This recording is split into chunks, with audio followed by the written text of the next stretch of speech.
Hello, hello, hello, and welcome to the first, hopefully annual WPI esports little tournament from the lab. I am your caster for right now, Josh, joined by some other people. So, Hello, hello. It's me, Jason. I'm also casting today. so first off the board is Yone, um, likely going at either the top or mid, probably John. Top lane. Oh, Nope, we it's- swapped it. Are we banning the Shaco? Oh, nope. It will be the Yone ban. All right, we're gonna start off with Easy a Nunu. Nunu ban. Yep, that makes sense. Shameless reject on blue side top lane. Big Nunu player. No surprises there. Yep. Now the There actual is the Shaco. actual Shaco ban. I'm not sure if people did their research, but there may be a bit of clowning in this draft. We'll probably see a Mordekaiser. Would make sense, maybe. I would think so. I would Hitting the think so. hitting Yep. Here, Mordekaiser's gonna hit the pine.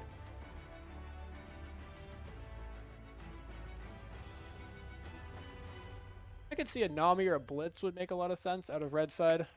Blue. Aurelia, Gwen. Samira is also a good ban.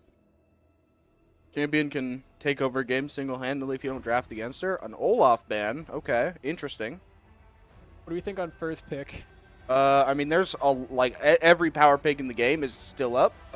So I don't know if they're gonna default towards kind of one of those champions. I'd see There's Lucian. Lucian would make Lucian. a lot of sense. Lucian's really strong. Okay, we're gonna go with first pick Tryndamere. He's uncounterable.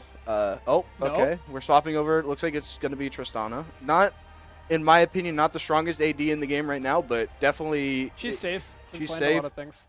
Yep. Just scales well. Good siege character. So if you're red, you probably have to think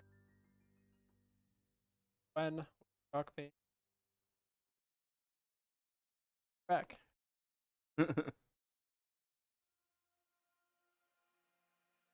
Like they're still kind of discussing what they're gonna. Okay, is it just gonna be Zyra Khan off rip?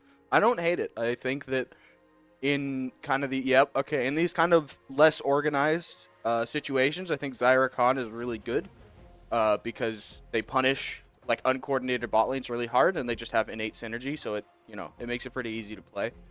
Also, Zaya's like really fucking broken this patch. And really get into Tristana, because Tristana likes to jump in. Yep. So it looks We are like gonna see Tryndamere and of Vigar. Blue So side, very aggressive, very pick heavy. it's also good. Like you have the Tryndamere for the side pressure, and then you have Team fight off Vigar. Team Triss. fight off Veigar Triss. Good sieging with Veigar Triss as well. But And the Veigar zone control is just so annoying, especially for a champion like Rakan. He'd have to come in at kind of that odd angle. You can't just go for that free engage. he's a Vex, the We're gonna see blind Vex. pick mid lane. Well, is it not Veigar mid? Oh, it is Veigar mid. You're right. You're right. I don't think it's blind, blind. but So we'll probably see. Already banned the Nunu. Be a Hecarim ban. I could see coming out from red. isn't Shameless playing top lane? I think Playing that's top his lane, Tryndamere. but we don't know who else is on there. No one else has mana. Zach ban. That champ's really strong too. Viego ban. It looks like they're probably just gonna ban some Power kind of picks. carry junglers power Yeah. picks. I could see for red looking to the Ornn maybe from top lane. Yeah, I Get would some like team fight. I would like to see red kind of. They already have good engage off the Rakan Vex, so I would like them to pick kind of some frontline here, stuff like the Maokai, maybe the Sejuani. Same for blue, honestly. Blue could use a for protecting the Veigar and fights. Yeah, I mean, Maybe a Nautilus or a Leona on the bot side. yeah, I really like a Nautilus Tristana. I think they have a lot of kill threat, and obviously, The Vayne ban with a Xayah picked already? I mean, Just in case top lane? yeah, just in case it's a Vayne top into the Tryndamere. I think that matchup is not great for Trynd early, and then once Trynd hits a couple items, he should just yeah, be it able to should walk be down good the for him, Vayne. so. It's gonna be Darius. What are your thoughts on the Darius here? I'm not. I think it's really weird. You're potentially... It's not a guaranteed win to Zed early, hover, and so gets it might outscaled. actually be the Vigar support, or it could be Zed jungle. I could see a Vigar. I could see a Zed. Yeah, the Darius is weird. It doesn't stomp Trend enough that I think the late game is worth it. Okay, it is gonna be Zed. I feel the likelihood is that it's probably going into the jungle. But Leona not both still seem great here. Gragas. Support, maybe? Or Gragas jungle? It could be Gragas jungle with the Vigar support. This is a really weird draft from blue side, but they have a lot of side lane threat.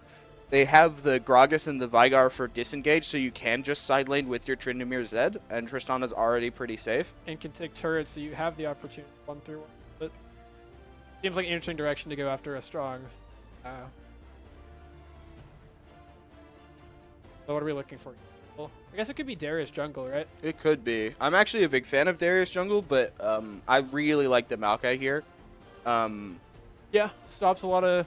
It's good into Zed, good into Trind. It's also Gives you engage, which you're lacking a little bit of. Well, I don't think they're lacking engage. They have the Vex and the Rakan, but it gives them a lot of good like the funneling engage of the Maokai ult. It kind of funnels them in Vex towards is each other, engage, and then you have Vex with Vex and Rakan follow up. I like red side draft except for this Darius pick. I don't think it beats Tryndamere, and I don't really see how Darius is going to get value into Gragas, Veigar, Tristana.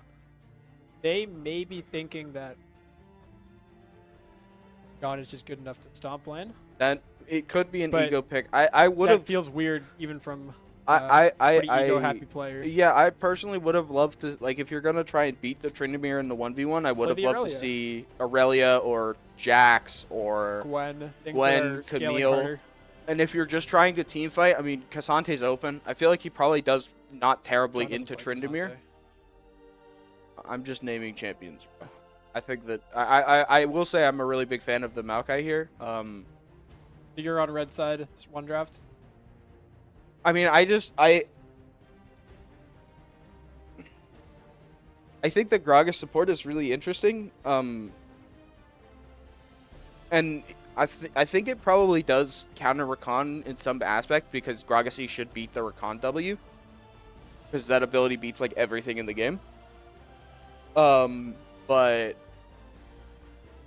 yeah, I don't know. I think that I like red side draft better because it's easier to play. Blue side, you have to side lane well look and for better vision plays with Zed. Yeah, and I mean, as someone who's played a decent number of games of Zed jungle, I feel like you don't have good enough setup for him. I think if you're playing the Zed here, you probably are just looking to camp mid because it's like the Vex has no mobility, so you just walk up with the cage and then Zed can follow up there. I think that you might be able to do something against Darius, but Darius can also probably just walk away. And then, I mean, I think Xayah Rakan are probably too mobile. So we are going to get the usual spectator delay.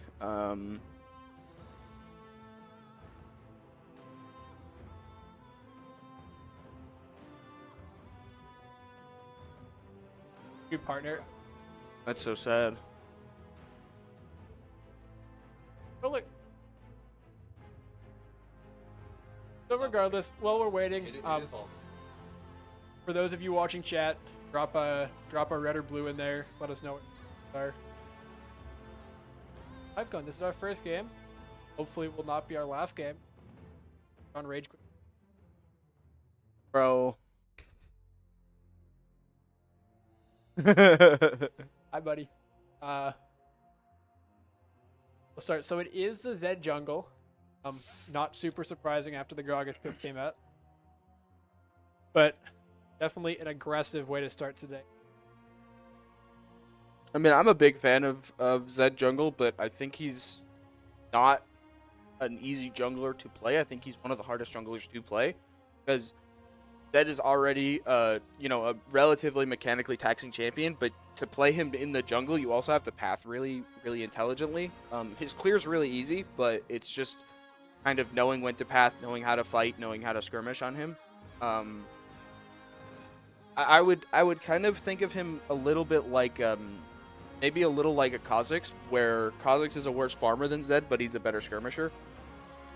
A similar assassin play, trying to get to 6 and 2. Yeah, Zed has. I mean, I think both. I think Kha'Zix is still better in the jungle skirmishes. But Zed's jungle clear speed is really, really fast. How did it?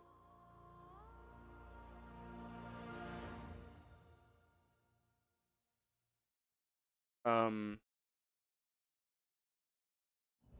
While we're hanging out, big shout out to the Lambda Legends for showing up looking. yeah, I think Um, that's a great setup. Hi, I want to offer a promotion of your channel, viewers, Oh, followers, views, baby. chatbots. Hello, hello, Mr. Foolhardy, and goodbye, goodbye, Mr. Foolhardy. How do we ban a person?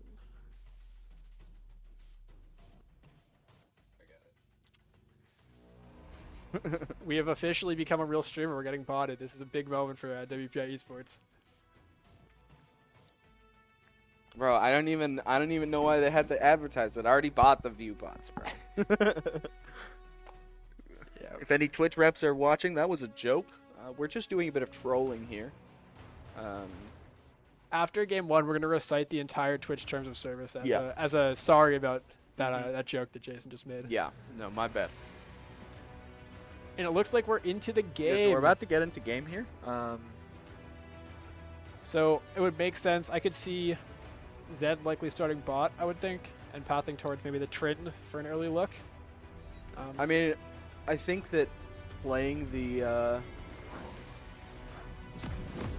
I think that the all right, there we go. There we go. Oh my god, that name does not remotely fit on screen. Yeah, I mean, so we are gonna see the red jungle item on the Maokai, which probably indicates that they're going towards more of the Support burn. appears to have forgot to buy items. Oh wait, it's Veigar support. It's Gragas jungle. Wow, a switcherooski from what they said. Wow, this is an interesting swap. This feels interesting. I like it better. Well, into the Maokai though, doesn't Gragas lose some of the value because he's kind of just the, but I the think worst it's still better than having the Zed jungle. Yeah. Gragas, because your lanes naturally don't have great setup. So having CC from your jungler, especially a champion like Gragas, who is able to get all the CC off himself, and I mean his E is. We've had our first all chat out of shameless Good luck, reject. have fun. But Godzilla appears to have bought their items. Yeah, it's great. No, swap the Gragas in the. It's he's jungle and Veigar supports. That's great. We're just swapping some picks real quick.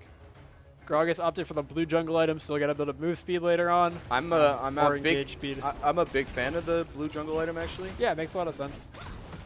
Makes it easier to hit ults on people with the move speed boost. I think the W start on the Gragas.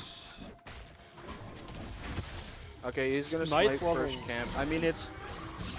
I think smiting first camp is really only correct when you're going leashless. Just because I don't think you need it, Ooh, especially big with the trade smite from damage. Swift Panda in top lane. An E start from Trin, so you won't be able to heal that up for a little bit. Bot lane's been relatively peaceful. Yeah, we I am curious how this Veigar support's going to build. If anyone knows, Aaron does play quite a bit of Veigar support, and when he plays it, he tends to go towards a more tanky supportive route. So he usually goes Locket as his support item, or as his mythic. So I'm curious what neutral spark is going to go towards with this Veigar pick. Could see an Ever for us as well, maybe for additional lockup. Yeah, they are kind of lacking in CC, and they. Okay, we are going to see an early gank mid. He did his full bot side. He's looking mid. But Can we get observers? Observer? No, heavy trading top lane. Can we get runes on supports, please? Is that possible for the Veigar? Okay, we are going to see a flash from both top laners. Oh, Ignite burn. Big trade out from Swift Panda. That was just both sums for both sums, but Darius obviously kind of has this wave control. I realized I could see it in front of me. That's my bad. Oh, the Veigar has teleport. Veigar has teleport as well as Comet, so definitely a bit of an aggressive setup there. I think the TP is probably not correct. I like the Comet for lane. I bet the thinking is maybe just if you're not able to be safe in lane, you can get back, but it feels weird as a support. You're leaving your Trist a little bit. Yeah, I think that Ooh, especially post TP nerfs, there was that little bit of time, especially when TP was really strong and Spellbook was also really strong, where we did see a bit of teleport on supports, but not only because of the TP nerfs, but also because I think we're in kind of a bot lane focused meta. I feel like taking TP on your support is just not that great. So we're starting to see a pretty good and a big trade from Panda. Yeah, I mean he's just gonna reset here. He got the wave in. Top lane's in a really good spot. He's up. We are starting to see. Yeah, pretty big CS leads almost everywhere. Yep. 7 on mid. Yep. Oh, he's looking for the bait. Oh, he is. Hits the Q. No pull. Yeah, I mean that's kind of just this matchup. I mean it's going. I mean this is going how I'm sure Red Side wanted it to go. Yeah, this is kind of why you picked the Darius for this early lane bully. Gragas is gonna regank mid. Vex Still is probably flash, just gonna have to. I feel like Vex might have been able to walk out because the Gragas had no E and it's a Z without like anything. Yeah. He had already missed the double shurikens and his W. I think Vex could have just walked out. They're just playing safe. Flash Don't for give safety kills to for Zed. sure. Yeah. Um. Oh, another gank, the repeat potentially from Yeah, I Gragas mean mid. he did. Can we see burn mid lane observers, please? the flash. Can we see mid lane, please?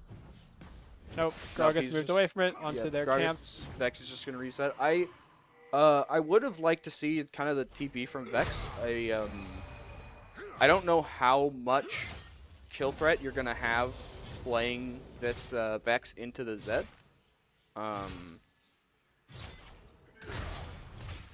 I'm also curious to see what build this Gragas goes towards. If it's kind of a more tanky supportive build, or if he is just gonna go full burst, full AP. You could see a Radiant Virtue would not shock me. I Radiant Virtue or, I also would like to see both junglers recall at some point this game. As a jungler, a jungle main myself, I feel like I'm guilty of this a lot, but like double clearing your camp respawns without recalling is really, really greedy. We have seen a recall out from the Darius. Looks like they're going towards a Trinity Force build. So definitely pretty aggressive, pretty side lane focused. Yeah, I mean, I think that with the exception of like the Tristana Veigar, like the majority of the top side wants to come into you. So I think that it's pretty probably fine that you don't go Stridebreaker, especially because you have so much crowd control in the rest of the map. We are going to see Sork Shoes plus Sapphire Crystal from the Maokai, so it does look like it's going to be that more damage heavy solo queue oriented double burn Maokai build. I don't have a lot of experience playing this build because I prefer the tank Maokai, especially with the team comp you have. But also the saplings against this low engage, short range team that Blue Side is running here will do work. It will do work. Zed and Trin wanting to use bushes is going to be very hard to find angles. Yeah, I will say that I would have big trade with the Vex. I would have liked to see probably the Maokai go towards the Lucidity boots, just because I think you get a lot of value as Maokai with extra ability haste, especially extra. Veigar. Vex with no flash. Darius is coming. Zed ult. Looks like could be our first blood of the game. First blood to Vex. Maokai and Rakan are Could get here. one more. Yep. Okay. Give it to the. Okay, and Darius gets the kill. That's Vex really get big. Kills. Huge, huge, huge. And we are gonna see. My guess is it's probably going toward. Oh, Gragas. Looks like Night Harvester Gragas likely, or a Rocket And Ball. he's gonna die again. Another death. Vex. Another kill to the Vex. It's our. I mean, we're already up to 2,500 gold, less than 8 minutes into the game. Tryndamere is caught up in farm, but we are starting to see a big farm lead in the jungle and a big farm lead in the bot lane. And I mean, that's not. And it looks like Red is using that to just take Drake, continue to accelerate themselves. Nothing too shocking there. But yeah, I feel like with this blue side draft, you do want to get ahead because if you can't one-shot people, it's going to be very tough to teamfight. They're not even looking to teamfight. If you don't have map control, you can't side lane. And their team comp needs to side lane. Tryndamere is going to pick up a lot of farm and a lot of plates. 3 plates and fix the farm gap. He's now up 6 CS, actually. So that's pretty big. He should be either up or even with gold on the Darius with the 1 kill and the 2 assists. But we get gold maybe from observers. C, I believe, is their command. No? Yeah, so he's basically pretty caught even, up in gold. But jungle, mid are pretty huge gaps. Even bot lane, there's about a 700 gold gap for the bot and supportive red side. Yeah, Yeah, I just think the draft from Lambda Legends is really greedy. I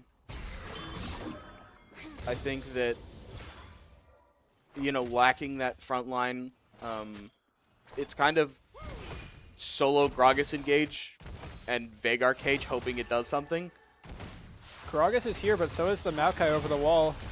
Yeah, so we are going to see a trade Trist starting. Trist is Maokai walking hits. forward. Maokai ult. Trist should just be dead. Gragas ult is going to get Oh, dodged. good. Xayah ult. I think the Xayah ult and the flash was unnecessary there, actually. I think that with Trist already dead and Veigar like running, I think there's no real threat on the Xayah there. I don't think Gragas is strong enough to just one-shot her at that point in the game. But, I mean, the Scold lead continues to build and build. We're up to 3,000. I mean, I don't really see it slowing down. Darius taking turret shots off the pass. I wonder if John knows that's a thing. I would expect that he knows a thing. He's just locking up because he's John. I think it's not that he doesn't know it's going to draw turret aggro, and more that he's just greedy. Going for another fight potentially in top lane. Both top laners have ults. It could be dangerous. Yeah, Gragas and a Gragas is here. Looks like Darius just runs out. Oh, he gets flashed on. Forward and the ult. Wow. Yeah, Trinimir's going to get the kill, but a bot lane response. Veigar's going to go down. Yeah, I mean, Xayah is now 3-0 and the Vex is 2-0. This is looking very scary. Red side carries are strong. You are going to have, especially post 6, you are now going to have this winning sideline with the Trinimir, but I mean, I don't think that with the amount of crowd control that red side possesses, that Trinimir is going to be a huge amount of threat. Trin does get turret here. First turret, but it looks like the Maokai can potentially trade it. Oh. Maybe not. Wow, potentially a kill with Gragas coming as well. Oh, throwing this the ult is just going to kill him. He gets them. Okay. That was a little anticlimactic. I feel like Trinimir would have had a better chance. That was good by Zaylee hitting the snipe with the ult. Yeah, it's definitely, I mean, intelligent decision to just run, knowing you have the ult. I was kind of, I wasn't paying attention to the cooldowns at the start, but I feel like it's probably better to lead with the ult there. Maybe they were just worried about the Grog potentially coming in. No, I was going to say about Trin just eating away from it, and then you kind of wasted your ult. But it was pretty clear, like after a while, it did seem pretty clear Trin was just committed to taking that tower. That tower does like lower the gold gap a bit. It's a little less than 3,000 now. 2.5k. Yeah, we are seeing the blessed jungle items. Maokai's already back at 2/3 health. So. And I mean, Maokai's already like 12 stacks remaining on their jungle pet. Yep. Up a lot of gold. Definitely, red side probably feeling very comfortable in their position right now.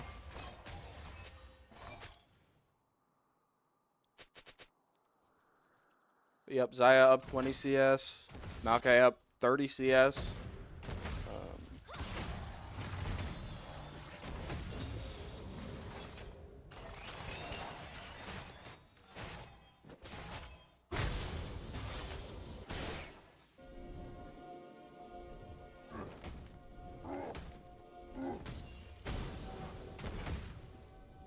Yeah, I mean, we're just kind of seeing this. The fighting has definitely slowed down a bit. We are starting to see mythic items come through. Zed's picked up his Eclipse. Trinimir has his Kraken Slayer. Xayah already has this Gale Force. I have a feeling that Vex is probably sitting on enough gold to finish Ludens. I suspect red side may look to reset before Drake, about 30 seconds until that spawns. And come back potentially try to just get themselves towards 2 Drakes. Bit of a poke from maybe aggressive itemization choice from the Maokai, going for both the Fiendish Codex and the Blasting Wand. My guess is that they just didn't have enough gold to finish full You see Trin go in. Trin is up a full item with the Kraken Slayer. Yeah, I mean, I think that he's just going to burn the Ghost, yep. And I think Darius just needs to leave. We are seeing Gragas bot lane here, but I mean, Xayah's damage they're is very focused on this Rakan. Xayah's really fed. And the Vex from the back. The Maokai ult is also collapsing. This is very sketchy. Yep. Okay, flash out for Triss. Flash forward from the Vex. And another ult. The fear on the Gragas. Maokai flash forward with the Gale Force. That's going to be another kill. But another potential. That's going to be a solo kill in the top lane. the Trent has totally flipped this. The Kraken Slayer coming in huge on damage. Yeah, this is what I was kind of saying, is that I think that with this side lane you have a win condition in the Tryndamere, but it's, I mean, your team, the rest of the team is so behind on the rest of the map that like Tryndamere has to win you the game. Well, they're doing it right now. They're up 2 turrets on top side. Yeah, so he's, I mean, the gold gap is now down to just full 2,000. It's all on Trend. It's all on Trend. One shutdown, this game could get questionable. Yeah, I mean, I think that honestly, red side with their draft might just be strong enough to 3v4, in which case I'd like to see like the Maokai just kind of sit top lane and hover for the Darius. Because, I mean, I think with how fed Vex and Xayah are, and how behind this bot lane of the blue team and how behind this Gragas is, I feel like there's just not a lot of threat. Quick itemization update. We're looking at the likely the Shirelias at Rakan. A bit more aggressive than a tank option, but definitely gives them a lot of good engage, as well as the opportunity just to run away from something like a Gragas or a Vex. And from the Veigar, it's looking like an Everfrost. Still a Lost Chapter, they're pretty behind, but seeing something like a Ludens would feel very aggressive given how little lockdown you have. Yeah, and we are seeing Tryndamere go towards, my guess is the Ravenous Hydra. Not surprising there. Gives a lot of healing, gives a lot of damage. Just an all-around great item. We are seeing the blue side push aggressively into this top side jungle. Oh, a bot lane play potentially. Can we get observers looking? Yeah, this Trist. Swift Panda flashes back in and gets dead. the ult on Trist. Wow, that's a huge play from the Darius. Gragas is a little caught here. The Rakan does miss, but that's going in on the Rakan. Oh, but the Vex ult misses, but I think it doesn't matter. Xayah just runs them down. Yeah, the Rakan is back up. The Trend coming in though. Oh, he might bleed. But we're still seeing potentially two from top lane. Trend pops the ult, but I think it's just a 4v1. There's too much. Yeah, flash out. Wow, huge play from Shameless actually survives that. Really good footwork. But it looks like, I mean, the gold lead is now back up to 3,500. This Xayah is so fed. they're just already up melting everyone. 2,000 gold. Maokai's up 1,400. Mid is up 1,000, yeah. So even with the top lane 2k gap, the rest of the map is looking very nice for red side. And it's going to be the first outer turret falling. Like, we're seeing this gold lead without, like, there's still so much standing gold on the map. We're going to see a lot of damage on this mid tower. Top tower is going to go down. I would like to see red side rotate this bot lane into the mid lane so they can actually break this mid tower. Mid is the most important tower to break in the game. So I just think being able to break it to open up the map, especially when you have like this Maokai who gives you such great map control, and being able to play with bush vision with the Rakan, making the enemy scared to walk into you, is really valuable. We also have looking like a Cloud Drake coming up next, which could just seal the deal. Makes getting away from things like the Darius and the Rakan pretty much impossible. Rakan with his ult and with Shirelias and a Cloud Drake is pretty much going to be a race car. As we see John in the bot lane go for another little play. Nothing too major.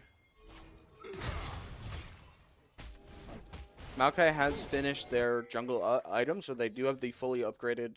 We're looking at a little play in the see Herald pit. A Maokai ult hits ult 3. Yep. Good Gragas ult to disengage, but I think it might be too little too late. Big from Xayah. Xayah pops the ult. Gets huge peel out of the Maokai and the Rakan. There's the pullback. Yep, okay. And I mean, just a 3 for 0. Darius is still just being able to kind of hold this 2v1. They're already so behind that like having a side laner that can pull this numbers advantage is really valuable. Oh, and the red team even got the Herald there too. Blue wasn't even able to get it out in time. Yeah, that's just brutal play in the Herald pit. And a turret falling in mid. It's just a massacre. Yeah, I don't want to be a downer. I don't really see how blue side comes back from this state of the game with their current draft. Again, I said it before, but it's all in Tryndamere.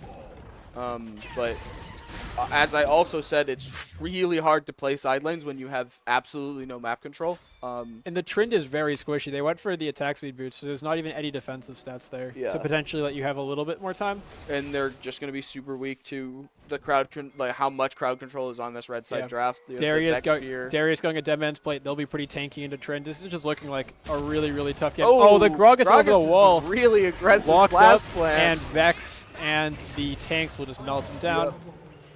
Huge pick with 20 seconds to go for the Drake. You can actually hear the teams yelling in the background. Yeah, so there's going to be some team fight going on in about the Darius is just running in. John has no fear. This Maokai ult going forward. It's going to hit 2. Yep, it's going to catch the Zed. But Maokai's a little bit alone. Oh, the Trend Dude, the phase rush on the Maokai means that they're just allowed to do never that. catchable. Yep.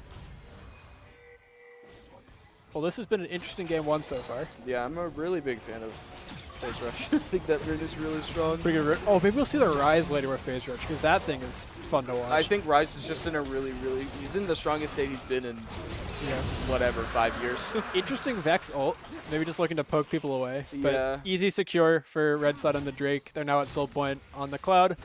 Nothing really to say. They're strong. Cloud Soul with this draft is so scary. The Maokai with Cloud Drake feels so good. Maokai Cloud, Shirelia's Rakan. Like Rakan is not. We are gonna see Gragas going in. There are 4 deathless people on red side. Maybe a 5th one happening right now if the Vex gets Darius. Popped. Darius is just Trinity unkillable. is gonna die with ult still but up. the Rakan gonna flash forward. Ult. Oh, he still hits it. 2 with the ult. The Vex is gonna get a double kill. That is going in. Oh, and the Maokai. This Vex just has so much damage. Maokai might die. Maokai should die, yeah. So good shutdown towards this Trist. Whoa, whoa, Tristana. The Trist goes in. Very aggressive jump forward. Yeah, I mean, we're just going to see basically a full team fight wipe. It's going to be a 4-for-2. It's a, what is that, 7,000 gold lead for red side. It's going to go up to about 8,000 here. The 8-0 Zaya, 7-0 Vex. I mean, your carries, that like you have the gold in the right places.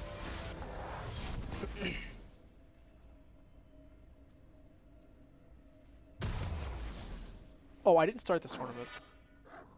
It's not a big deal. You just have that. You only just start. Yeah. We need to update it.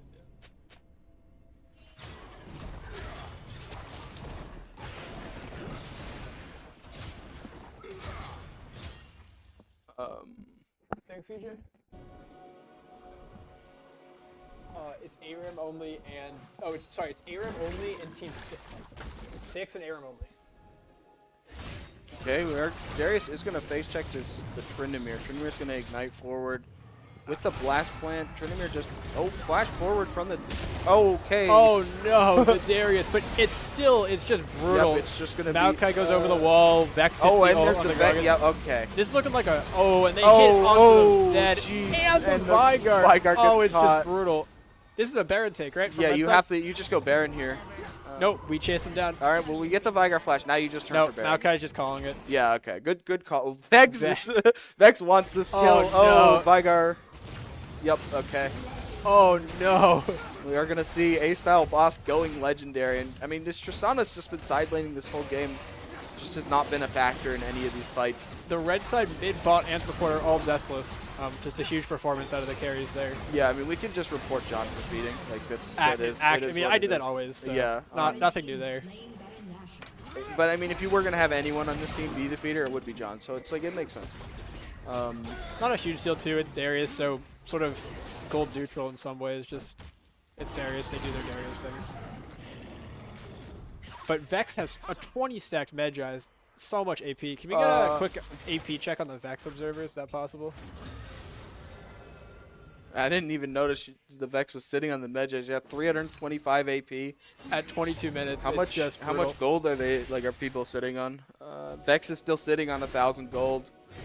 But look at if you go back for 1 second to the Vigor, the Vigor still does not have a completed item. No, this Vigor is super behind. And just I also very few it's just weak all around. Oh, okay. The Gragas ult to disengage for the Vex. But the Zed and the Gragas are just gone. I also I really I think this is building towards the Warmogs for the Gragas or something along those lines, and With the Night Harvester, it's an interesting set of items. it's an interesting set of items. I think you do have enough bonus health for it to work, but Oh, the Trin might have been caught if they hit the blast Black gun. Yep. Goat's popped, And Trin doesn't E through a wall, so it's just they're just kind of stuck. But maybe Yeah. the tanks don't have enough damage with the ult. Well, that's not a No, tank. never mind. That is a poke mage. Oh, the poke. And Mike finally gets the kill, 1-0 in 19. Dude. Very based effort. From Really the, well played from this the Rakan. I really like The having Godzilla, the monster. Yeah, that's him, dude. Himmy Carter. I mean, yeah, and But this is just, I mean, big shouts to Zaylee playing autofill jungle on a huge Maokai, and to Netheria for coming in the last second, 11-0 on the Xayah. yeah, Huge performance. Huge Just- performance from these players.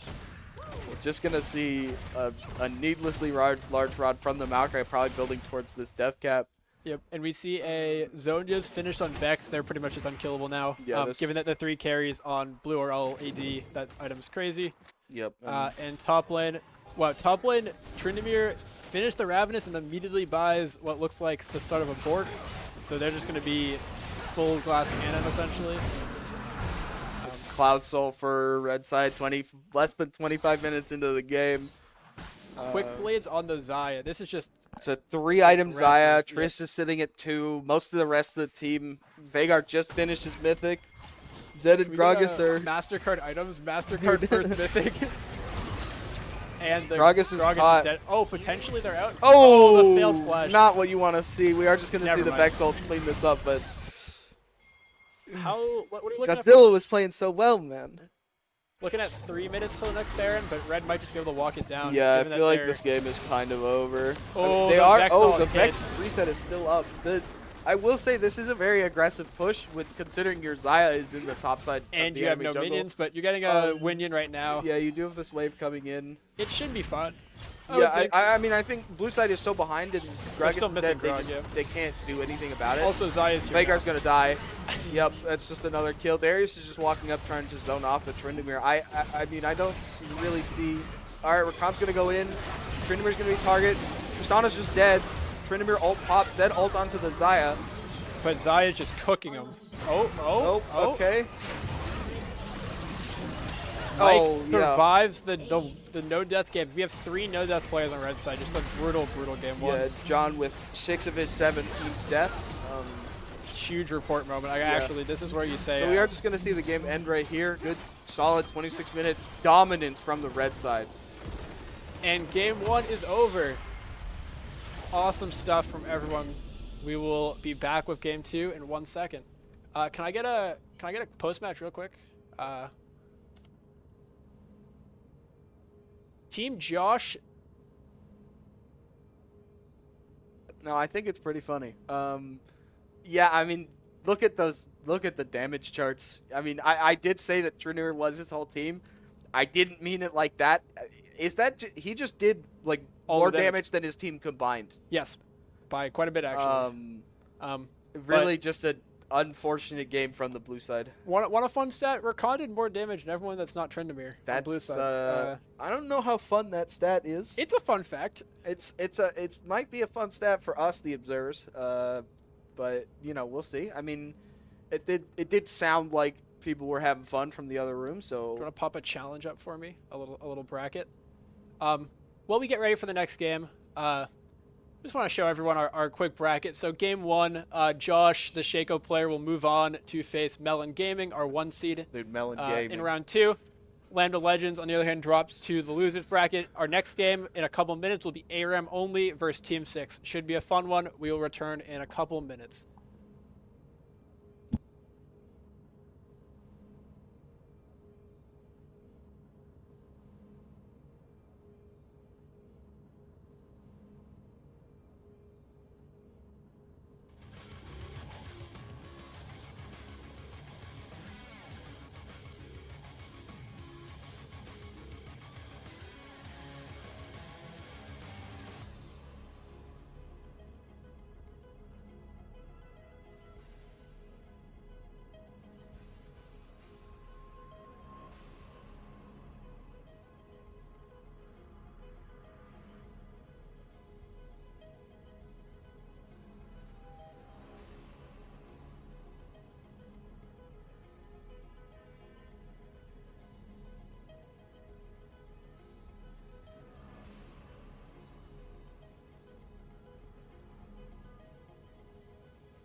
Okay, guys, I'm here with John in the post-game interview. John is also Swift Panda, the top laner from last game. John, what are your thoughts on the performance? I think the team did really well. Our first play mid really brought us up. Uh-huh. Afterwards, what I did, pretty interesting. Let's just say Chittermere was fun. But yeah, I think that overall the team did pretty well. Yeah, let's take a look into that process of picking that champ. What was going through your guys' mind during champ select when you were like, yeah, we need Darius on our team? Yeah, this is a really cool app. I'm not sure if you know an app. It's kind of a web browser. It's called Google. Uh-huh. I looked up counters to Chittermere. I was like, what should I play in this? It's like, oh, Chittermere has like a pretty good high win rate. I mean, no, Darius. I was like, all right, bet. I haven't played this character in a while because I'm an ADC player. But yeah, I was like, you know what? Let's play some Darius. Let's bring back the Darius. Yeah, it was fun in the laning phase, and then afterwards when we went mid, it was fun. And then when I got back and my turret only had one plate. Yeah. Yeah. I mean, but it worked out in the end. You did have to play like weak side in the game, but it Yeah, seemed definitely. like the rest of the team was doing pretty decently. Any comments on how your team performed? I think overall, with the kills that we got earlier, we were able to utilize that really good, and we were able to get our objectives, and at the end we were able to push mid and end the game. And how are you feeling about the rest of the tournament today? This is a really cool guy named Jason. I can't wait to face that guy. Okay. Big fan. Big fan, big fan? Yeah, Okay. big fan. Okay. John, Well, who's your favorite person in esports? Favorite esports, I would say Mike because he's an amazing support player for me. Valid. I can't throw my support away. He's been there for me when we played during the regular season. So yeah. Didn't you throw him away this game when you went top lane? Well, hey, not by choice, okay? Okay, John, thank you for coming and doing this interview. All right, thank you. Yeah, and we'll keep on moving.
be good.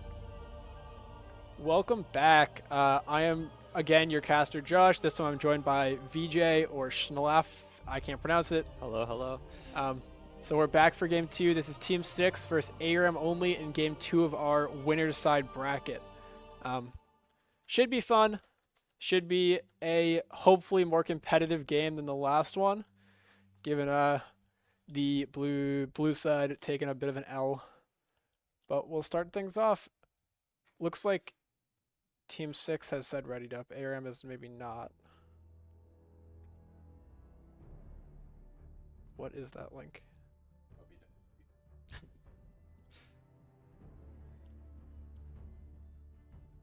So let's see. What do you know? I suspect. So the top play is a big Fiora, so I could see definitely coming out of blue side a Fiora or a Jax ban. Something similar to that, just given red side top laner is pretty carry heavy, the shy-like playstyle. On the other side, I would not be shocked if we saw. What would ARM only want to ban? Curtis is a pretty huge champ pool. Curtis is up in top lane, so I couldn't see that. But maybe in jungle, a Hecarim or a Nunu. Or maybe after last game, maybe that the Maokai. Maokai ban. would not be shocking. Would also definitely see from ARM only's side potentially the banning out something like the Malzahar or the Victor. Zaylee, who's our sub mid laner for blue, is a huge Victor player, very good. So hopefully we'll be good there. Yep. But we're just waiting. Seems like there's, I think, some technical difficulties on the blue side. But other than that, we're getting set to go. It should be starting our game soon. Keep sending chat stuff in. Keep saying hello. Big fan of Swift Panda out of Zoma Loma. This is true. We all are. If only he wasn't such a dirty enter, but you know. Hey, we'll take what we can get. sometimes when you're that swift, things just happen. You Yeah, can't that's control true. them. But do you want it? What's wrong with why are they missing a person in the lobby? It's a moon, I think. It's a moon. So we're doing a little bit of scouting, so we're hanging out here. Hanging out. VJ, what are your thoughts on your team? On my team. You've seen your players, you've played a bit together. How are you feeling? You know, that's funny enough because I think one of our players is not going to be there, so I haven't played with our substitute. I see. So that'll be a new experience. Yeah, my team's really good. I think 2 levels below them all, so it's nice to get carried every once in a while. Any picks you can spoil? Any secret draft text? The Vagar I mean, support you want to spoil for us? We've been talking about the Shaco jungle pick. Oh God! Hey! And you then know how I feel about Shaco. I mean, I know how I feel about Shaco, Josh, but that conversation devolved into Shaco in every lane. Oh boy! So you're telling me it's a 5 flex Shaco? Exactly. Is the future okay? I mean, if you can't clown around, what can you do? You know. I think there's a lot of things you can do actually. But yeah. Y'all can't see it in here. Looks like Senna's gonna get potentially unbanned. The Quivster up in top with his patented Senna top lane picks is begging for no bans. But Josh, what would you like to see out of some of the games today? I'd like to see some more creative drafts. I like that last one. Yeah. Some interesting stuff from both sides. I really like the going the Maokai, just going slam that double burn build. I think it's just pretty fun. Yeah, I'm personally a really big fan of the tank build, like Jason was saying, but there's a time and a place for everything, and that was the time and when the you're place. when you're feeling it the way yeah. way they were feeling it. But also, I would hope that maybe we'll get a game out of something like a Fiora or something, just to see some more. I like the Tryndamere, I like the Darius, but they're a little bit linear, a little bit boring. Yep. Would love something with a little more some flair. I personally would love to see some weird stuff in the jungle. I'm always a big fan. Could be pretty exciting. much not everything. Hey, but we almost had the Zed. Yeah, we almost had the Zed. Yeah, something like I don't know, an Evelyn today would be interesting. Yeah, anything like that. Something a little different. Spice up the jungle a little bit. On the draft, or almost getting into the what is wrong with it? It's R4 DSF.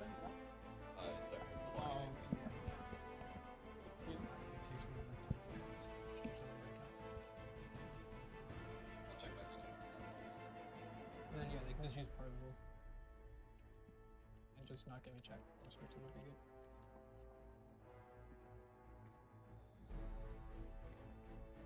Oh, it looks like they're promising some Yumi top possibilities. Or Curtis, Lulu. Curtis, the Quipster, as his name might imply, is a bit of a memer. Ours?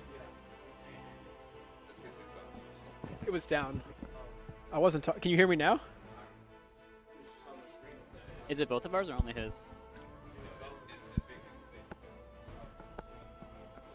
I was drinking a drink. Yeah, I was drinking a drink, a child beverage. Josh, what is your favorite drink? What is my favorite drink? Water. All I drink is water. Water is your favorite drink? That's kind of boring. Hey, all the time. Gotta stay water is hydrated. base, but water's a little boring. Would never drink the devil's liquid. I meant like soda or something. Like, why should Oh. I put it in the gutter? Buddy? Oh God. All right, let's talk. Coffee? We can talk about this. Root beer is objectively the best soda. I This is agree. just a No, fact. I agree. Root beer Yeah, objectively yeah, the best, and there's an objective best root beer, and that's IBC. Okay, wait. Now we have issues. Wait, What? Wait. No, okay, so let's do this on stream right now. Let's do this on stream right now. Worst root beer, no debate. This isn't even like, it's like a fact. It's not an opinion. Barks sucks. I agree. Barks is it's like piss. It's like if I were in the desert and I was dying of thirst, and then there was a Barks guy like selling Barks, I would drink my own piss first.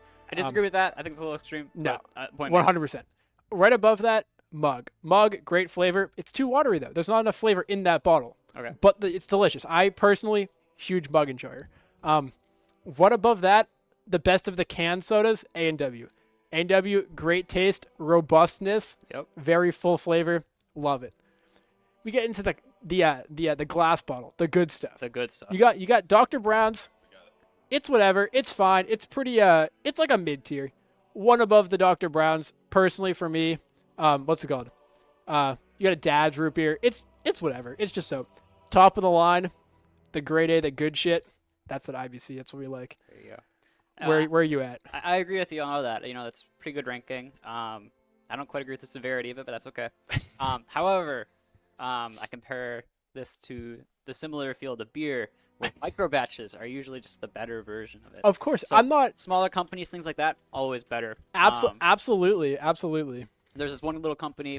I'm from a little town. You might know of it. It's called Chicago. I've heard of it a couple times. There's a restaurant there. It's called Two Brothers, and it's a brewery and restaurant. Okay. And they make cinnamon root beer. But see, it's you're changing the game. I don't think you The are. playing field's been tilted. I agree. It's a whole other thing. But it's so good. And if I were out there, I would ask you for the location. I'd be there Bro, tomorrow. I'd but take you there myself. but like I'm kind of But I agree. from out here in the Massachusetts area. I gotta work with what I got. I don't know what it is about the can versus the bottle, but there's just something in Well, the glass. it's the microbrew. Is it the You're never getting a Yeah. canned like Barks root beer. It would still be bad, but like or a bottled Barks root beer. Yeah. But like it's a little. There's levels. It's up in there, yeah. No, that's fair. Well, apparently we are almost in draft. Quipsters, almost again making. I'm gonna pause for 1 second to go yell at these teams and beat them with a belt. I'll be back. For TOS reasons, that was a joke. Yeah, we would not verbally abuse the teams. That would be messed up. Yep. I'm filling in for a second. While we wait for Josh to get back. For those of you who don't know, this is my coworker Sam. Hi. Sam's been running the stream behind the scenes, so you have him to thank for everything. I clicked the buttons. I set up the last minute stream. Yep. Clicks the buttons very well. Oh, looks like they're about ready. We might actually be starting draft. Maybe. Maybe. We'll see.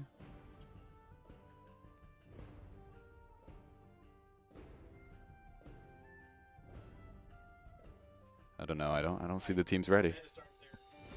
Are they starting? Here, I'm passing the headset back to Josh. Oh, with the microphone. Wonderful. There we go. Good to see. So we are starting our draft for game 2. Definitely a little bit of a delay, but we're up. Looks like an easy Warwick ban. That makes sense. Warwick players tend to be pretty scary, just in terms of early ganks and lockdown. So not a huge shocker. Definitely think a Victor would not be a surprise for the red side ban, but we will see. A Caitlyn. They were scouting for a relatively long time, so it looks like they found what they want to take out. Oh, Leona maybe. that's not a huge shock. Oh, back to Caitlyn. Amun is a big Leona player. Not necessarily a one trick, but definitely their strongest pick. So wouldn't be shocking. But with the Oh, there's Leona too. so some bot side focus from red side. Blue just taking away 3 strong picks. Looks like they're trying to ban out the top side. If anything else, maybe Heimer support, but and So- the Lee Sin ban, interesting. I could see, so an Udyr, potentially a jungle, or I guess it could still be a top lane. I think it's jungle. Udyr used to be played mid for a little bit. Like 2 or My 3 fished weeks. round in the jungle on blue is a pretty strong Udyr player. Ashe is a good response. I like that. Hard to get on top of her as a champ who just runs in a straight line and slams people with their fists. And a Maokai. Big fan of the Maokai pick. We saw it Always last have been. game. It was good last game. It'll be good this game. The lockdown's already looking really good. Just need to find a way to do some damage throughout the game. And there is still, I guess, the opportunities for Maokai top or support. And I guess Ashe can potentially could see an Ashe support or an Ashe ADC if they want to get jiggy with it a little bit.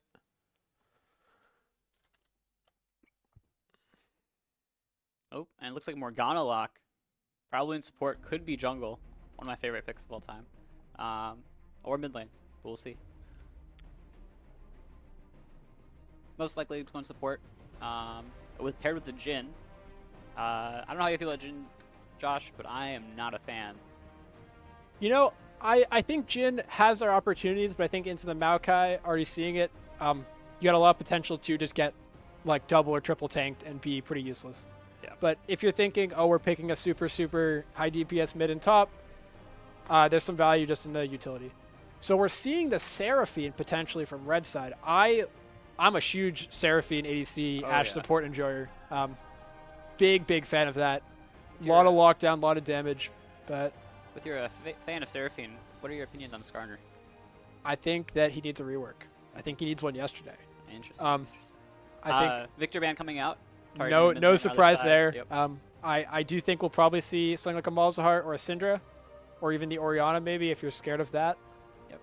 But it looks like just some mid lane focuses. Ooh, and a Kali ban. That's a cool one. It will be a pretty AP heavy team for ARM only. Having the Seraphine, Maokai, and like Josh is saying, maybe another mage in the mid lane. Make it very interesting how the enemy team itemizes against it.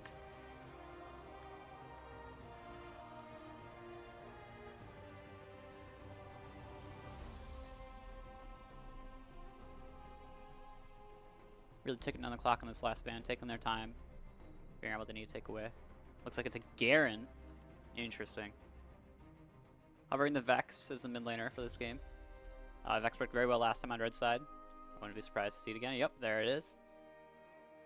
Yeah, this team's very AP heavy, but also with a lot of lockdown, a lot of CC. Some good engage tools as well.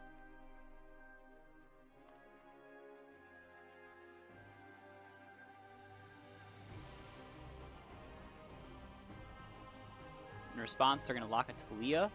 That could be Talia mid, Talia jungle, even support technically. But I think it's going to end up in the mid lane, going against the Vex. It'll increase that range a little bit. Yeah, that seems like a pretty obvious, unless you want to play the Morgana, but Talia's a very strong mid laner. Good into the Maokai dashes, into potentially the Vex ult as just a stopper, and a lot of damage. A lot of range in these two team comps. Vex and Ashe obviously are very long ranged, and even Jhin Morg, a Gnar. Wow. I mean, Blue side is playing, it's good enough for blind. but low damage here if you don't get ahead Yeah. into the Maokai, which is going to potentially be pretty tanky. My only fear here, they have the range, but the ARM only team comp seems to be wanting to funnel them into a corridor and just pick them off. Seems very difficult for them to do anything. So let's see how they play around that. The Camille lock into the Gnar. Josh, I know you're a top laner, so you probably know the matchup a little better than I do. I think generally, with all Gnar matchups, especially this one, Gnar will have a lot of advantage early, just a lot more poke, and with the ult, potentially just a lot more of a ability to pressure, but over time, Camille just will become pretty much of a nightmare. Yep. And given that Blue's like point and click is a little more questionable, maybe, outside of like the Udyr bear slap, Camille could be a problem getting onto their back line, just split pushing. Yeah. In terms of jungle, Udyr into Maokai is an interesting matchup. Udyr, as most people know, really, really strong early. Post rework, he falls off a little bit less going into late game. Maokai is really a champ that doesn't really have a lot of ganking power. Priest 3 may die pretty easily, so we'll see how that works out for him.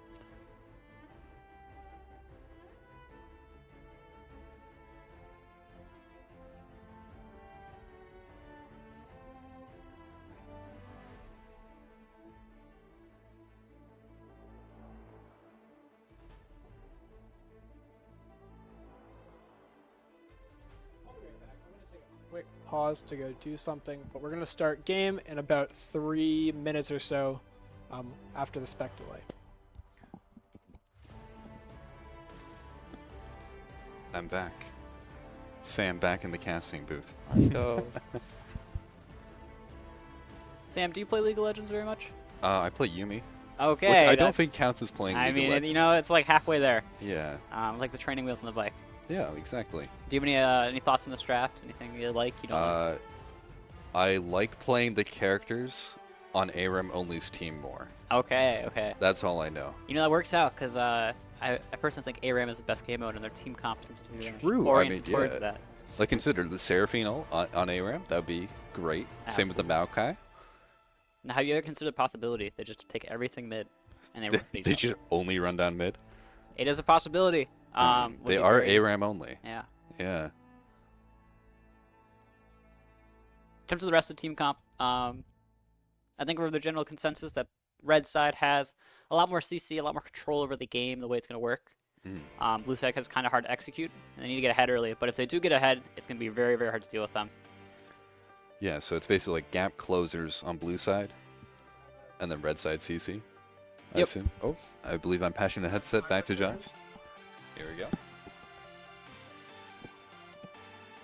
While we're doing this, we have had a request for some continued discussion of soda preferences. Oh, okay, So let's move on to the classic. First off, Coke or Pepsi? Where are you feeling with this? See, I'm a big hater of cola, you know. Really? For Really? those who don't know, my grandpa's a dentist, and one big thing about cola is it destroys your teeth. Hey, So, if I had to pick one though, I usually choose Pepsi. really? So here's the thing. I own Pepsi stock. Mhm. I'm in the pocket of Big Pepsi, Okay, okay. but Coke is just better. Better flavor. Clip it and ship it, boys. You can absolutely clip it and ship it. I'm drinking a Coke as we speak right now. Delicious, refreshing. The original taste. It actually says delicious and refreshing right there. That's crazy. Um, Explain your choice though. Why is it better than Pepsi? I think Pepsi's just shit. Really? I think it just tastes like shit. Interesting. I think Pepsi is a little deeper of a flavor. I think Coke to me just tastes like syrup, and I'm like, this is. I only drink them gross. for the caffeine. Like I never That's I'm fair. never like, oh, I want a Coke. I'm never thirsting for a Coke. It's well on the topic. What's your favorite caffeinated drink? I don't drink coffee, so it's Coke. It's just Coke. Just straight Coke. No, like energy drinks, anything like that. I don't do that shit. Interesting. Okay. Um, How about tea? Are you a big tea Good drinker? tea. I'll drink like a raspberry, like a zinger, a good zinger. Okay, okay. Peach, Yeah, like yeah, a yeah. raspberry, something with some kick. There you go. But we're chilling. Okay, I have one more question about drink choice for Alright, you. we'll keep going. What's your opinion on milk? Never to be touched. Oh no. Are you a milk drinker? Dude, I'm on the milk drinker page. This is terrible. This is terrible. Sam is pointing his thumb down too. Something about shared political opinions with its player base. He sounds like Trip. This is an insult to me and the honor of my family. I'm clearly not a Shaco player, nor do I support their political decisions. Yeah, for those who don't know, Josh is a little bit of a Shaco hater. If you run into the Shaco and he's in your game, you better watch out. Yeah.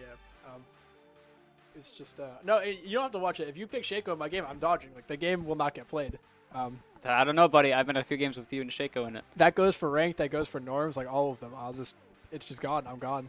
All right. So we're gonna start in about 5 seconds or so. Yep.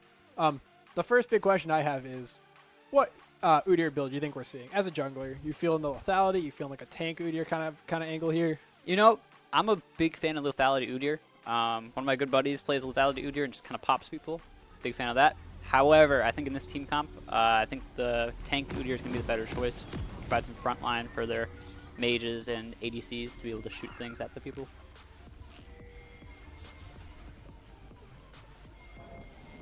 Looks like Vex. Sorry, Vex is mid. We'll get the Ashe down to ADC. Then Seraphine can go to support with Camille coming up into top lane. So a little weird. I personally, when I play Seraphine, Ashe lanes, I tend to like the Seraphine to farm. I think it accelerates her damage a lot. The Ashe also is just pretty much an R bot, so having that gold doesn't do a ton. But I think if you're looking towards more of a damage-oriented Ashe build, maybe with the crit over the lethality, it's not too bad. You still get the advantages of having that insta-root on the Seraphine E, as well as just a ton of CC and range, which is sort of the primary benefit of the lane. And Ashe did take lethal tempo, which is usually a trademark of the damage builds over lethality, at least in my experience. Yep. So We We'll see have how it that. goes. It looks like blue on Udyr for the jungle items, nothing surprising there, and the standard green on Maokai. So potentially a more tanky Maokai than we saw last game, but either way, pretty standard setups everywhere else on map. even after the jungle nerfs on the green item, I still think green's pretty nuts, especially on tanks. So Yep. still good to see. We do have some aggression out of Zaylee in the mid lane. We have a Dark Harvest. I think that might be our first of the day, I believe, actually. Yep, that would be it. It's pretty fun to see. That rune is generally more of an ARAM only kind of thing. So seeing it from the non-ARAM only team is a bit surprising. I'm a bit interested on Flowering Zaylee taking TP over Ignite, especially with the Dark Harvest. They may think that they have the range and the performance to just be safe in lane, and TP gives them a little more map presence. Even with the ult, having Talia just appear in your lane is pretty spooky. Yep. And then Camille, just like more sums, Camille also did not take Flash, opting for TP Ignite, which in the circumstance feels fair. We see a pretty standard Gnar on the, what's it called? The fleet footwork, really nice, gives you a lot of sustain in lane, a lot of safety, and Camille going with their very, very standard grasp. There isn't really a better grasp user in the game than Camille. They get damage, they get poke, and they get a little bit of scaling, which is great given how good they already are in the late game. Bot lane coming out early with a little bit of a lead, both in health and in CS For blue side. side. But some standard trading everywhere else. Small lead starting to grow in mid lane, but would not shock me if that grows, just given the Talia's strength early. It does make sense that blue side's a little bit ahead early. Their range is just a little bit longer, so as the game goes on, it'll be a little bit harder for them to abuse that. Gnar has popped big form. They're just farming it up. Nothing too crazy up here in top lane. Pretty even on gold, pretty similar runes in playstyle. And it looks like Maokai and Udyr cleared opposite directions, so they're not going to be the Scubba Crab. Maokai is opting for a full clear. Udyr cleared Krugs into red. Interesting. I haven't seen that one before. But They could be looking towards that mid gank, try to accelerate the Talia even more. Or just going to grab. Nothing too crazy there. Udyr Maokai's a bit behind, it looks like, just in terms of timing. Udyr is really high on health. It's interesting that Maokai is just going to opt to back here. A safe decision if Udyr was on the same side of the map, but in this circumstance, might have been a little bit But of our a bot blunder. lane, there's a bot lane flash out from the Seraphine, but nothing will happen here. Big trade. Ooh. So blue side bot gets a little few thumbs out, but nothing too crazy. And they're down some health. So overall, pretty even trade.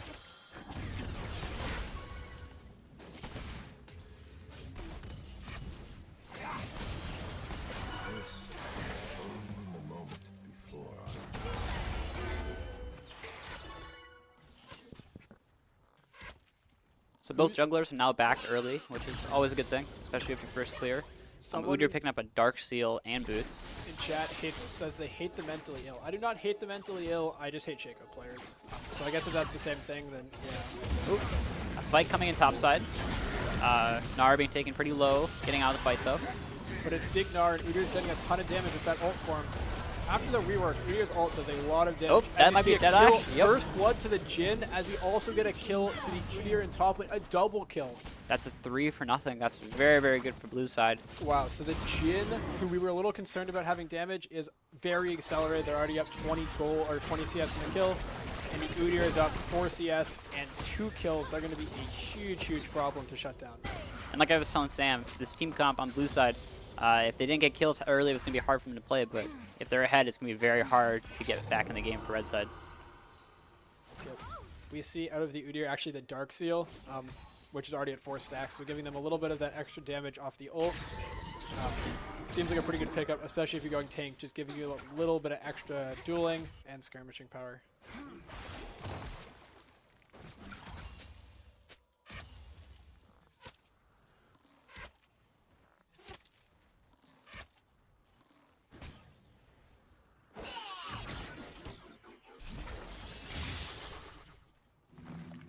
And both teams seem to just be back to farming, resetting, sending that gold, getting back to lane. Nothing too crazy in terms of items. Looks like Ashe is going for crit with the crit cloak already picked up. Oh, a good hit from Gnar up in top lane. Did he Oh. ult?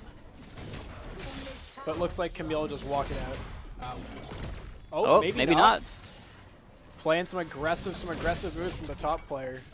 They're definitely a player with a history of pretty aggressive champ picks and a play style. So fun to see them on a Camille, something a little more exciting than, like, say, the Darius from our good friend John down in the last game. Oh, the big Morg, the hit. Jhin, the Udyr, and another kill over to that Jhin of Nexensis. Just disappears. But I didn't quite catch how Gnar died topside. Looks like a Vex roam with the ult. Oh, yep, you're correct. So Vex grabs a kill while we were watching the bot lane play, just with an ult. Pretty good. Gets them back a little bit in the game, given their CS being pretty down. But Camille is still somewhat even with the Gnar, so nothing too crazy for top lane. Ashe opted for a crit cloak, so definitely is going to be that ADC attack speed focused build that I was a little concerned about, but oh boy, Udyr moving fast. moving fast with the ghost. Gets the hits, the Vex flashes, and will get out over the Talia wall. But that should be an easy Drake take for blue side, given how much red had to expend to survive that. With Maokai back in, there should be no one to contest it either. It'll be very easy for them. Ooh, big trade out of top player. Can we see Drake real quick? Is that possible? Thank you. So, yep, just an easy Chemtech Drake. So, Chemtech, if you remember, when it first came out, was the strongest Drake in the game, was absurdly annoying to play against, and playing with it just was also honestly pretty annoying. The new map was a mess. Riot actually removed it from the game, which is surprising, given Riot's history of not listening to players. But they've now added it back for this season, where it has promptly become the lowest win rate Drake by a pretty significant amount. As we see Udyr fight top lane, gets the stun on Vex, the flash into the flip for 2 on the Talia. Huge Talia play, and the Udyr gets out. Oh, looks like Stuns we the get Camille, one more. Camille ults the Udyr, and it looks like, wow, what a crazy play from Udyr and Talia there. Once again, a 3 for 0 on that top side of the map. And Udyr is just going for like the full aggression with the Swifties, a belt potentially for something like a Jack Show, and they're just going to be running people down with pretty much no one on red that will be able to stop them at this point. That's an interesting choice going Jack Show first, especially this far ahead. I feel like going for some damage with lethality out of him maybe. They may think that if they finish the Magi's or they go Jack Show into Demonic, they'll have enough just burst off their ult to add in that damage, especially with the Talia and the Jhin being so ahead.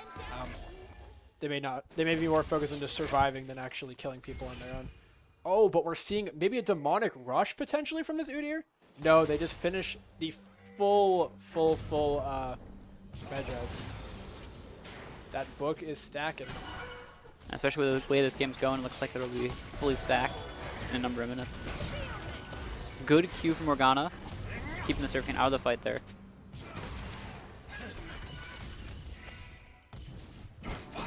Oh, Jhin opens the curtains in bot lane. Can we see that potentially? Down bot, maybe?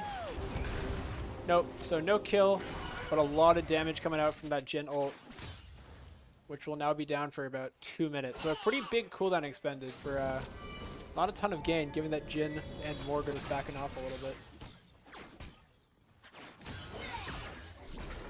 But still some trading in top lane. Nothing crazy. No big CS leads anywhere. Looks like both top lanes are going for the Trinity Force. Pretty standard item. Now Maokai's looking for a gank. Gnar sees it, goes to jump out. Looks like they will dodge it. Maokai uses the ult. Not a huge cooldown, so not a big deal. Gnar is now down Mega Form for the next minute or so.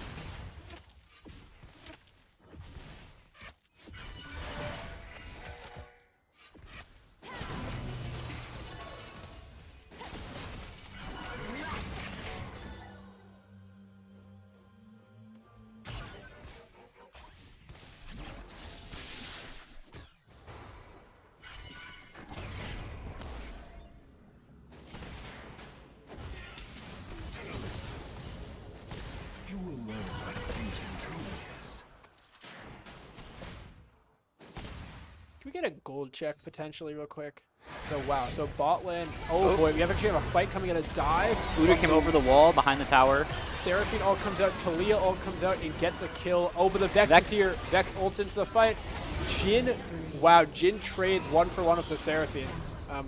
Oh, the Vex actually gets, that's huge for red side. Giving that over to the mid laner rather than the support. You're good to go back off gold. That was a big fight. So, all in all, it's a 2-for-1, I believe. As the Camille also got solo killed up in top lane while we were watching that bot play. Huge for Quipster. Just continues putting them that little bit ahead. That will hopefully allow the Gnar to still be relevant, even into the late game Camille. I will say a 2-for-1, especially onto that Vex. Probably still feels pretty good. Just getting that gold bounty back over to red side allows him to get a little bit more in the game.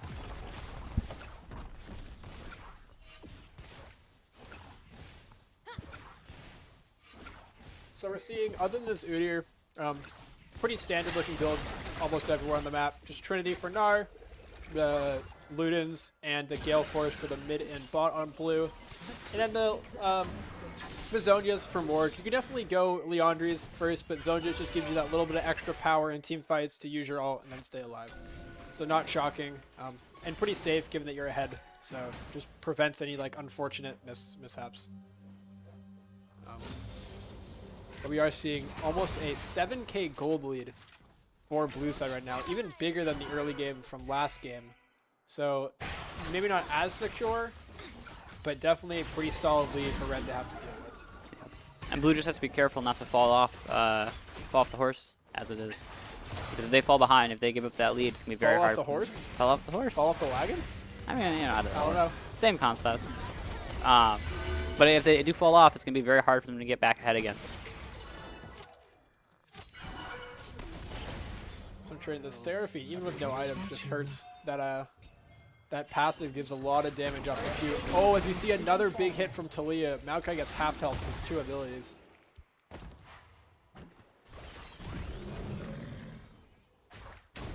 A good heads-up play by Talia, making sure to punish them for standing in the bush that they really shouldn't be. Oh, but Morgana and Jhin are hovering around the Drake pit. It is an Infernal, so we'll take that out of the pool for Soul, but it's a nice AP and AD chunk to whoever gets it. I'm sure Blue would love it, and just continue to give them that extra little bit of scaling edge they're going to need to actually make this late game work. Yep, we see Udyr jumping into the pit and just starting it up. Talia has ult and will be able to get down there. But it looks like TP's on both top laners. So this could potentially, oh my gosh, TP or ult used by Talia onto the Maokai and an insta one shot. And with him out of the fight, it's going to be really hard for them to try to contest Drake now. Yep. Udyr is just taking all of Maokai's camps, ignoring the Drake even just to punish this even more. That is just a brutal play for the Talia. So good. Oh, Gnar popped ult. Hits W and Camille's out. Wow. Ooh, a flash from Gnar. Doesn't hit it. And the Vex is up here to punish. So they'll trade Drake for Gnar. I think Blue is probably pretty happy with that one. Yep. Not gonna lie. What soul do we have? Mountain. Wow. So as opposed to the Chemtech that I was talking about earlier, Mountain Soul is extremely strong and will hopefully, for whoever get it, be sort of the game ending. 2 big fights going on. Morgana just died bot side to an Ash Arrow. Please hurting the fight to kill the Maokai back. Talia with a crazy play, turning that 2v1 around. So we see the full bot demonic on Udyr, and then looks like probably the Jack Show this time around, with the Negatron cloak already being built.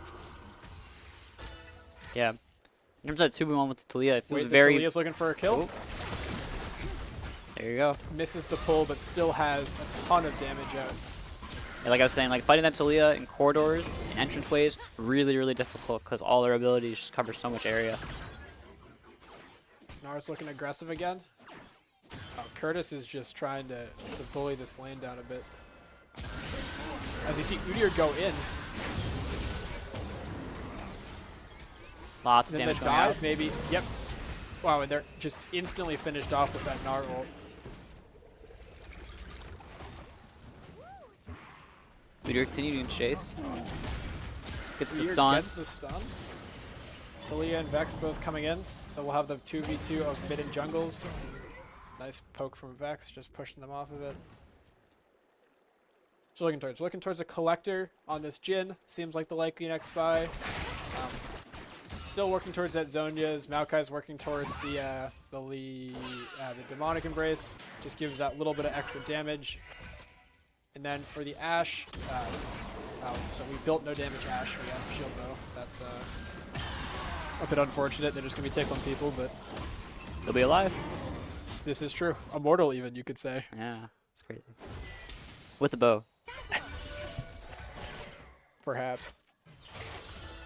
Seeing what looks like maybe a cleaver from this Gnar up top lane. As an Urgot player, me and Cleaver have a long and very happy relationship. We see bot lane trading. Talia's coming in with the ult. Seraphine ult only hits one, it hits the Morg, and it looks like Talia and Jhin will clean this one up. Yep. Yeah. Pretty easy for blue side there. Just, they're ahead and they have a lot of burst. Ashe flash, but couldn't quite clear the wall. Oh, Vex coming in. Picking up one, doing a little cleanup. Might look for more. There they go. But now the Udyr's coming in. Oh, pops the Jhin ult, hits one. And Talia is there just to grab another one.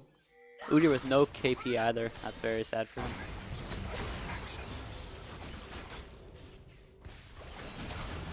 Zaylee in the second game as well, looking great. 2 rules now, if not mistaken. This is true. Though a jungle champ both times, interestingly enough. I mean, what can I say? Jungle's just the best role. Hey, apparently. We see another top lane fight. Quipster's up 2 levels on this Camille. Should be a pretty advantageous one for them. Also has Megaform at the ready. There they go. But Maokai is here. They may not want to fight this. Oh, gets rooted from the ult. Gets hit, still has that ult. And they throw. Looks like they're going for the kill on the Camille. Gets it. Can they outduel this Maokai? No. Just barely. Unfortunate. Soviet pupper. Yeah. Got to spread that goal all around the map, you know? Give it back to the people. Camille ignited Gnar before he died, or before Camille died, so it made it very difficult for Gnar to live through that fight. But now Gnar has 2 items. They're up an entire item and full boots on this Camille. Side lanes are going to be tough to play. Interestingly, it looks like Maokai is going for that double burn build again. He might just go. They might just go for the. They could also go Jack. They could mirror the Udyr build into demonic into a tank item. That's true. While we're seeing another Medjai's also on the mid laner of blue side. Zaylee's at 9 stacks in that book, so a little bit behind the Udyr, but not too bad.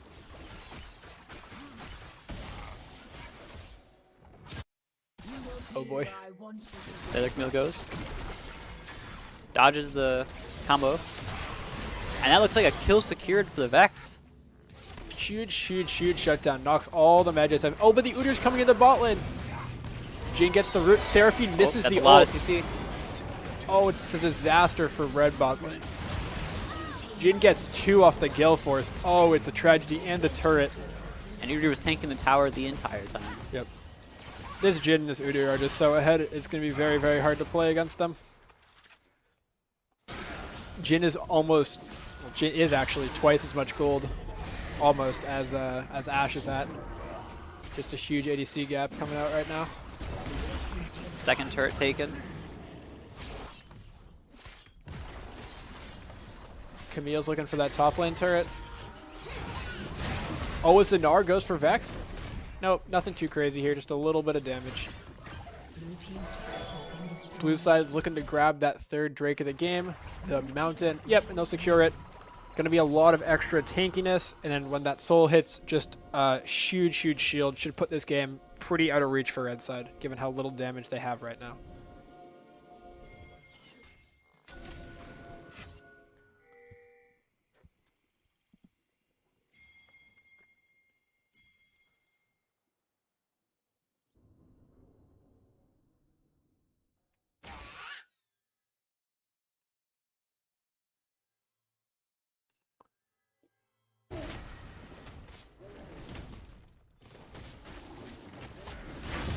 Looks like that Maokai is going for that double burn build. Picking up 2 little books. So we see the Shadow Flame coming out from the Talia. I personally hate Shadow Flame because this item is every single mage builds Shadow Flame. There's a reason for that, though. It's a very strong item. There is a reason for that. A lot of burst damage on this Talia, the 2-item Talia. I'd love to see a Death Cap coming out next from Talia, something like that. Death Cap Rosonias seems like the way to go. Yep. On the Jhin, we see the Collector, just pretty standard Jhin. They're just going to have a ton of damage, and that big Execute coming out, as well as the BF Sword, which I will not say the full name of, coming in next towards the Infinity Edge. Josh, what's your opinion on Collector as an item? You know, I think Collector has its uses, but I think Jhin is not the champ to use it. If you know how Jhin works, he actually gets a lot of extra AD off of his passive, scaling with crit, and because of the way lethality versus armor shred works, that extra AD that he gets makes Collector a pretty inefficient item. But when you're this ahead, you get to have big number. So, yeah. Well, underestimating how quite ahead they were, Udyr got caught out in a pretty compromising position. But hey, fast back for the Jack show. Oh, fair enough. So yeah, I'm not the biggest Collector fan, but I think here, not the worst thing ever. Especially with that Leandri's on Maokai, there isn't a ton of armor on the other team. Shouldn't be too punished.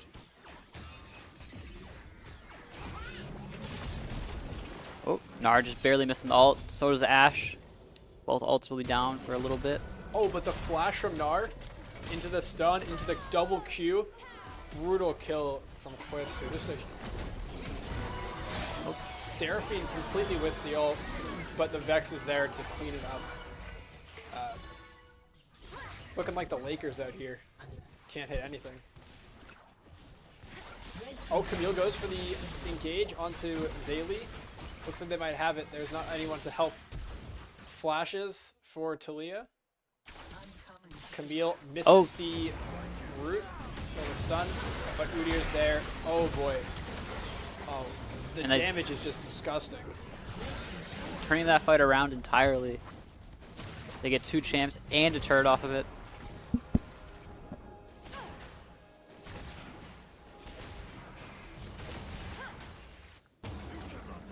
My fish may have drowned, but this jungler is very much swimming through this game. Just super clean 5-1 right now.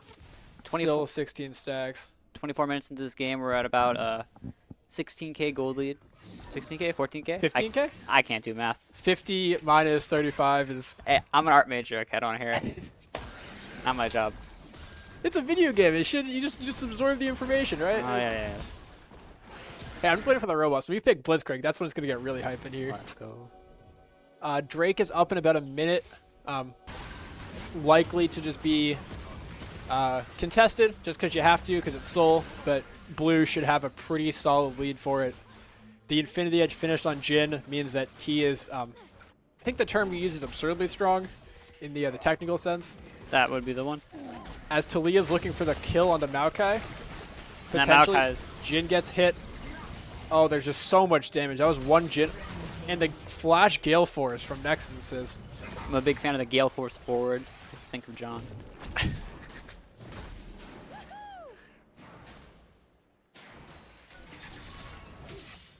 Looks like Talia's looking for another grab. Oh my gosh, there's just so much damage. Pops the Curtains Call. But... somewhat disappointing end to that play. Drake up in 17 seconds, though. They're doing a good job of zoning them back. making it hard for them to walk up and set up vision. And this is also soul point for Team 6.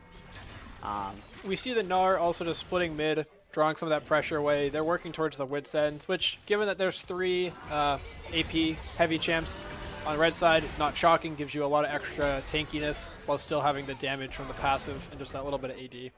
Now, is that Tiamat going towards a Ravenous Hydra on the Camille? Yeah, Ravenous Hydra. The item, since the buff during this preseason, item's been probably one of the best, or if not the best in the game. So much damage in that AoE gives Camille a little bit of wave clear, which is she's sort of lacking without a Tiamat.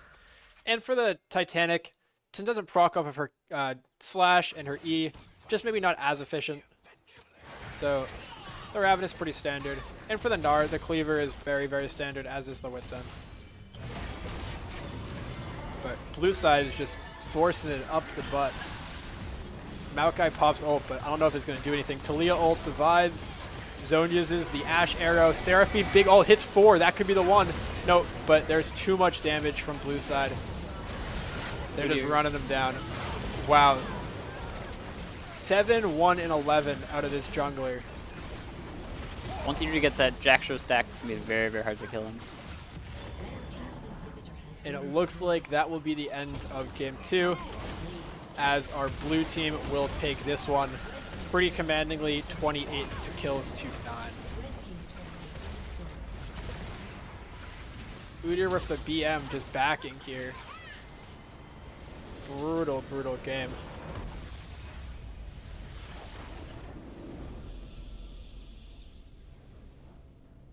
Team 6 won that one, right?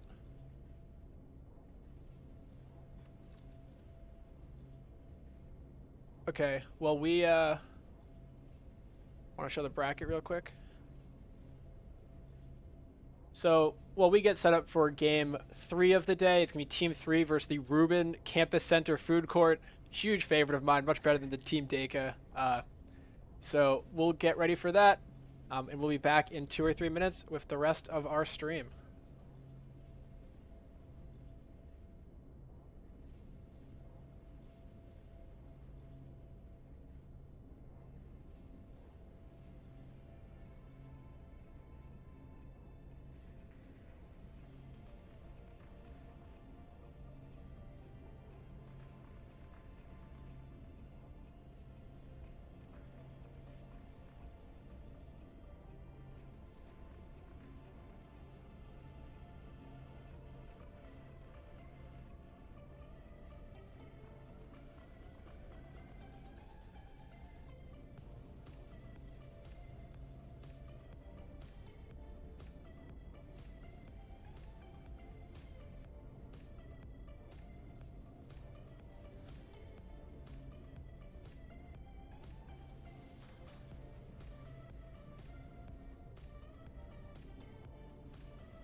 I see it. I see it.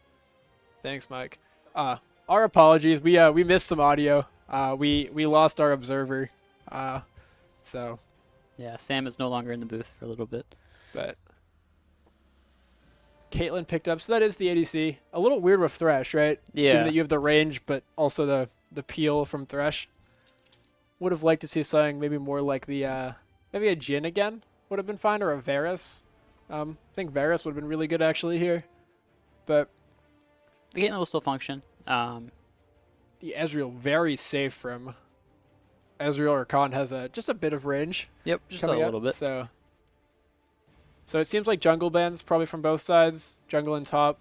Definitely, I think the Maokai would be good to see. Something like a Gnar I could see getting banned just in case if it's played. And like you said earlier, maybe that Fiora ban coming through. Yeah. Both sides definitely lacking some AP. A Ooh. Shyvana ban. I didn't know Oliver was in our game, but And an Aatrox ban as a return. Aatrox still strong. Not as strong as he was at the World's meta, but definitely still a champion who can wreck games if they're ahead at all.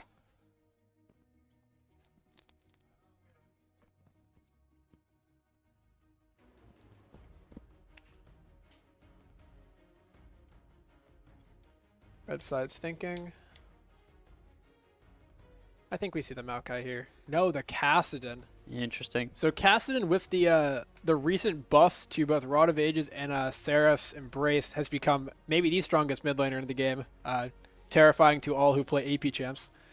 So not a super surprising ban, but also with the Zed a little weird, unless they think it is a Zed jungle. The Renekton ban as a return. Interesting choice. So we're the Yone top lane potential or a Sylas jungle. Some interesting stuff coming out here.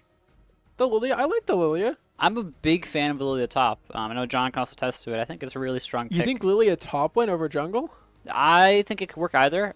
I think it's a very hard matchup to play into for a lot of top laners. It's a Definitely good with flex the pick. speed and the range. Yep.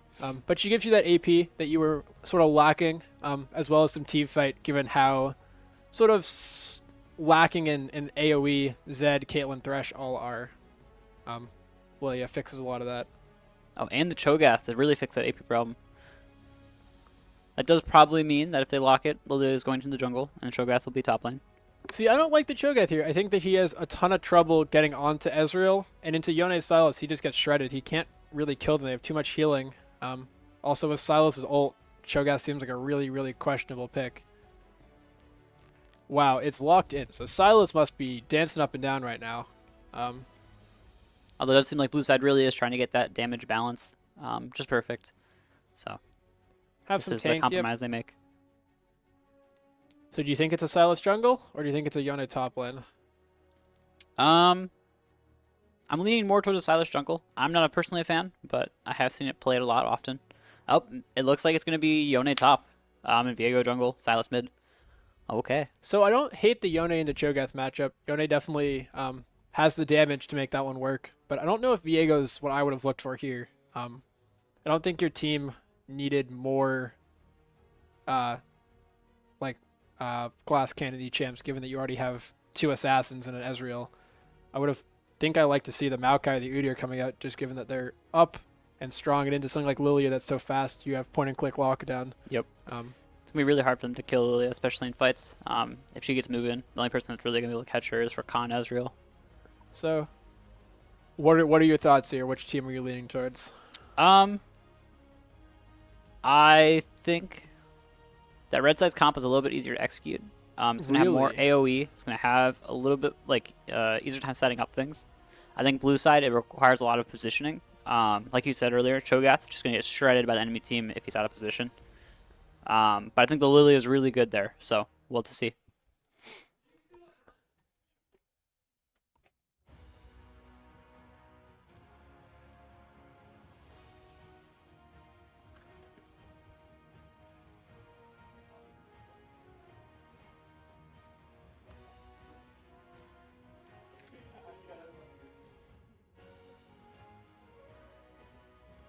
So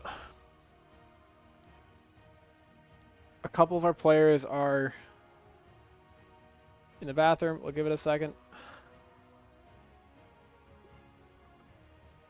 Josh, what's your take on these teams? Where do you think they're? So I actually tend to think the opposite. I think that with the Thresh and the Cho'Gath and the Lilia, there's some pretty good CC tools for blue side. And so I think they're probably a little bit of an easier comp to play. But at the same time, red side has a lot of single target damage. And so if anyone mispositions on blue, they're just gone pretty much instantly. So I think it's definitely interesting. I think Viego's build, I would like to see Viego just lean into that and go something like the Kraken Slayer, with the idea being that if anyone like the Caitlyn or the Lilia is caught, they're just gone in 2 seconds. But I personally would rather be playing blue, though I don't like either of these drafts particularly much. I would be pretty annoyed if this was what my coach gave me. It feels very skill based for both sides. Yeah, red is very mechanically heavy. Viego, the Yone, the Sylas, even the Ezreal are champs that are not light on the finger. And even on blue side, champs like Zed, even Caitlyn. Thresh, Yep. Caitlyn, even Lilia to the extent are just, you have to know where to be, when to be there. Yep. And if you're caught by something stupid, you're just going to be caught out for the rest of the game. Yeah. So I think it matters. I think the mid lane matchup of the Zed into the Sylas would likely be hard. So I guess the Yone into Zed could be played. You could put the Sylas up top lane. So we're into the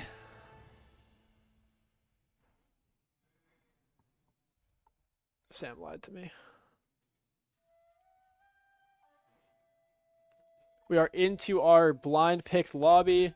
We're going to have a little bit of a lull for the next 3 minutes or so to catch up to that spectator delay. But then we will be ready to go with game 3. So Josh, John brought up an interesting topic between games. Who would like to discuss that now? The orange soda? The orange soda. The orange soda. Okay, well, I think I started the last one. I think you should start this one. Okay, so I will start was with this. My extensive knowledge of orange soda Switch seats for 1 second.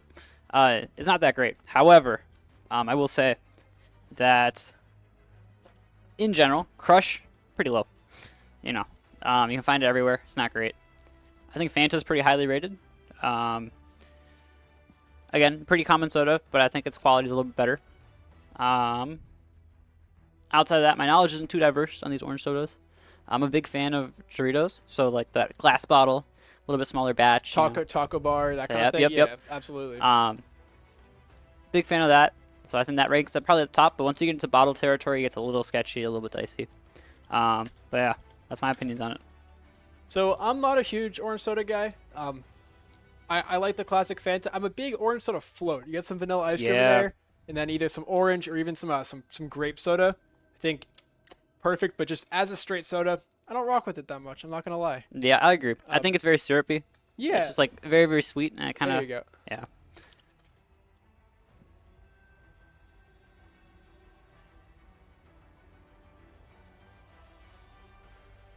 You can just say you don't need it in chat.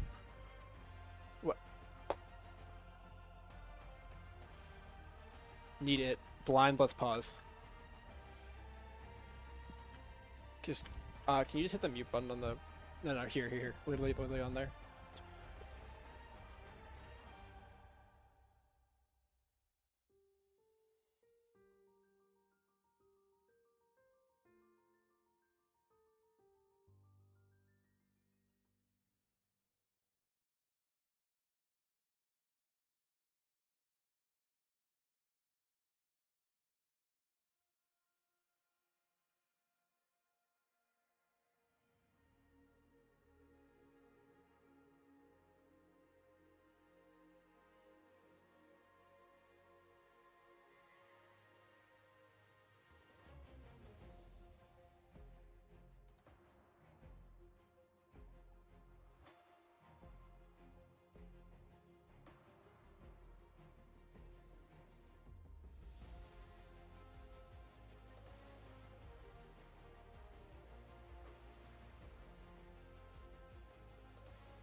Okay, and we are back on. Little mix-up with champs.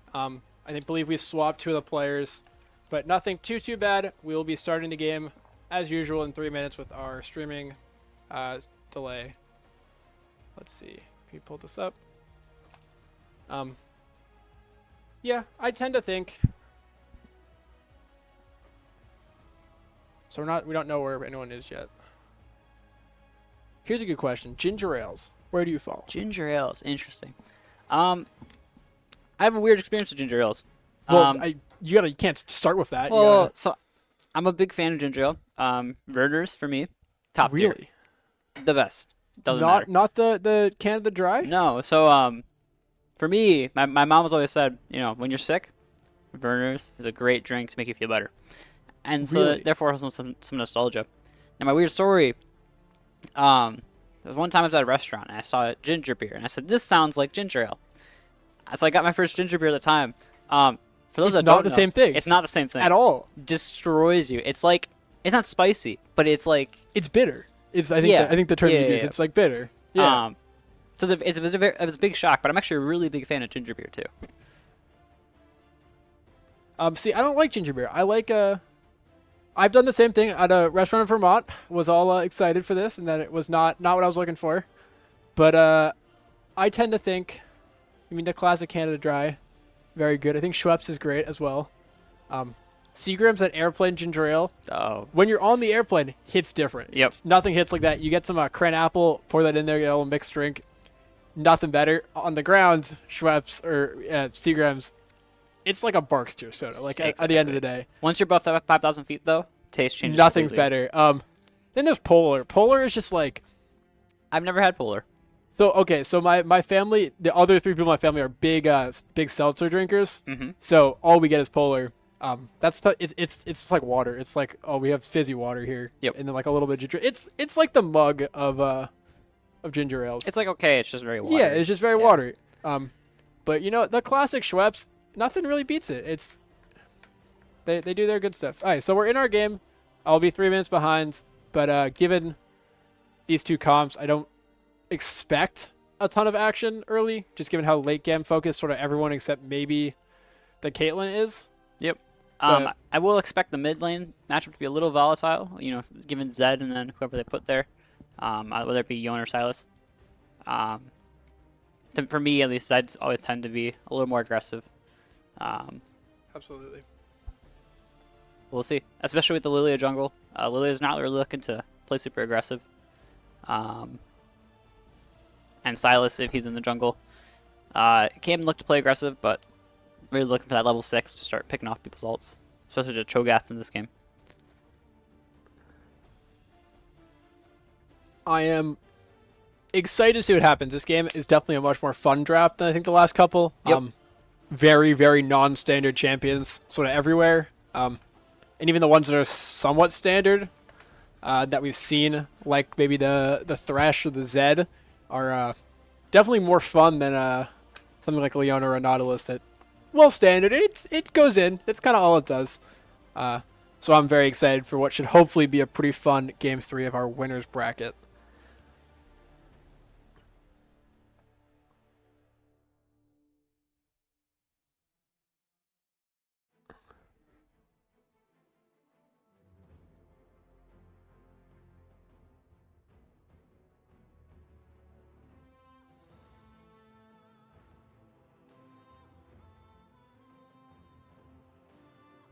While we're hanging out, here's a question for chat. Chat, what are your favorite sodas? Any kind of soda. What are you vibing with? You want to switch to a chat on that screen? Yep. Can just go over right to it. We can hear a little bit from y'all. What you're feeling? Some ginger ale or some root beer, things like that. Maybe a cola, maybe even a Dr Pepper or a Mountain Dew. Something a little exciting. Some spice. Give us your thoughts. Let us know what you're feeling like. I got a cream soda in the chat. What are your thoughts on cream soda? It has its moments. I think cream soda is a very it takes the right moment for cream soda to hit. On the other hand, celery soda. Dr. Brown celery soda. Celery soda. As a man of Judaism, I've been to 1 or 2 delis in my lifetime. Dr. Brown celery soda, nothing hits better. In a Interesting. deli, you leave that. It's like the Seagrams of sodas in general. You leave that deli, tastes like piss. You're in that deli, delicious. Oh, Josh, we got a few people after your own heart. They're saying water is the best drink on this planet. Water is the best drink on the planet, absolutely. And someone said love Shaco soda. I think that's a moon. Love Shaco soda. I've never picked Shaco. Shaco is one of my bottom 2 champs in the game. And if anyone knows the other one, pop it in chat. Let's get some engagement here. We can figure out the other champ I hate. Someone said hydrate or dihydrate. True. Fact. The goal of January is hydration, just for all the Hydration's happiness. So we do in fact see the Silas top one. I really like this. I think it gives you way more opportunities in that top lane. Just against the Cho'Gath, I think makes a lot of sense. But still, definitely a little bit non-standard. Silas isn't really a top laner. What are we looking for? Timers, Yes. and then you can zoom out a little bit. I actually can't. Okay. How do you? I don't think you can zoom out. Sam is zooming out. How do you zoom out? Our wizard is gone. No, this is just how it be. This is how as far as it can be. No. I swear. Okay, well, it's all good. Lilia starting red side. Viego starting solo top side.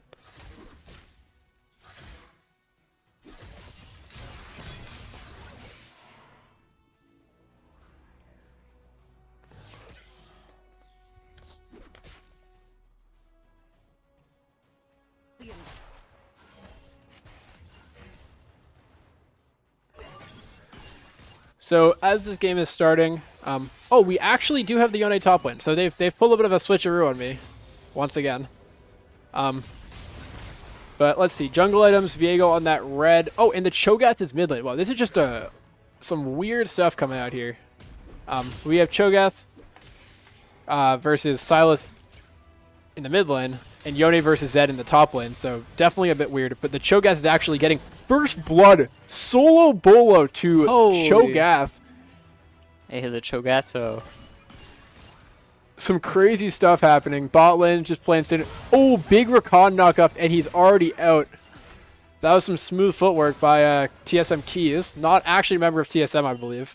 But, hey, I've heard that if they lose this game, Reggie will sell his house. So I'm hoping that Red maybe gets at least a couple kills. Or else we could have a homeless Reginald on our hands. Yeah, remember we said that the mid lane wasn't gonna be, or we said the game wasn't gonna be very volatile to start. Yeah, it's on me. So junglers, Lilia has a green. I would have liked to see the blue. I think just gives her even more speed and just leans into that sort of uncatchability. But green definitely just makes her hard to kill. Then for Viego red, I'm happy to see it. I really do think that Viego should just be going full burst this game. Yeah, So it makes sense. I'm actually a big fan of the green on Lilia. I think that she'll end up having enough speed where it won't really matter. That's fair. Just giving that extra bit of survivability is really big. Viego is coming into bot lane, actually. It looks like blue has spotted it and is backing up a little bit. So nothing too crazy. But this Thresh is a bit caught out. They're pinched. Ooh, the flash. double flashes on both supports. Hook goes wide, but good flash from Thresh to escape that Zed sticky with a- situation. This Zed is just getting a ton of damage down onto Yone. Up a bit of CS. As is the Lilia, as is the Caitlyn. Once again, blue is a bit of a CS lead, but nothing too severe. Still early, so. Yep. Both supports opted for that farming item. Looks like Cho'Gath might be going for the Heart Steal, which we haven't seen a ton of, but pretty fun. Control-Shift-Z. Oh, wow. Oh, fighting the bot lane, Thresh might fall down. Yep, right there. Trades one back for red with that Viego. Picking up a kill, definitely really good for him, as he will need that to sort of accelerate into the mid game, where Viego can sometimes have some issues. Lilia hits the E. Oh, the Silas fails the flash. Cho'Gath is just sitting on him, gets the knockup, and Lilia will secure that kill. That's huge that it goes to the AP carry. Oh, Silas Rakan walking up. But they all just walk out safe. Little bit of trade going on bot lane, nothing too bad. But Ezreal now has a huge health lead as a massive wave is coming in. Hopefully Caitlyn can get this, or else it's going to be a big win for the Ezreal. Nope, loses the cannon. -1. Anyone get the champion that I hate? Nope, doesn't look like it. That's tough. That's tough. Hey, someone will get it.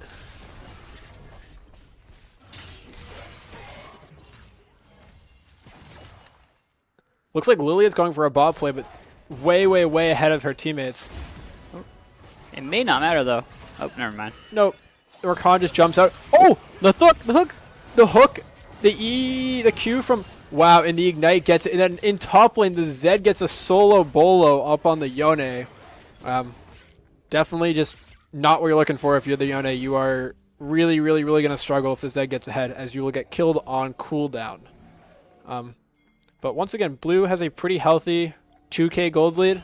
This Lilia pick is really working out, but I would like to see him back soon. They're sending out a lot of gold, especially for this early in the game.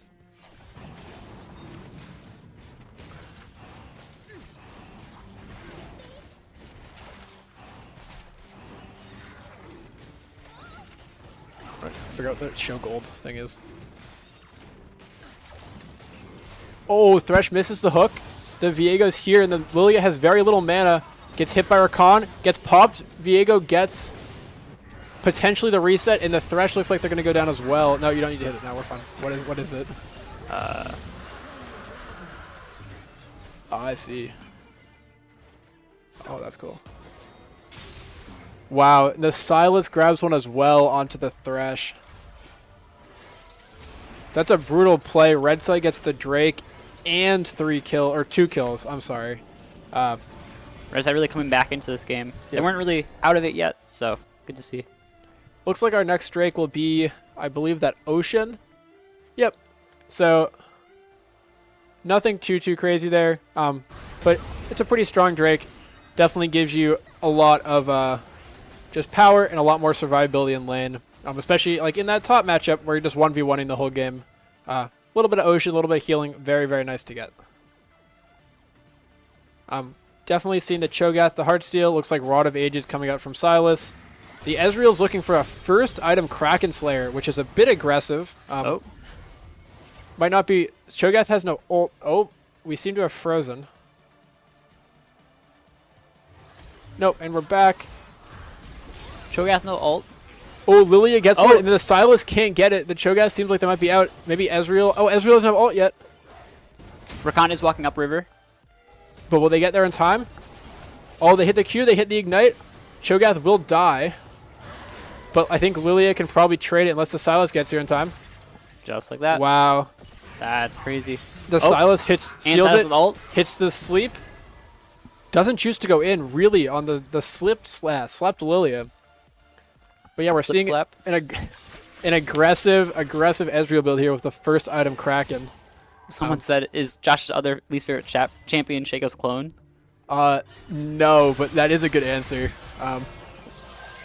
The Yone pops the ulti, but the Zed with the ult seems to get it, and they got the Yone's Ignite out and the Ezreal. It's just a huge top gap right now. In terms of gold, we're seeing about a 1.5k up in top, but very even in jungle. Well, 1k in mid, but even down and towards the bot lane. So that top and mid are looking like the biggest pressure points in terms of blue side's ability to win this. As we see a fight, Cho'Gath to Sylas, just a bit of damage out from the Cho, but they're looking for that ult, maybe. Nope. Maybe? Oh, wow. Huge play from the Cho'Gath, grabbing that last little bit of damage into the ult. And even got the Sylas flash out as well. Cho'Gath is now already sitting on 3 stacks this game, only 2 off minions, so they're going to be very tanky very quickly.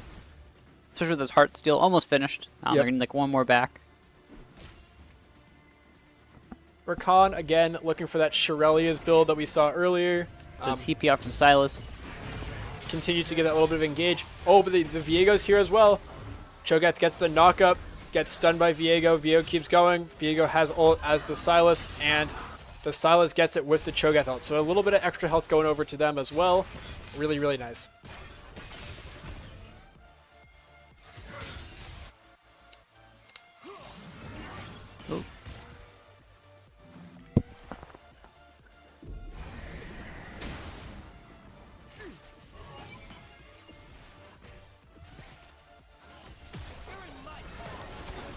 Both Rakan and Ezreal have 6.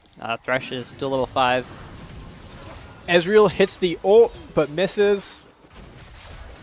Rakan also pops ult. Sylas does not, or Viego does not have ult, so this looks like Thresh and Caitlyn will likely get out. Oh, but stun from Viego. Oh, and Sylas is here. Blue side's in a lot of danger. It's a 2v4 right now. Lily is also coming down. Oh, but the Zed grabs another one top lane, and a big Thresh Lantern pulls them to safety. So they'll lose some plates, but compared to kills, that's obviously very nice from Blue. Oh, they're still fighting though, and the Cho'Gath is here now. Lilia flashes the Rakan knockup. Thresh hits a pull. Oh, big damage on the Ezreal. They're slept. Lane will get there in time. Caitlyn ult. Blocked by a Viego flash. Cho'Gath is here though, and they're stacking up that Heartsteel very quickly. And Lily is so fast, it doesn't matter if you run away. You can't get out of her. Sylas is going to look to run, maybe with the E, as Drake is coming up in 35. This is a huge, huge, huge fight for blue side. Sylas is going to look for a trade back. But they will not, unfortunately, have enough. And the Cho'Gath gets another Heartsteel stack. It's just brutal. So normally I would like the Jack Show on Cho'Gath, but being this ahead, the Heartsteel is going to be pretty hard to cut through. Oh, so look at that Viego build. What did I say? Yep, that Kraken's going to be very good, especially into that Cho'Gath.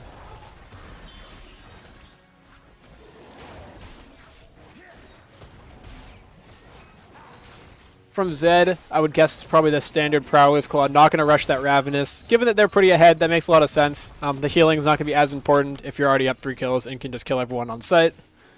I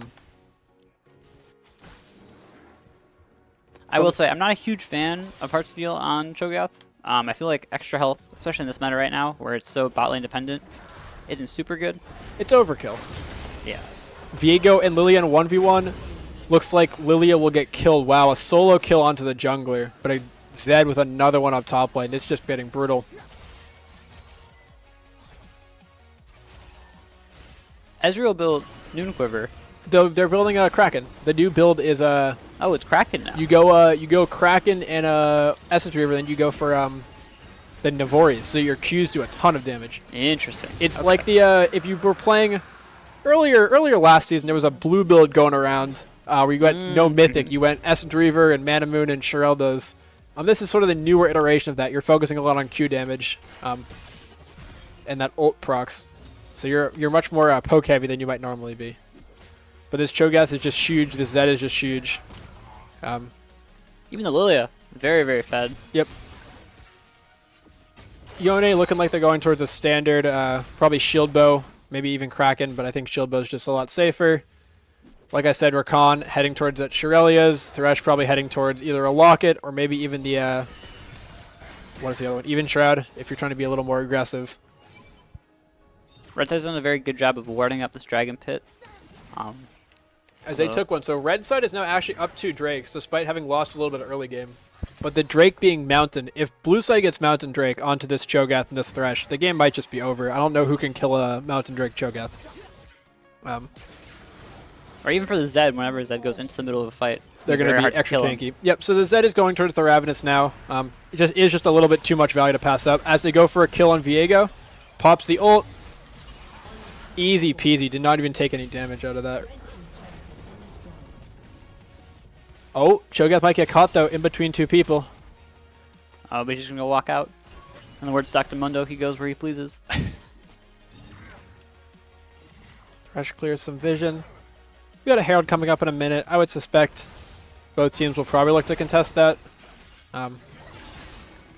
Lily and Viego very close to each other. Or that's actually Yone. Very close to each other in the jungle, but now they're spotted the Caitlyn is actually going flashes in, but cannot finish the kill with a heal and an E out from the Ezreal. Ezreal pops ult, probably for the minion pop. But this Caitlyn's just chipping him down. Oh. Viego once again is going to find that Zed. I don't think he wants this though. Zed doesn't have ult, so maybe he does. No, and just barely gets killed. But looks like Yone's going to look for cleanup. I don't think he has it. Zed going incredibly aggressively. Oh my god! Oh my god! Did we just see a faker play? The style from the Zed crap. at 60 health, getting a double kill all on his own. Oh my literally goodness. 0 damage to that fight. It would have killed him.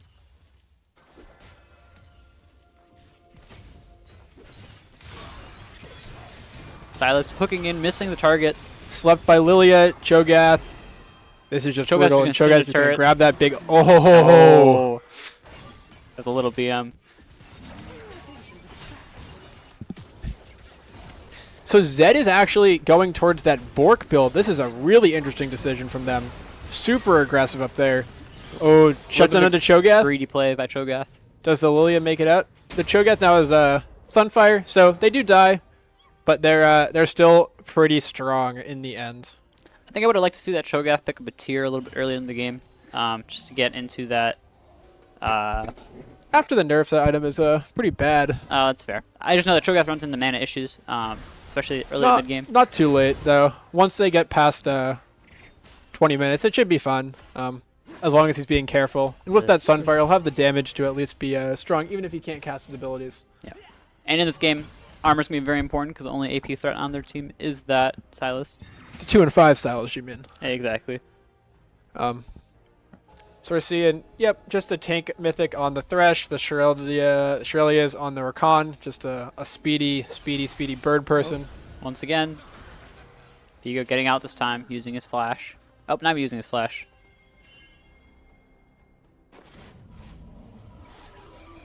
Yep, so that completed Kraken on Ezreal. I think the first build Kraken is weird. I like the Essence Reaver or even the Mana Moon a lot more, just for that damage. I think Kraken's a little bit harder to use until you have the 60 crit. But hey, if you think you're behind, it does give a lot of damage, so it might be able to flip a little bit. We have a Drake coming up in about 30 seconds. I suspect we'll either see just a trade with this Herald, or a Herald then directly down to that Dragon. Cho'Gath being hunted in the jungle right now. Gets the Heartsteel proc. Rakan ults. Oh, but it's everything. Everything being used. Viego ult, Rakan ult, Yone ult. So they get the kill, but Red Side spent a lot for that. And now Blue is coming in here. No Dragon up, coming up right now, so it's going to be very hard for them to get into this fight. TP on Silas as well as ult, but that's the only ult that Red Side has to work with. Thresh gets a pull. Ooh, big Rakan knockup potentially. But they are taken down by the Caitlyn. As Lilia is going into in. the backline for the sleep, Caitlyn's doing a bunch of damage onto the Viego. Yeah. Huge from Caitlyn. Zed is looking for the play. Oh, Oh, and the Zed gets shut down. but this Yone is gone as well. So big shutdown for Red, but I don't think it's going to be enough unless the Sylas can do it. Nope, Caitlyn is just too strong. This Kate came alive in this fight. Oh. Ezreal with the ult and the flash and the E just to get out. And now they're just taking up Viego's jungle. See, this is why I was hoping for the Ravenous instead of the Bork on the Zed. It just gives that little bit of AoE. So into 3 people, even if it's the damage is a little bit less, you're going to have a little bit more of a chance to maybe get out with 1 kill.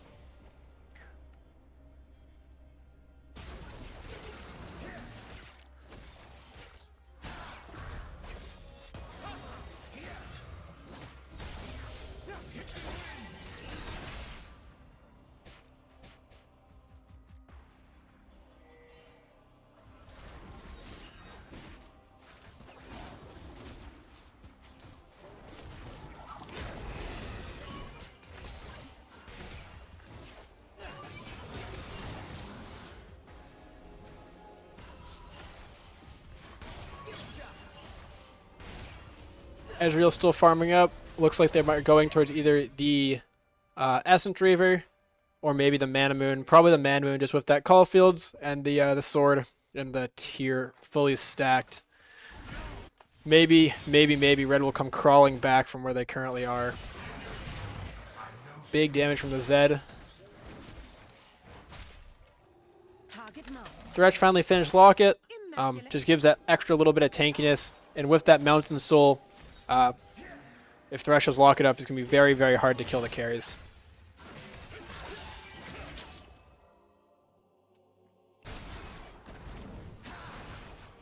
Thresh very far in the jungle. But Zed is here as well, so is Lilia.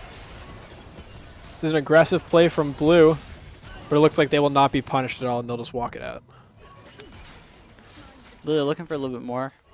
all of blue is up here, and there is a Yone stuck down in bot lane. Oh, throwing out the sleep for a one man.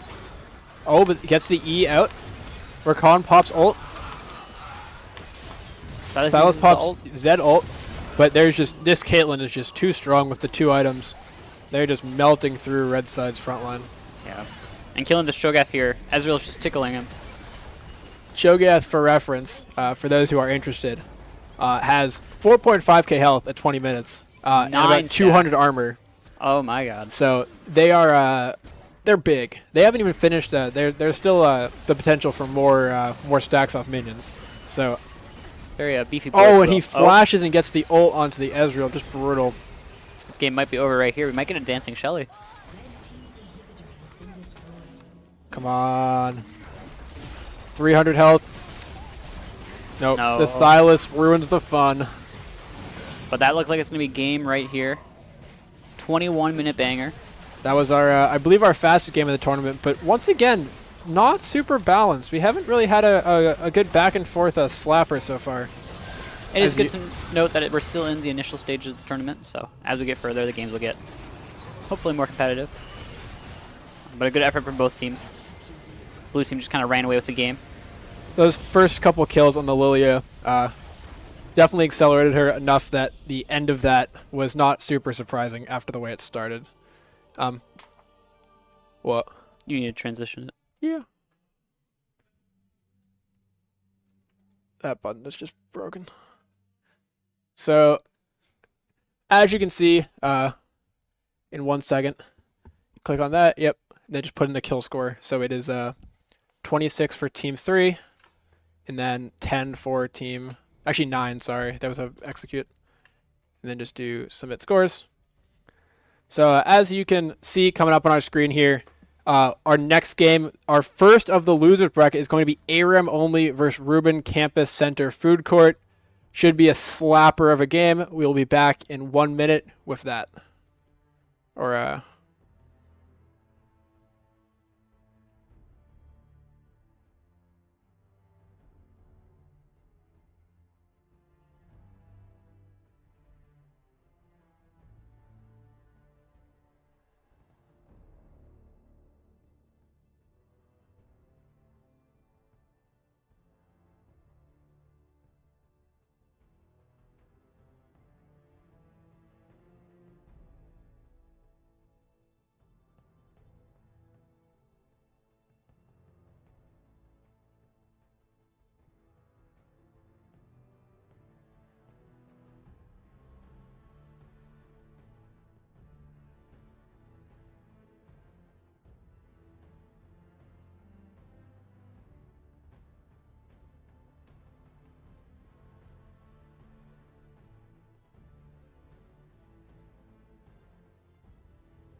While we are getting this set up, we are going to get our draft going in about 1 second. Oh, we're actually starting right now. Let's go. So awesome. So we've seen these two teams play already a little bit. And hopefully one of them will get to redeem themselves a little. So we see the Diana coming out. Do you want to cast a game? You can hang out. No? All right. You can come hang out. Mike is now in the booth with us. He'll probably join us for the food section once again. Diana ban. I'm a big Diana player. I don't know how good she is right now, but I think in the hands of a player who knows what they're doing, it's always a threat. Warwick ban coming out. I wonder if we from see Ruby Campus Center. the Yasuo ban as well. Maybe if the Diana, if they think that's something that's going to get picked. You know, usually you ban one or the other, just because Yeah, one's a threat but enables the other. if they think they're both champs are going to play, maybe you just want to take out 2 power picks. That's true. But the Warwick ban, again, we saw that earlier. Not super shocking. It's a pretty good champ. Viego, after last game, that's interesting. I didn't think the Viego did a ton, but Via can always be really scary because he's a snowbally champ. Gets a few kills and seems to just run away with the game. So I don't really blame him. Fiora ban, the one Josh has been looking I for all love day. it. I love it. Love to see it. I hate that. I mean, I don't hate the champ. I love Fiora, but she is a nightmare to play against if you don't have lockdown. So for me, at least, I think that's a good ban. The Orianna, a control mage, a really standard control mage ban. Especially coming out R3 bans. That's an interesting pick, but we'll see if it pays off. Morgana ban from Urban Campus Center Food Court. The Kaisa, first pick. Interesting. So they're really committing to a kind of scrappy, short range bot lane early on. And Red Side's going to counter with Xayah. We'll see if the Rakan comes through to follow So this it. is the very standard traditional Kaisa counter. Oh, okay. Is Xayah with the E, just a lot of lockdown with that ult. It's hard for Kaisa to go in because she knows that she's just going to get just become untargetable. But it's a very skill-heavy matchup. If Kaisa gets ahead, then Xayah is just turbo-fucked. Oh, wow. These So- are very traditional bot lanes. The Kaisa Nautilus combo against the Xayah Rakan. And see, I like the Xayah Rakan. It gives you that disengage, and since you pick Nautilus up, you're just sort of full committing to going Go in. Yeah. I would love something like a GP or an Ornn maybe. I'm a big fan of Shyvana. I don't know how much it helps with that exact game plan, but Shyvana just in general, you hit 6. You go in, yeah. You go in, you kill some people. So yeah, I still think the Ornn or even like just a Maokai, things with these big disengagey ults, are really strong here. Even a Syndra, I would love a Syndra pick potentially. For which side? For red or blue? For red. red. Yeah. If they're looking for something that's not just the jungle response. Oh, and a lock in the Zed. Okay, so You know what? I don't hate this. we saw it last game. It was big, obviously. The Zed was a very strong champ. Yep. But personally, I don't like this. I think the good reason here is if it's going to be banned away, you might as well take it now. But I don't think it's getting banned away. I don't know why you'd ban the Zed. I don't know. Zed was pretty scary last game. It was pretty scary. I think that it gives you, unfortunately, though, you're picking it into not Shiv, who have lots of tankiness, lots of CC. And since you already had the Xayah, the Zed kind of wants to go in, Right. and the Xayah really doesn't want to. I feel like they're just sort of 2 different game plans that you're playing right now. That's fair. But I guess if you pick the Lilia, you have that AP-AD mix again, and the Zed can just be that sort of pick and pop threat of, oh, someone mispositioned and they're gone. Bans coming out again. Jace Jax for red side. Udyr looks like a Maokai, so focus on the jungle. Standard jungle power picks right now. Really not surprising. And for Shiv, she likes to play into things that don't just sort of duel her early. That Jace ban's a little interesting. I don't know how. Cassante, a really interesting pick. We have not seen Cassante picked yet, but he's been very strong. Or an Ahri? Is this a Zed jungle? Very well could be. Or even the Zed top? Rakan top R8 support. It could be. It could be. Hey, Oliver's not playing today, but his spirit is with us. Always with us. Yeah, that is the Ahri mid, most likely. So Zed's probably going into the jungle. Heimerdinger hover. I could see a Heimer mid, maybe just to counter the Ahri. You have the range, you have that lockdown. Wow, that's aggressive, though. See, and this is a weird pick to my mind. The Heimer wants to play from far away and just outpoke, whereas the Kaisa, the not all want to go in. So they're sort of left with one. And my favorite champion in League of Legends. Oh, my heart. No. The Crocodile. The Croc. Someone call LS. We are, it is time. We've picked the Crocodile. Let's go to church. Dude. The Inquisition needs to return. Oh, that's an Urgot pick for No, Josh. not. Oh my god. Okay, never mind. Everything I said about the Zed pick, all fake, all fake. Everything is blessed. Ruben Campus Center Food Court is my new favorite team. I love these guys. Red side pretty light on AP. RA is gonna be their only source, with the Khan doing a little bit. Blue side a little more balanced with the Shyvana Heimerdinger. And their 80 threats being Renekton and Kai'Sa. So Red side they have to be really careful how they itemize going into the next game.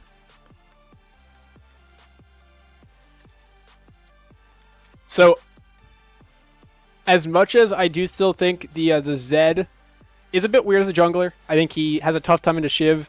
I think he just has a tough time into Renekton W and like that Nautilus passive. I love Urgot here. He has a great matchup into Renekton in lane.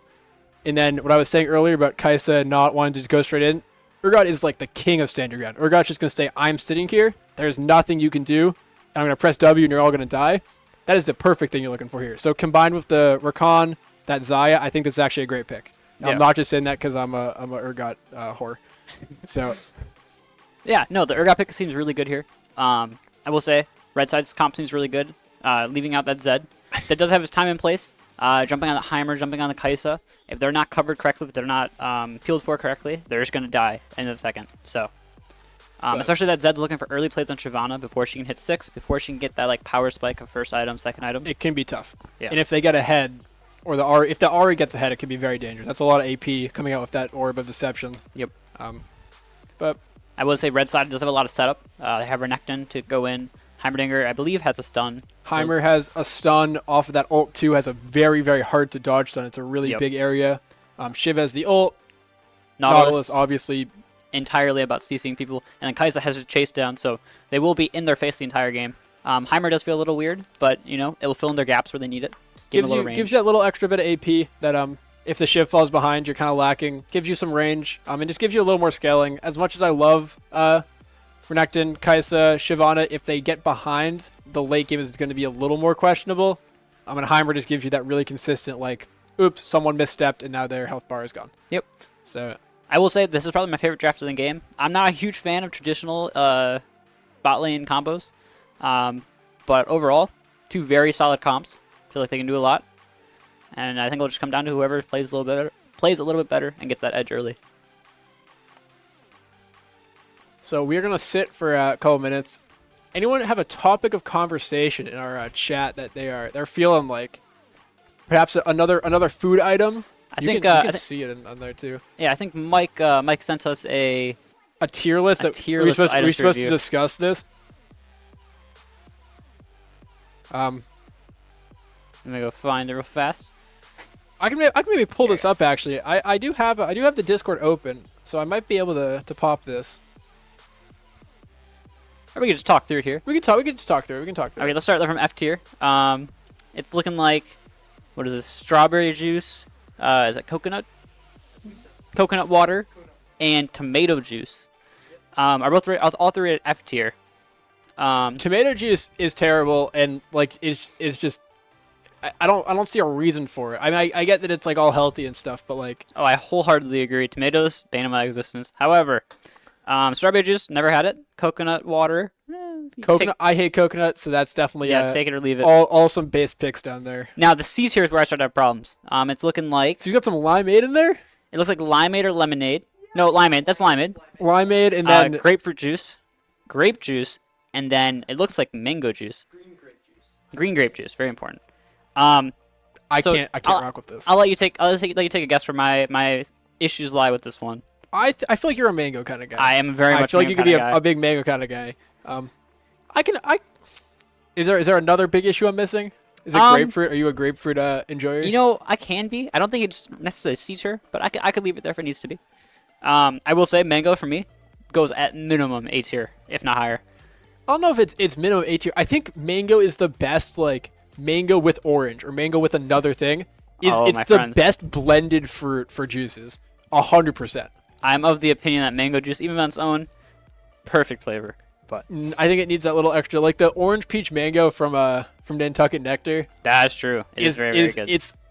It's like the best drink in the world. I'll talk about Urgot. Actually, don't know who's saying this. Whoever you are, the person whose name is just 420 a bunch. I'm gonna talk about Urgot as much as I want to because I love Urgot and I would die for Urgot. in a straight way, but like also kind of not. It's Urgot. Oh, is that Jason? Is it Jason? Jason, get in here. Jason, come talk about Urgot. Tell me about your favorite champion, Urgot. All right, we're gonna have to stop this tier list for a little because the game's actually about to start for us. Let's go. What are your opinions on the skins this time? Oh, never mind, they're gone. I wish you didn't kill this every time. I remember timers as well. Oh yeah. I can still show skins if you give me a second. We can talk through it while we're in the lull state. Oh no, Urgot. Zed. What? Zed needs to be swapped. I just killed it.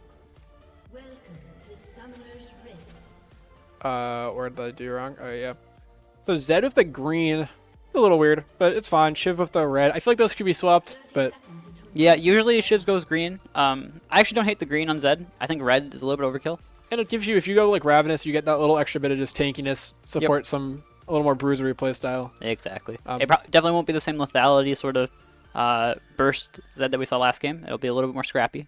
But everything else here is pretty oh, the Shiv with the Dark Harvest.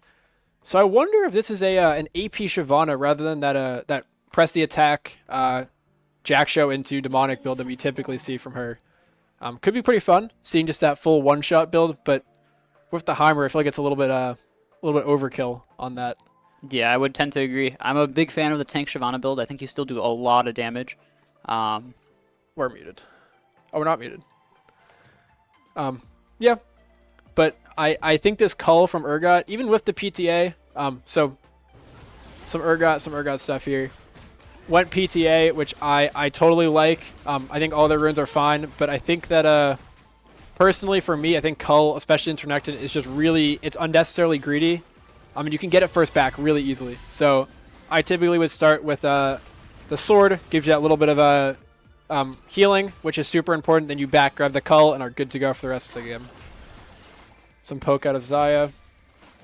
Yeah, it's going to be difficult for Kai'Sa Nautilus to get ahead this early, just because there's going to be a range difference. So for those who don't know, Kai'Sa scales. She gets to upgrade her abilities based on stats she has.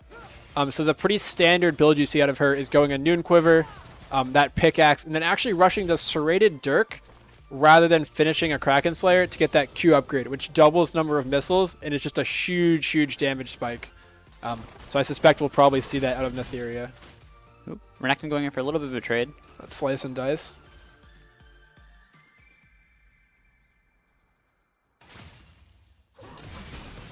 Urgot hits the E. Goes for that little poke. Some more fun Urgot stuff. I'm hoping we see this out of Lehia carry. Urgot typically goes double Q early on, so they go E, W, Q, Q for the upgrades, which actually gives you a huge, huge spike in terms of damage and cooldown, as opposed to your standard leveling of just going E, Q, W, W, W, W, W. So hopefully we'll see that. Would make me very sad if we don't, just given that I mean it's the Urgot. Oh boy. I remember to control Shift Z. Oh yeah. What does that do? I think it's a plugin. Wait, what? It's like something. It's something that you install. Oh, easily. really? It's not normally there.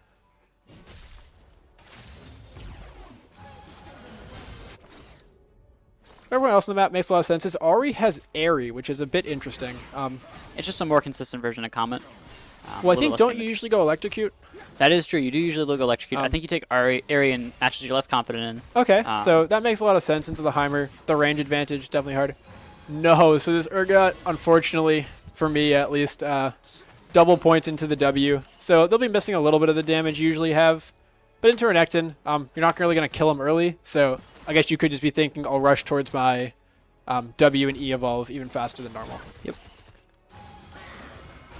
Oh, big charm and pops to see. That's where the Electrocute would have been huge. Get that proc off the second Q. But even then, the Heimer got charmed, but then the turrets were still doing so much damage.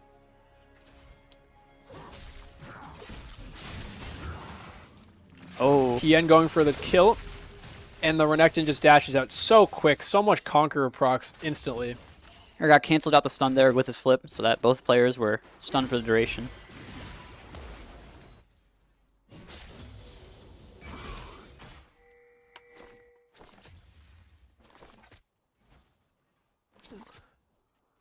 In the mid lane, a small lead is building. Heimer's up around 8 CS, so nothing too noticeable yet. Yeah, it's a pretty small 500 gold lead. Nowhere near as crazy as some of these past couple games. So far at least, pretty chill. Hopefully we'll maybe get a Drake fight or something to get some action going. It is interesting. Urgot is actually falling behind in the top lane against this Renekton. Although I think that's pretty par standard for the course. Renekton is well known for being one of the strongest early game top laners. His base stats are incredibly strong. And especially with that cull on the Urgot, he's just going to have a little bit less power to shove Renekton out of lane. Big trade from both sides. Looks like Urgot will probably back up and then potentially just TP back with an item or two. From bot lane, both supports had the exact same items, just that farming shield. So nothing too crazy. And it's just a pretty chill lane so far. A little CS lead for Xayah, but also not super shocking given her range advantage into the Kai'Sa. While we're doing this, let's take a little peek. So we do see that Blasting Wand on Shiv. Could definitely be something like the Rocket Belt, or even just that Rush Demonic if you're feeling like that. But with the... appears maybe to be a Nashor's, actually. This is interesting. Interesting. That's a little bit of an older build. Last season it was pretty popular. Really? Yes. So what do you go? For what I remember, I think it was Nashor's into Sunfire into Demonic. So now it'd probably be something like Nashor's into Jackshow. Huh. I've seen it happen before. It's very aggressive, but it does work pretty well. I don't know how I feel about it with the Dark Harvest, but we'll see how it goes. Feels like you're losing a lot of the tankiness that's made Shiv so strong. Exactly. If you were very far ahead, it was very good. It feels, yeah. Especially if you can go Jackshow second, or in that time of Sunfire. Look at that range from the Heimer. But especially early, Shyvana's pretty tanky early, or tanky enough. Oh, Urgot goes for the E but misses. But now there looks like there might be a fight over this bot crab. Nope, just smited away by Shiv, and she's just going to walk right out. But there are 4 red side players here. They could potentially look to just take that early Chemtech Drake and get themselves started on the Drake stacking. Oliver said it could also be a Nashor's into a Night Harvester. That is very true. That's what I was thinking if you're going the full like bomb Shyvana build. But it feels like with that, if Zed finds you, it's just going to be really bad. Oh, a play top lane, and just with the slice and dice, and a Ruthless Predator out of Renekton just walks it out. Already has Iron Spike Whip, so they're going to be very strong in this game. Probably towards the Gore Drinker, I would guess. Just gives you that little bit of tankiness, a little bit of damage that things like the Prowess Club don't. Oh boy. Another flip. Oh, pops the Dominus. Flash. Ah! Walks it out. Down in bot lane, we're getting a fight. Big damage on Nautilus. And But first Shyvana's blood here to with the Xayah. Dragon Form? Shyvana's here. Hits the E. Flash from Oh, Rakan. that's so much damage. Rooted. Oh, but the Kai'Sa gets it. So it's a 1-for-1 on the ADCs. Oh, but Zed is making his way down. This is very bad if they don't catch Zed him. has ult. And it looks like Shyvana's just going to leave her ADC. This feels so like clean upable, but Kai'Sa grabs that. Shiv is looking to go back in maybe. Hits the E, but does not have enough damage. maybe the E was on cooldown, but I'm pretty sure that E kills either target. Yep. Up in top lane, Renekton just shoved the Urgot out lane. Urgot, oh, the sheen, it's terrible, man. I would suspect that's a demonic, or that's a Divine Sunder. Josh's eyes, man. What? Josh's eyes, no. Just given that that's the only thing you can really build with that. But yeah, Sunder was good for a week, and then it got nerfed, and then also like it's bad on Urgot because of how his W interaction works. So I'm very confused why you'd go that item over the Jackshows, which is just still really strong. So hopefully maybe he'll just go Frostfire, I could see. If you're going Frostfire into Titanic, but I think even that is just a worse version of Jackshows.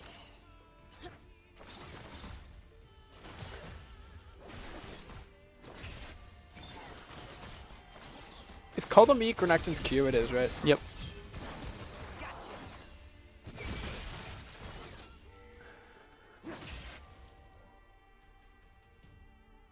Matching lost chapters on mid lane. I mean, that's the way you do it as a mage, but this Heimer is a pretty solid lead right now. So we're seeing in top lane about 400 gold. Jungle's very even, mid is very even. Down in bot lane, though, the Xayah is up a little bit, about 300. And the support is up as well for that red side. So there's definitely a little bit of a gold lead for red, mostly in bot, but it's nothing too severe where this game is anywhere close to being callable yet. Definitely our closest game of the day so far. Absolutely. Good to hear. We just love some action. This has been it's 3 kills, which is a lot, but it's a more LCK kind of thing than LPL. Yeah. At what point in the game do you think this Urgot just overtakes Renekton? As a Urgot professional yourself? Typically, I mean, the level 9 is the biggest spike. That W becomes a toggle.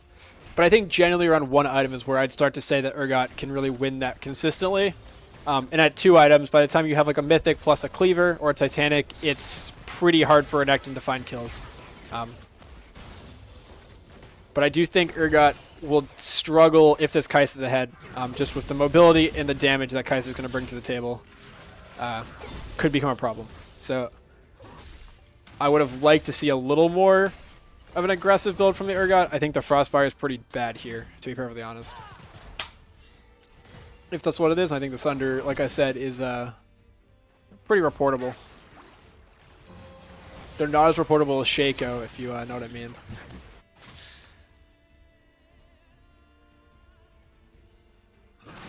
Other than that little scuffle earlier, top lane's been pretty quiet. So is mid. Heimrich has gotten a really huge lead off of the poke. And those turrets being very, very hard to deal with for an Ahri. But not so bad. So the Nashers is finished on the Shyvana. No hints of what they're going to next yet, but A lot of damage, though, that will be coming out. Red Seam secures first Drake. Next one will be that Mountain Soul, or that Mountain Drake we were talking about earlier.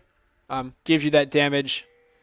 Gives you that tankiness that makes lane way, way, way nicer, especially up in top lane where you already have some resistances.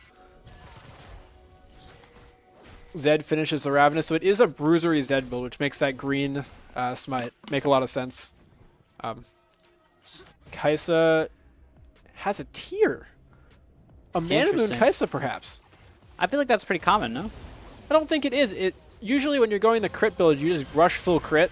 Okay. Especially if you're doing that Dirk rush to get that Q evolve. The tier sort of stunts that, and then with Mana Moon, you're not getting the attack speed that you really need.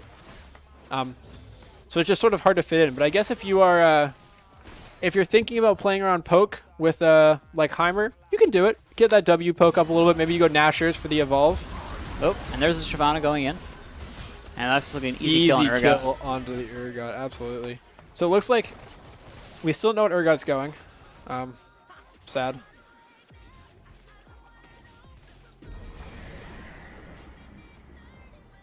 I didn't realize we could hear the Spotify. I just started hearing the Spotify in the background. Oh, it's been on for like 2 games now. I didn't know it was playing. Oh boy, so the Zed gets chunked down to about half. Smites the Herald, nothing too bad, but he's actually in this. Ahri might just be getting solo killed really low. The very minimum pushed out of lane.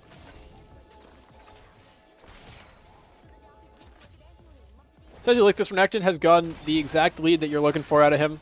He is up about 30 CS, and it's just very strong. As Kai'Sa and not get chunked super, super hard. What do you think about the Kraken Slayer on the Xayah? I will say this much. I'm not a super experienced ADC player.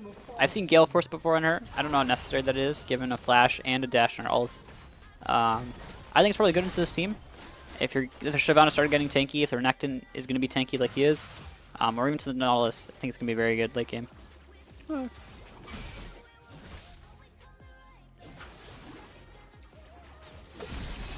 Rakan, once again, with the Shirelias, the bane of my existence. But I guess we run fast, so...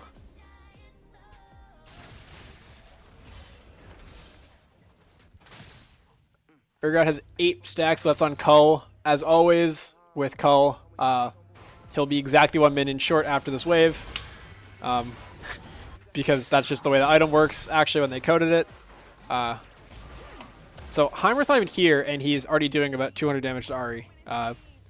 Which is super fun, I'm sure, if you're that mid laner. So... But... Oh. 1 minion short. Oh, 3 minions short. He missed a couple minions on the wave. How So it doesn't feel as bad. How's he at 99 CS, but... What? How's he at 99 CS, but 3 stacks left on call? If you took jungle camps. Oh.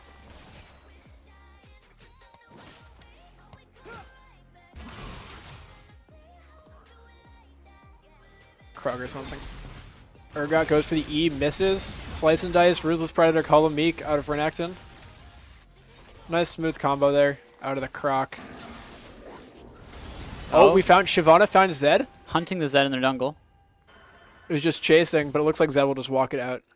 No Not one's too gonna rotate surprising. onto. Oh, maybe the Ahri will rotate back. Never mind. Nope, nothing too bad. Up in top lane though, Urgot gets the flip. Oh, and the Renekton just walks Zed out. is also Zed is there. here though. Oh, but Shiv's coming in from behind. They don't know. Shiv's ult's about to fall off. Huge, huge E damage. Flash for flash on the Shiv and the Urgot. Zed goes for the ult, gets stunned. Urgot looks for the ult, but I don't think there's enough damage behind it. Maybe gets the pull. Oh, it's so brutal. Nice ult by that Urgot. Huge, huge. Renekton may look to turret dive even here. Nope, never mind.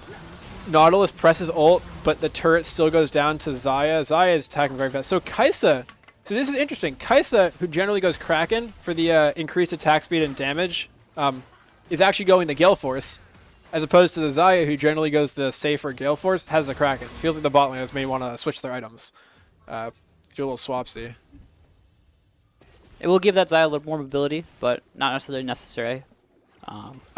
Oliver, if you're still in chat, do you want to describe this the Shyvana build for us, given that there's a Fiendish Codex now being bought, which seems like an interesting purchase? Oh. Is that Night Harvester? Do I know? I don't know what Night Harvester builds from. No, the Harvester I think is the Hex Tech item. Yeah, but it builds from two things. It's Hex Tech plus two other things. Oh, you're right. You can yeah, do some googling. Don't look at my search history. But you can do some googling.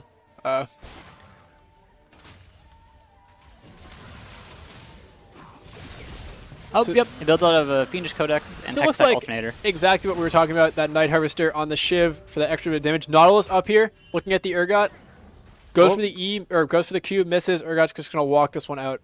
Oh, but Shiv is here. It could be a dive. 3 people. Nod has no ult, but Shiv does. So does Renekton. Urgot might want to be careful. They're gonna get dived.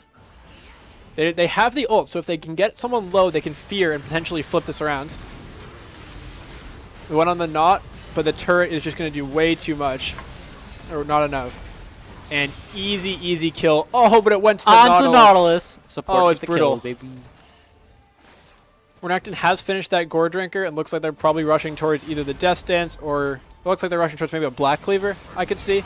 Zed goes for the ult on Shiv. Gets the ult, instant kill. And now the gets Xayah out. is hitting Nautilus. Stun. Ooh. A second one for the Zed with the clone Shuriken. And you know, if you're Zed, that's exactly what you want. You're getting these kills. You're getting ahead. Still 0 deaths on the Zed as well. Yep. So this Urgot is going a tank Urgot build. Xayah popped ult just to skip their Renekton there. Yeah, this is not really a pretty... Urgot does damage, but he definitely needs some AD. I would have liked to see a Titanic or a Cleaver or even like a Sterix gauge out of him before he started going into those tank items. The Thornmail, maybe the Ronduin's Omen for the extra crit damage. a little bit of for fight protection. occurring around the Rift Herald. Red Team's exit path is cut off. Keys goes Oh. in for a knockup, doesn't hit it. Ari's here at no health and will just walk it out. Oh, Renekton's there though, misses the charm, but Zed just flashes over the wall and we're out. Makes it out. Jumps over the wall with the clone, shadow clone. I would like to see the Renekton blast coming over the wall there. I think it could end up in the middle of the team. Oh boy. But- Pupper Shyvana's is very very alone, deep. gets charmed, gets knocked.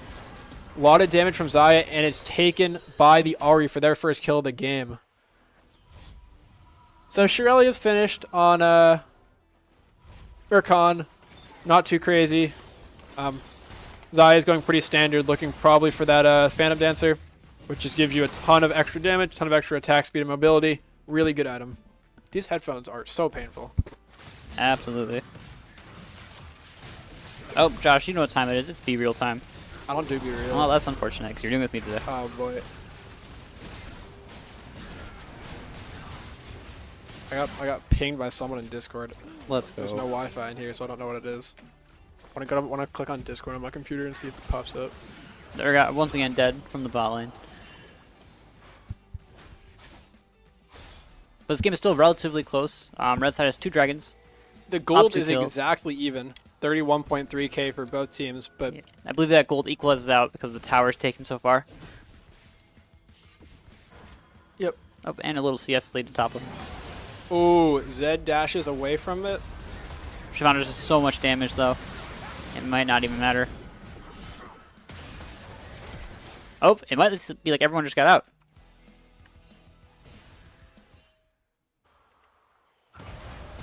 Yeah, there are no deaths there. Lots of spells used.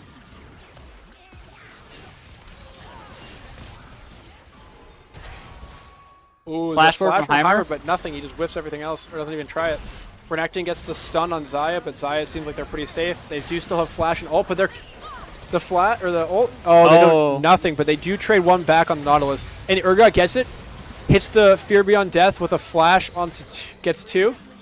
Could follow up for a third one, maybe with the Ahri Charm. Oh, doesn't hit anything off of it. There is a Baron up though, and that is 3 people dead for blue side. And I was saying before, the teams look very even, look very on par with one another, but this seems to be a fight that just really says that red side is very, very ahead. So it looks like Kai'Sa is finishing that Mana Moon. So this is really weird. She will not have the upgraded dash on her E that usually you want to rush towards.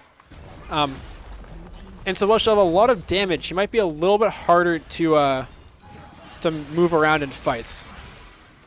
On the other side, Xayah has already finished her Phantom Dancer. She is very strong. Mid-Harvester. That's a fact. That's a huge fact. I wouldn't even call it Mid-Harvester. Night Troller. Bringing back the classic Last Shadow build. I hear people outside.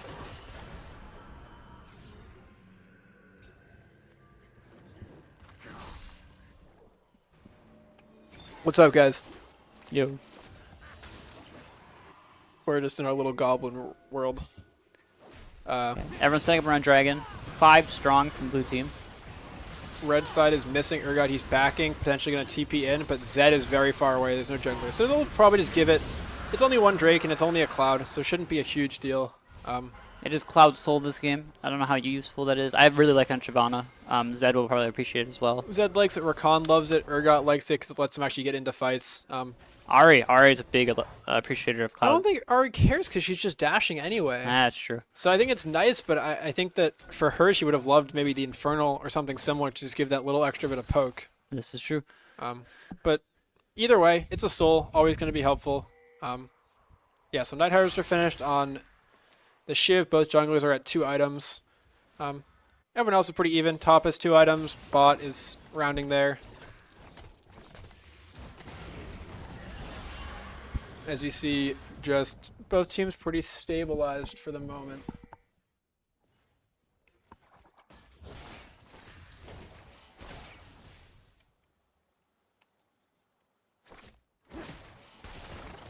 Urgot finished with the Frozen Gauntlet. Frozen Gauntlet?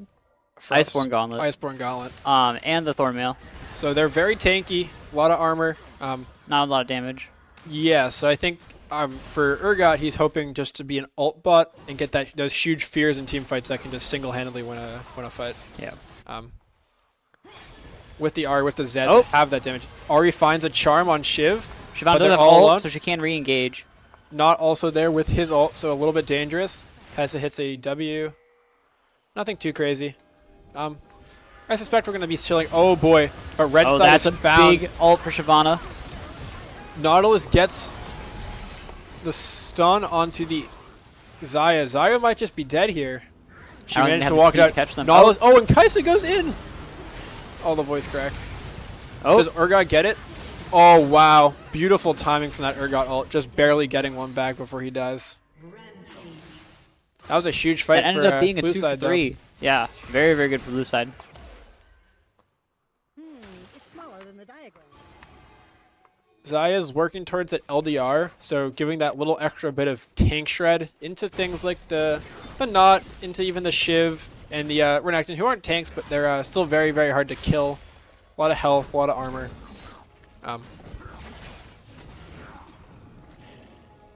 You switch me out of... Oh, No, I was just looking for viewer count. how many viewers we got? 20. That's pretty good. Yeah.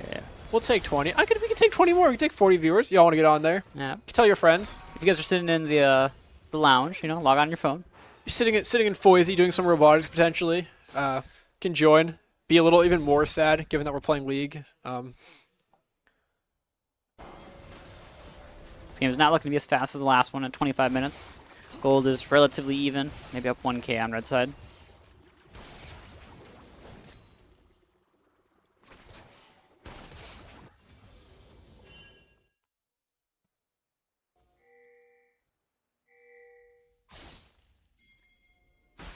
Oh, Oliver just mentioned Heimer has 3 biscuits still at 25 minutes. My heart, my heart. Call LS. Dude, We got a Church- Renekton and a 3-biscuit Heimer. It's brutal. So we're going back to the Heimer or the biscuit debate real quick. We can talk about this. Biscuits are generally taken for safety in lane, but as Heimer, you got that big range, and into Ahri, you're not really at risk. So I think the biscuits are pretty bad, and this definitely shows that, given that they weren't really needed. Yeah, and especially if you're getting to this point in the game, I think just selling them for that extra item slot, a little bit extra gold, is Or probably just using more them, worth get you it. that, get you that mana. The Kaisa did actually finish the mana moon, so that little extra bit of damage, I guess, on Q and her W, but a lot less mobility that I would have liked to see, and a lot less attack speed. So into tanks, she's gonna have a pretty tough time killing things like the Urgot. Oh, Zed goes Going in, deep, got blast Gets coming away blasted. into Shyvana. but gets to jump right out. Oh, big damage from that Shyvana E. That hurts like hell. The fact that Zed got out there from the middle of the enemy team, kind of crazy. Urgot's coming up here. We have a Drake coming up in 40, so fighting right now feels a little weird, given that whoever dies is just going to be gone for the rest of the game. Zaya's on 2.5 items, Rakan's on 1, Ahri's on 1.5, Zed's on 2, Urgot's on 2. Yeah, so it's going to be, I think, a little bit tilted towards blue side. I think they have a little more item completion going on.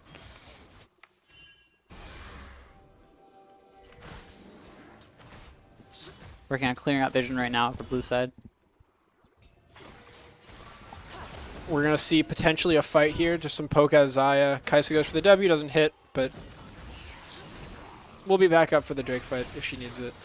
Zed getting a lot of damage onto that Zaya, or into the Kaisa. She's already taken about 25% of her health. Now it's about 50%. 50. Urgot misses, but oh, we're just going in. Rakan goes in. Both tanks are just absorbing damage. Renekton gets feared with the Urgot. The Oh. Zaya is just cooking through them, but it's still a 3v3 right now. But Kaisa is completely dead. She cannot go back in. I don't know. We saw the Zed last game. Could definitely Yeah, be possible. but Kaisa at 1% versus Zed at 1%. It's very different. Looks like Blue will probably just take this Drake, put themselves at soul point. You mean red? Red. Sorry, it's yeah. Colors are hard. It's okay.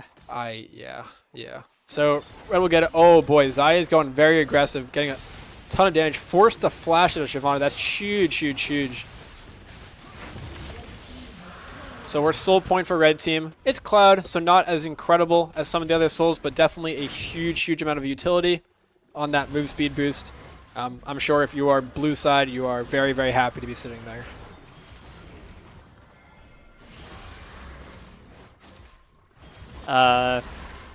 Mike says this caster named Josh needs to admit he's a Shaco main for real. And Oliver said you get mana from selling as well for the biscuits. Yeah, I know, but I mean more just you can just pop in a fight, get your little bit of gold, or get your little bit of mana. It's 15 gold after the nerf. I need to admit I'm a Shaco man, bro. I never played Shaco. You want to check the mastery? What? You want to check You the can mastery? check the mastery. I don't think I've played a single game of Shaco in my life. I might have played one in an air, but it was like I had to, man. Interesting. The other champ that I don't like, I don't think ever played in the game. But Who is it? I'm not gonna say. Someone gotta figure it out. If I start guessing, you gonna tell me? It's a bot laner. Is it Droven? No, I don't mind Draven.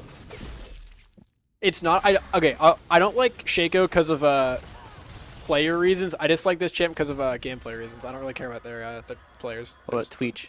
No, I don't care about Twitch. Fuck. By bot laner, do you mean ADC or do you mean support? Either or. Yumi. No, I don't care about Yumi. You don't care about I Yumi? mean, I don't like her, but it's not like a. I don't have like a personal dislike. I think she's just like a bad design. But this champ I have personal dislike for beyond just like it's Yumi. Getting back to the game, red team taking Baron. Try to sneak it, but it looks like Blue knows they're collapsing, and Urgot does. Oh, Urgot has TP. He channels the TP into Baron Pit. Red will just probably get this and get out. Smite it. Oh, but they're trapped in the pit. Dominus from Renekton. The charm, the Zed ult. Renekton on the back line, Renekton shredding one-shots everyone. Zaya. And will still not go down. This Urgot has an... Oh, Amy Frizz.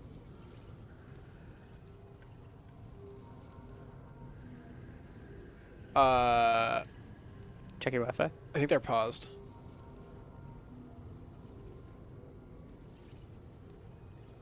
No, never mind. Urgot barely kills Renekton, but they just have no damage with this build. They don't really do anything, so the Heimer and the Nautilus are completely healthy. It looks like Red just got massacred for that play. Baron is only on Zed, and even though the Zed is 4-0, I don't think there's a lot he can do into Nautilus. That's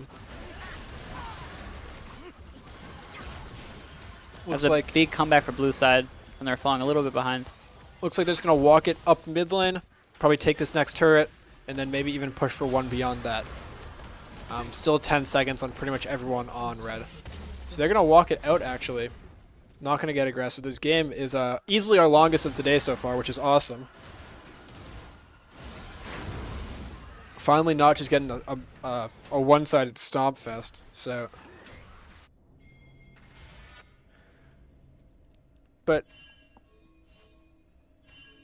Oliver, you know me well. It is Callisto. Oh. That champion should never have been created and should never exist. It is like the biggest debate in the universe.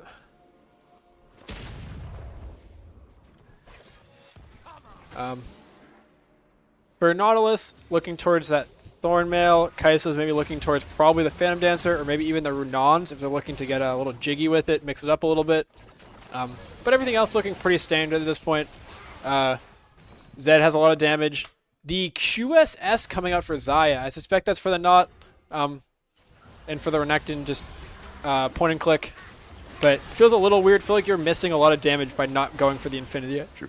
Unless you are deciding to finish that fully before you finish the QSS item.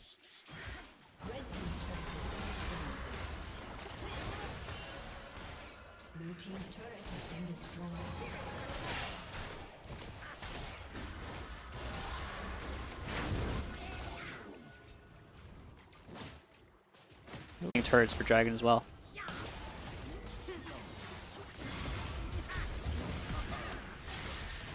Zed just one-shots the Heimer. With the TP old in from what I believe is Renekton. But it's a 3v1. And the Renekton is tanky, but the Urgot is a bit tankier, it looks like. Oh, the flash! Oh! The Meek have been culled. Okay, and that's a successful stop of the turret push. Looks like At the same time, blue team is looking for the Drake. Oh, but the Zaya's there. Sees not. Follow up Nautilus. Oh, there you go. Goes for the really early ult. I don't think they need to ult that early. Oh, but they just one-shot the Naut, and now the Ahri comes in. Oh, that was beautiful by Zaya, actually. Blue team did secure Dragon, so they're not giving her the soul. But it's now But it is 4v2 alive. The Shiv just goes in. You're looking for an E, has to flash out. Oh, huge damage, though. The Night Harvester, not as tanky as some of the other builds, but does give you a ton of damage on that E and on that W. Can we get a count of her Dark Harvest stacks? Can absolutely get a count of her Dark Harvest stacks. She has 13, so not too bad, but Not also bad. not too good. I think you're looking for like 16, 18 at this point. But Something like that would be a little nicer. Let's see. Heimer's got about 2k damage on that Dark Harvest. I like that. I like that. Did he ever sell the biscuits? He did. Oh, he still has biscuits. let's go. So this Heimer is just a baking man. A man who bakes, sitting on some biscuits.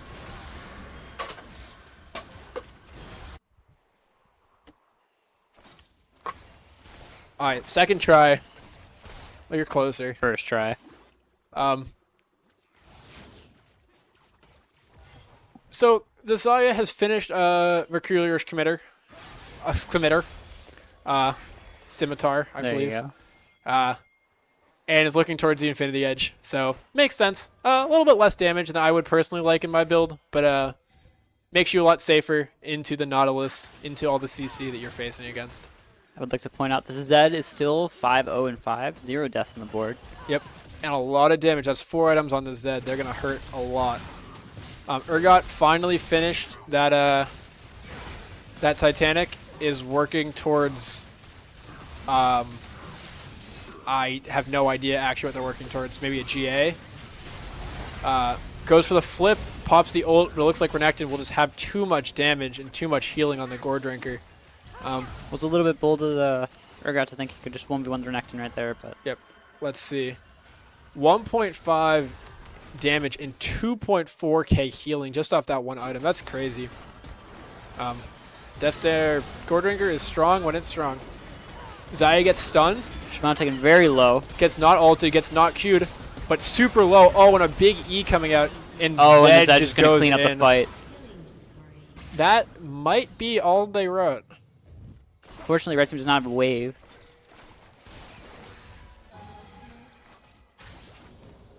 Oh, it looks like they're not quite confident in ending the game yet. I think they are. I think they're just waiting for that wave to catch up. Renekton is back up with pretty good wave clear, as is Shyvana.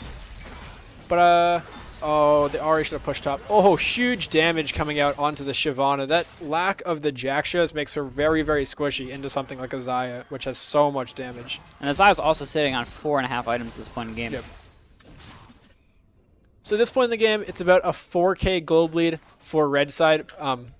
So not very big. That starts to become very, very, very irrelevant at this point, as core items are pretty much all finished. But that being said, the GA is finished for Xayah, so no Infinity Edge being bought. That's going to stunt her damage a lot compared to what she would have gotten finishing that IE. But you are very tanky. Renekton's going to hurt a lot less given the armor you're going to get. So if you think your team has the damage with the Zed, it makes sense for me. Urgot still sitting on that stopwatch.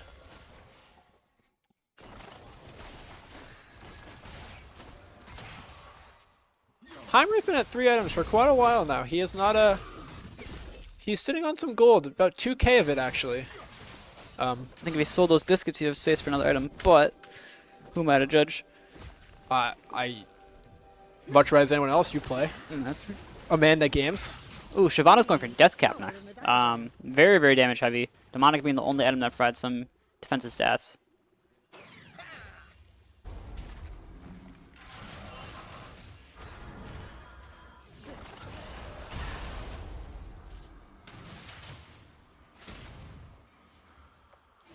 Drake is up in about 45 seconds. That will be the soul if red side can grab it. Oh!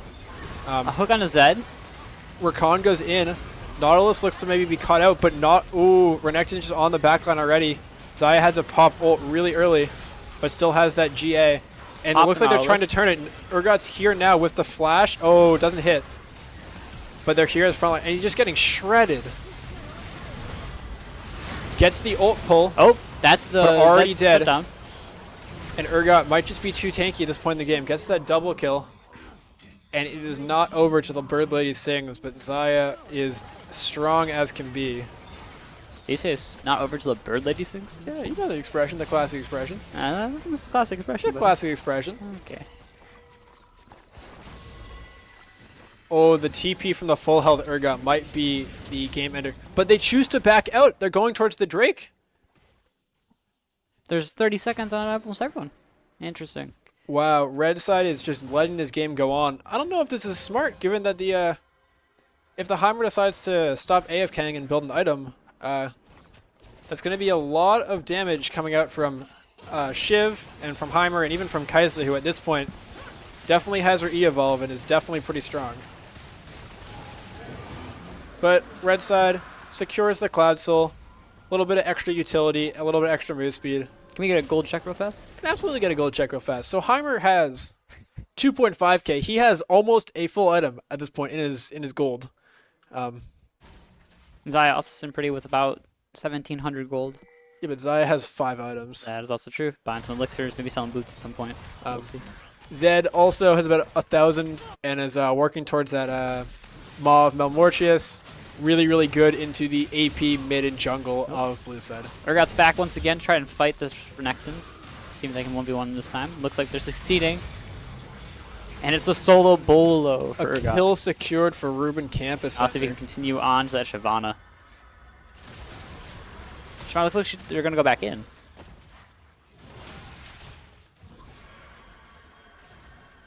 Urgot's trying to walk him down, but red team gets Baron. Gets the flip. Oh, and it's Oh so my much God. damage as the Baron comes up. Urgot just hit put one in the game where it's game over. So Urgot has finished the cleaver, is almost dead here, but they now have 2 damage items. They're a lot tankier. Kai's had ult, But just walks him down. Red side is still 4 strong and is just walking up mid lane with that Baron buff. It's going to be very, very hard to stop them, given how strong they are and how much range they at this point have with the Ahri and with the Xayah poke. Not goes for the ult, gets it, but that's going to be potentially just a losing effort. The Zed is taking turret shots. Ult out of Heimer, gets the stun. Heimer still sitting on 3 items, is just resolutely refusing to sell those biscuits. They have 3k gold. They have an item. I might be wrong in this math, but Demonic Embrace, which is generally, I think, what you would want to build here with the Leandries, is it's about 3k gold. Yep. And right now, you're just kind of not doing shit. So, if you're Heimer, you're a little more of a Bert Tilly kind of professor than a Sergei Makarov. So, it's a little weird. It's a little weird coming out. Red team decided to back again, spend their goals. Zion Rakan, so cute. Me and Urgot have the similar kind of, when we recall together, we also lovingly embrace. Is Urgot that your date on Valentine's Day? Yeah, always. Okay. Fair enough. Kai'Sa has finished her Infinity Edge, so she is going to have a lot of damage. Kai'Sa, really good at shredding through tanks. Unfortunately for her, there isn't a lot of tankiness on Red, but that just means that she'll start chunking through the carries even faster. So at this point, it's pretty scary if you are the Ahri or the Xayah. If you just get caught, you might just get Kai'Sa ulted and killed. I was even saying that the Urgot this game hit a point now where he's just so hard to deal with. Super, super tanky, does a lot of damage. Yep, but this is a 10. This is a 10-8 Urgot. It's good, but I'm a little disappointed in what we're getting out of this. But the Zed and the Xayah have been very, very strong. That mid and that support have just really not died at all. Just a lot of utility coming in.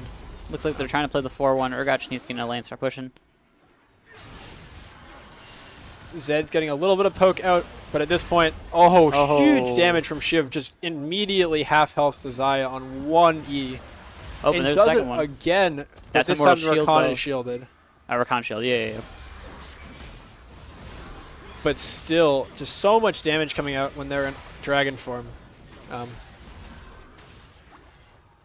Kai'Sa W hits, doesn't really do a lot. No AP, so it's not crazy, crazy scary. Urgot shoving in waves inside their base. Urgot's they a can do little stop bit that. extended. There's a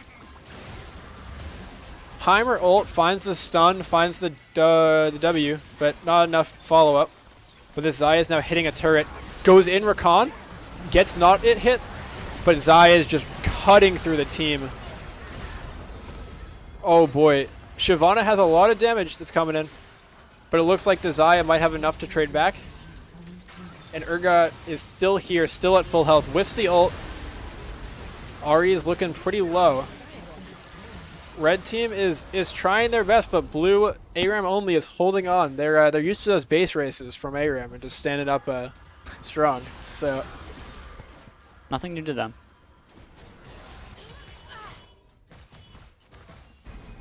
LDR coming out from Kai'Sa makes perfect sense. Gives you that extra bit of cut through. Heimerdinger leaving base, has a new item. He has an item! He has an item! Let's go! What item did he get? He got demonic. I was right. Let's go. Heimer finally sells biscuits.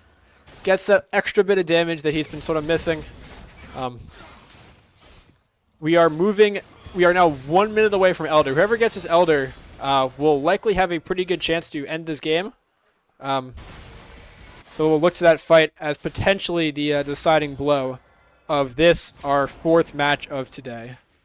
After that, the next match will be LEC has been on. I have not been watching LEC. I will not be giving spoilers, but I'm just going to go look.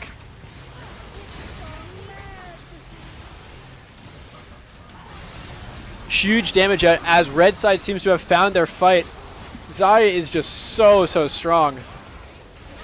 And they cut all the way through blue. ARAM only is getting sent off the Summoner's Rift and back to that Howling Abyss from whence they came.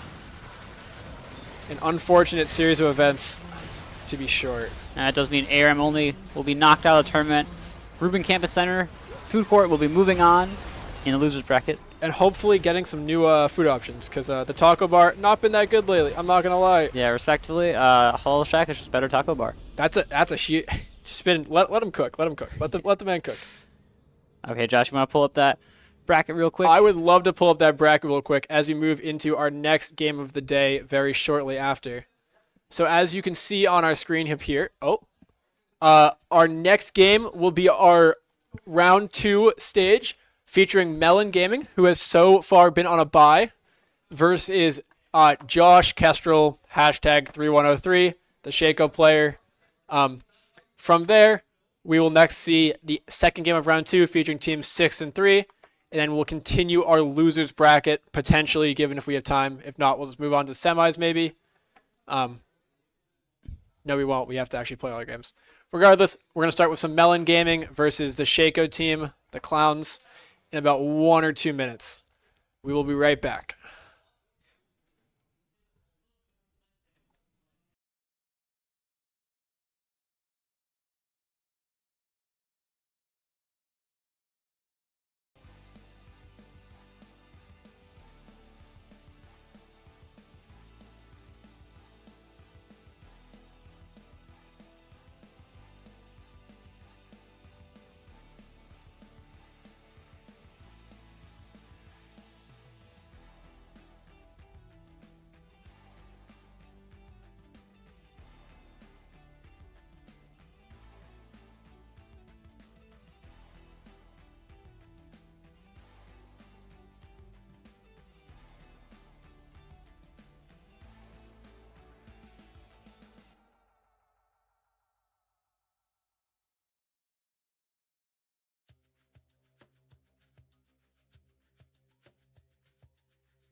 Okay.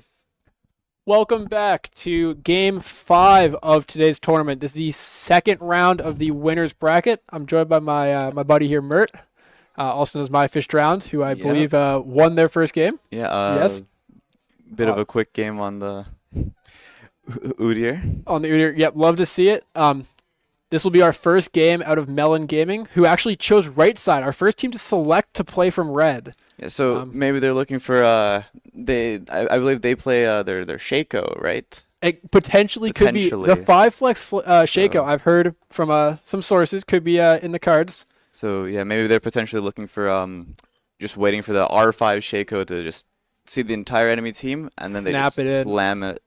So we will hopefully get this draft started somewhat soon, and definitely think out of red side's parts here. Awesome. For red side, the jungle power picks, the Maokai, the Zac are definitely in VJ's wheelhouse.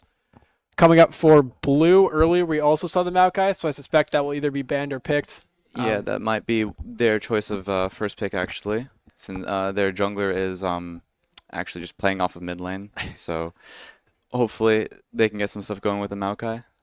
So that would make sense. I suspect also red side probably looking to ban out maybe the Aurelia or the Gwen or the Ornn, one of Swift Panda's picks, given that he's usually a pretty lane dominant player if he gets ahead. We did see earlier he picked the Darius and griefed out of his mind. Happens. But his team was too good, so hopefully either they'll continue to stomp or he will potentially maybe spin a little bit less than earlier. Maybe he was just playing bad so that they don't ban him out. Yeah. It's the secret maneuver. Yeah. Make them think you're weak. All right, and we have the bans underway. Oh, well, Vlad earlier, easy. A moment apart, red side mid laner, huge Vladimir player. Not a one trick, but definitely his strongest champion. So that will be gone. And the Jhin ban from red side. Waifu is a one trick. That is his number 1, 2, 3, 4, and 5 champions. So not a surprise there. The Ornn makes sense. It's a pretty standard strong pick. Maokai ban makes sense. And I believe the red side jungler also plays Diana, so that is why that's banned. Yep.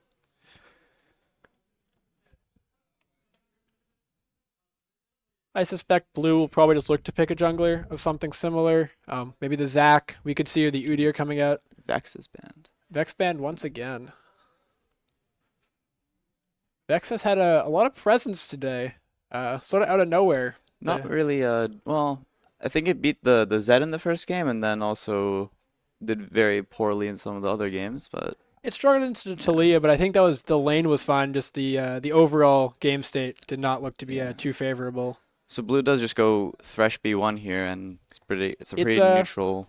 Godzilla, Yeah. blue side support, is a big Thresh fan. Probably his strongest and at least most favored champ. So not a shocker there. Sejuani also makes sense. Schnalaf loves it. Gives you that engage that Maokai would have given you. Probably could see a double melee then, top and mid, to support the Sejuani. Maybe the Sylas Yeah. or the Akali we've sort of seen a little bit of. I'm wondering if the Cassante actually will show up at all. That could be and interesting. The Xayah actually comes in. We've seen Preemptively this might champ a be lot thinking today. there's a Kaisa coming out next to the Yeah. Thresh. Wouldn't be surprising. Now, what might be pretty good for blue team here is actually just Caitlyn, and it's pretty safe against the Sejuani with the Thresh, and you just have a winning lane against Xayah. That would and a make lot of sense. her I could pairings. see an Aphelios too, maybe, if you play it just as Maybe, yeah. the classic Thresh pair or a Jinx even. And a we get Mumu. Mumu. That is a bit odd considering you can't really target the Xayah once she has the ult. Yeah, it feels like a Zac would have been a little stronger. It's a Yeah, little less something like linear that, on the yeah. engages. But still Let's see. gives you that same just big tanky frontline threat. And yeah, probably an ADC, a Caitlyn would make a lot of sense, or a Varus. And there's the Caitlyn, yeah. You were spot on. Rel. Rel with Xayah is interesting, given that Rakan is actually still up, and they could just go for the classic. But with the Rel Sejuani, should be gives you- pretty decent, I think, considering she's a bit tankier than the Rakan, and you get to be in it. Like the Amumu poses a lot of damage for the Rakan, so if Rakan goes in, he might just get Might locked up, die, die, get one And it- shot. has that little Rel's bit a of bit steel tankier. shield, Yeah. shield steal against the Thresh, against potentially any items that Caitlyn buys. She buys something like a shield bow. So And then, like you said, the Gwen band. I think we'll see an Aurelia probably too, given that right now you just have no sideline threat. So having the Aurelia come in would be pretty scary for you. And so Scion ban is kind of strange considering a lot of like the scaling side lane picks are open. Stuff like Jax, Fiora, Camille, yep. Camille, yeah. They may be thinking Cassie, that Red is looking towards a really late game mid laner and could just be thinking, oh, if they get 3 tanks and a Victor, it could all be over. Something like the Victor, the Seraphine maybe. I suspect we'd see a Victor or maybe even a Malzahar here. Yes, given the Cassidy ban. Malphite. Blind Okay. Malphite is interesting. Protects your mid, but I mean, right now it's- now you have the threat to just burst the Caitlyn, right? But Yeah. there's nothing actually following up with him I would love to see right maybe now, except for Sejuani, really. But maybe an AP Malphite or at least an Everfrost, just that Yeah, extra bit of maybe. burst onto the Caitlyn if you get hit. yeah. But we'll see what Blue answers. Shen, okay. Just Blue protecting the has Caitlyn. no damage. Yeah, especially if the Caitlyn just doesn't Get get ahead. to, She's yeah. into Rel and Decision to Malphite. They're going to be very, very hard to actually find kills. And it's not like the Amumu jungle can't really help the bot lane. Like Caitlyn wants to push her lane Silas? to match the Malphite. But you have like, so little what? damage. You're just so lacking in Yeah. like DPS. Like no one's gonna kill Sejuani or Rel or Malphite ever. So don't you just pick Victor, right? It gives you the range. Yeah. Or I something- mean, I think maybe even I guess you can't really play Rise. I think Kinda Rise is fine, no? It's just he has too much magic on like he doesn't really care though. I mean, You I probably think just want another AD. they could champ. Akali maybe, or they could even do like an Aatrox or something. Yeah, maybe Aatrox actually would be pretty good. No, I think Oh, the they go Rise. Rise, okay. The Rise is good because the Silas ceiling ult is not Yeah. super strong. And Rise does just counter the Silas. Yeah, he line. counters. Yeah, He has that completely. roaming potential to match the Shen. So all in all, I think that's pretty strong. I like Red. I don't know where Yeah, you're. I think you're feeling. Red Feels should just a lot- get a ahead. lot They- easier. They do have more damage and they have like a clear game plan where Blue they just need the Caitlyn to carry, but it's not going to be that easy with the Rise being able to come down and the Sejuani having a better 3v3 in bot lane with versus Amumu. But we saw earlier today, Things go. Shaco team stomped pretty dominantly. Yeah. So definitely would not be shocking if they can find some advantages. Yeah. They have looked pretty good. We're into our blind pick phase. As always, there'll be a little bit of a 3-minute delay. We can talk about food items or Yeah, anything so else if you put what, what was that bit earlier about the soda? There's no bit. I'm a huge root beer fan, so it started with Uh-huh. that. Have a root beer plaque on my wall in my room. Really? Yeah, big. It's a big part of who I am. So we started with that. Went to the Pepsi versus Coke. Went to orange Right. soda. I heard celery soda at some point. Is that, I'm a celery. that's a real thing. Yeah, so Dr. Brown's celery soda. It's a staple of delis everywhere. I can actually I'll pull it up on screen while we're waiting. Dr. Brown's celery. I want to prove this is real to all the haters out there. Transition. Let's go to this real quick. Have you had it? I have had Yeah. it. It's not bad. What is it like? It tastes like celery. Tastes like you're drinking celery. It's like it's a similar. It's a light. It's not a lot of flavor in there because it's celery. It's not a lot, but exactly. it's a deli item. You never drink it outside of that environment. You're having some corned beef. You're having some like chips I and guess stuff, yeah. and You then wash it down. you get your celery soda. But Yeah, I can see that. Yeah. so we're on our spec delay. Seems like a pretty standard drafts, at least from the red side. Yeah. Don't see anything super weird coming out. I wonder if we'll actually see an invade. I don't think we've seen an invade in any of. Mumu Thresh definitely the could with the games Caitlyn today. and just look Yeah. for a pop on someone. But Yeah. I think it's hard into potentially just Xayah just going E, things like that. That can put you in a lot of danger should anything go wrong. It might be still just they might try for it, 'cause especially the Shen wouldn't mind E flashing or something, right? He Yeah. doesn't mind losing his flash. It's in just his lane tough to get for- his ahead. if you don't get kills, starting with E for Shen can be tough rather than the Q. Right, Definitely it's yeah, possible. If it gets you yeah. the kills, it's worth it. Yeah, Um, but this is just gonna be a really bot-focused game. So I had a topic We'll of see. conversation earlier. I forgot what I had. I had something good cooked up. was it related to the soda? It was not related to Soto. It was completely unrelated. Oh well. Yeah. So LEC started today, the European Yes. League tournament. Are you a fan of professional league? Do you ever watch? Sometimes. Do you have a team or a player that you support? You know, not so much. Not so much? recently. Alright, No, not alright. really. What about you? You got anything on? I'm a G2 fan. Okay. It's been a tough year. Yeah. I don't know if you've seen their I think they did lose their first game today. Actually, they won their first game today. Did they actually. So win? their owners had some issues. They won their Oh, first wait, game were against they- XL. No spoilers. Yeah. but, Okay. They were red side. Yeah. But they've moved on from Yankus, who's been sort of their rock for the past couple of Right. years, onto Yike, who's actually a rookie jungler, which is a big step, a big change for them. But they look good today. He was 8-1, I believe. Yeah, I think he was playing some Graves. I think some Graves, yeah. So he's definitely, from what I've heard, a pretty carry heavy player. Could be fun. So I'm excited. But we got some LPL, we got some LCK, as seemingly always LCK T1. Yeah, Faker. I did tune into some of the LCK. They seem to be playing a lot of the Cassante actually. They're Cassante and Cassante. Jax. It came from LPL. Yeah. The Shy was Yeah. playing it. It's moved over, but Yeah. Faker, he's somehow hit his fifth prime. He's back to being Is he? sat in a cryo chamber and just is all the way healed up to being insane again. Yeah.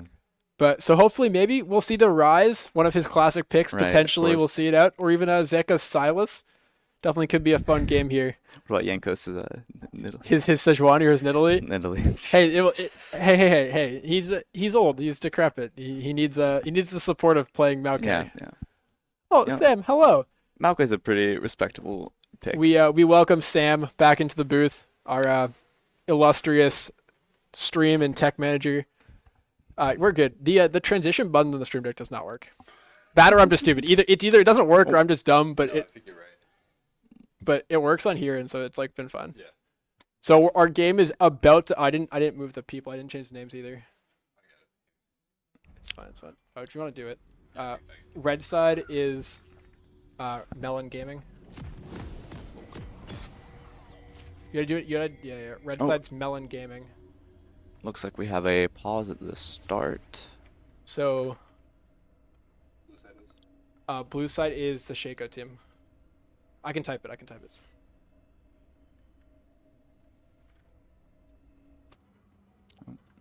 Back into game. All right. Short pause, but it happens.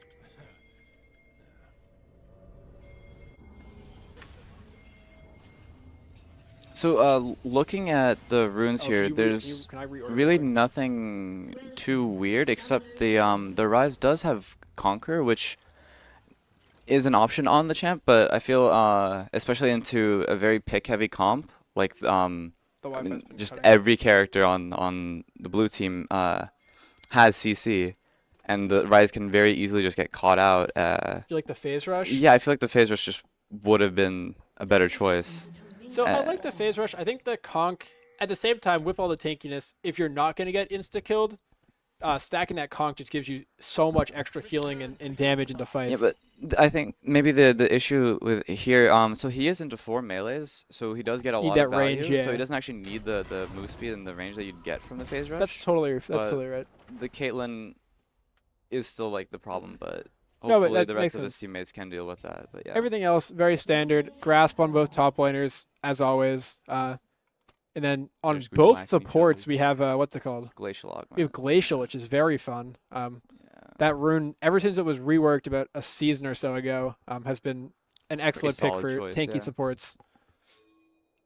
Looks like see. top side start for red, and it's a matched bot side start, so the junglers will path opposite each other. It is pretty strange for the Amumu to just leave his Caitlyn lane when it's just Shen Malphite top. He may be thinking that they're Maybe. okay, given the range advantage. Yeah, maybe he could also do like a reverse clear or something, or just maybe he wants to fight with a Silas top side, and then get him ahead and then focus on his bot lane. But we will see. Amumu. Oh, the level 1 out of the Rel and the Xayah. The Xayah gets 3 hits. Maybe has the pull. Doesn't choose to pull. Flash does flash. Does Zaya, does Zaya actually even have... So Zaya started W for the extra bit of damage, did not have the root there, or else they might have been able to actually Well, kill.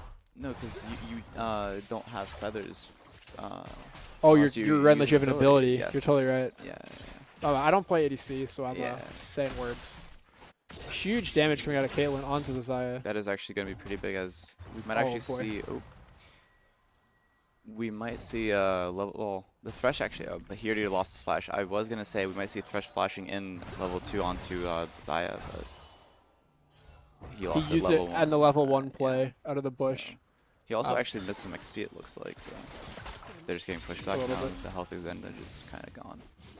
Mid lane, Ryze already has a huge CS lead, not he did shocking. miss 4 minions. He missed 4 of them, but that's a lot of CS to just be up, given the range advantage, not shocking. Malphite in top and Shen are pretty even. This is They just not a bonk each very other, exciting yeah. lane. It's Shen and Malphite, so Yeah. It is kind of. The Malphite did go the bone plating, which is more of a lane focused rune. But in a lane like this, where I feel like you this one's the grasp though, not the comet, which is Yeah. I think usually what you see for the lane damage. So the grasp does the scale better. Like the green tree absolutely. does scale better. Right? And I Conditioning feel like you and feel like he should have gone overgrowth. conditioning. As We have a actually Mumu up here, have an all in. The Shen and just Shenra just solo kills Volo. him. John redeeming Level himself 3 after that onto level first game 4. 1. Yeah, just Uh, goes in. On the other side, there's a bot lane potential gank looking out from Now- Schlaf. Oh, flashes. Thresh is the can't target hit it, here, and as Thresh Caitlyn knocks actually him has away. flash, Beautiful, beautiful cancel out of Godzilla. Yeah. The monster that he is. Alright, and things return to neutral on the bottom lane. Caitlyn is just up a bit of health, so. Oh, the Hex Flash. They know about it, right? No, gets the flip. Thresh He maybe can't gets the reach ignite. play, but he does get the auto attack, maybe. No, it misses the auto. Oh, but it's 1 health. Oh, he the hit. hook! Huge play from Godzilla coming out, and now Now Caitlyn's there, but Sejuani is Sejuani's coming back, in. and the Oh, Rel just just gets it. wins that So Rel fight. gets both kills, but now they're incredibly tanky. Yeah. Gonna be really hard for Caitlyn to ever kill them anymore. And Sejuani does actually get to shove out this bottom wave, so she's already ahead in camps, and now she's just gonna be ahead on CS and XP on the Mumu. So pretty good play down for that the jungle and bot lane of Melon Gaming. Yeah. Hey, what's it called? Why do melons have to get married in person? They can't elope. Enlighten. Ah. Yeah, it's Yes. it's topical. It's I see. yeah. So, red team does actually already have about a. Oh. Zaya Mumu is finds found by a Q. Mumu. Zaya's She just kind doesn't of have chilling here. flash. Yeah. Oh, she They does. actually do have She flash, does. yeah. I can't see it's cut off Yeah, on it's the. cut off on our monitor. You could, Yeah, that's delayed. yeah. Oh no, is it delayed? Yep. This one, but it's hard to see. Do we think that works now? The or Mumu not? ends up flashing out because the Rel The arrived, button. and we just go back to farm. The other ones are Now sick, the Amumu has not actually recalled since his first clear. He's just been on the map the entire So time. we can see. Oh, I should be being nice to people. Yeah. Oh boy. So his clear is just gonna be pretty impacted. Like he just clears slower when he's on the map for this long. We should see him finish his Gromp and then actually just recall and try to get that early Mountain Dragon with his bot lane just being ahead right now.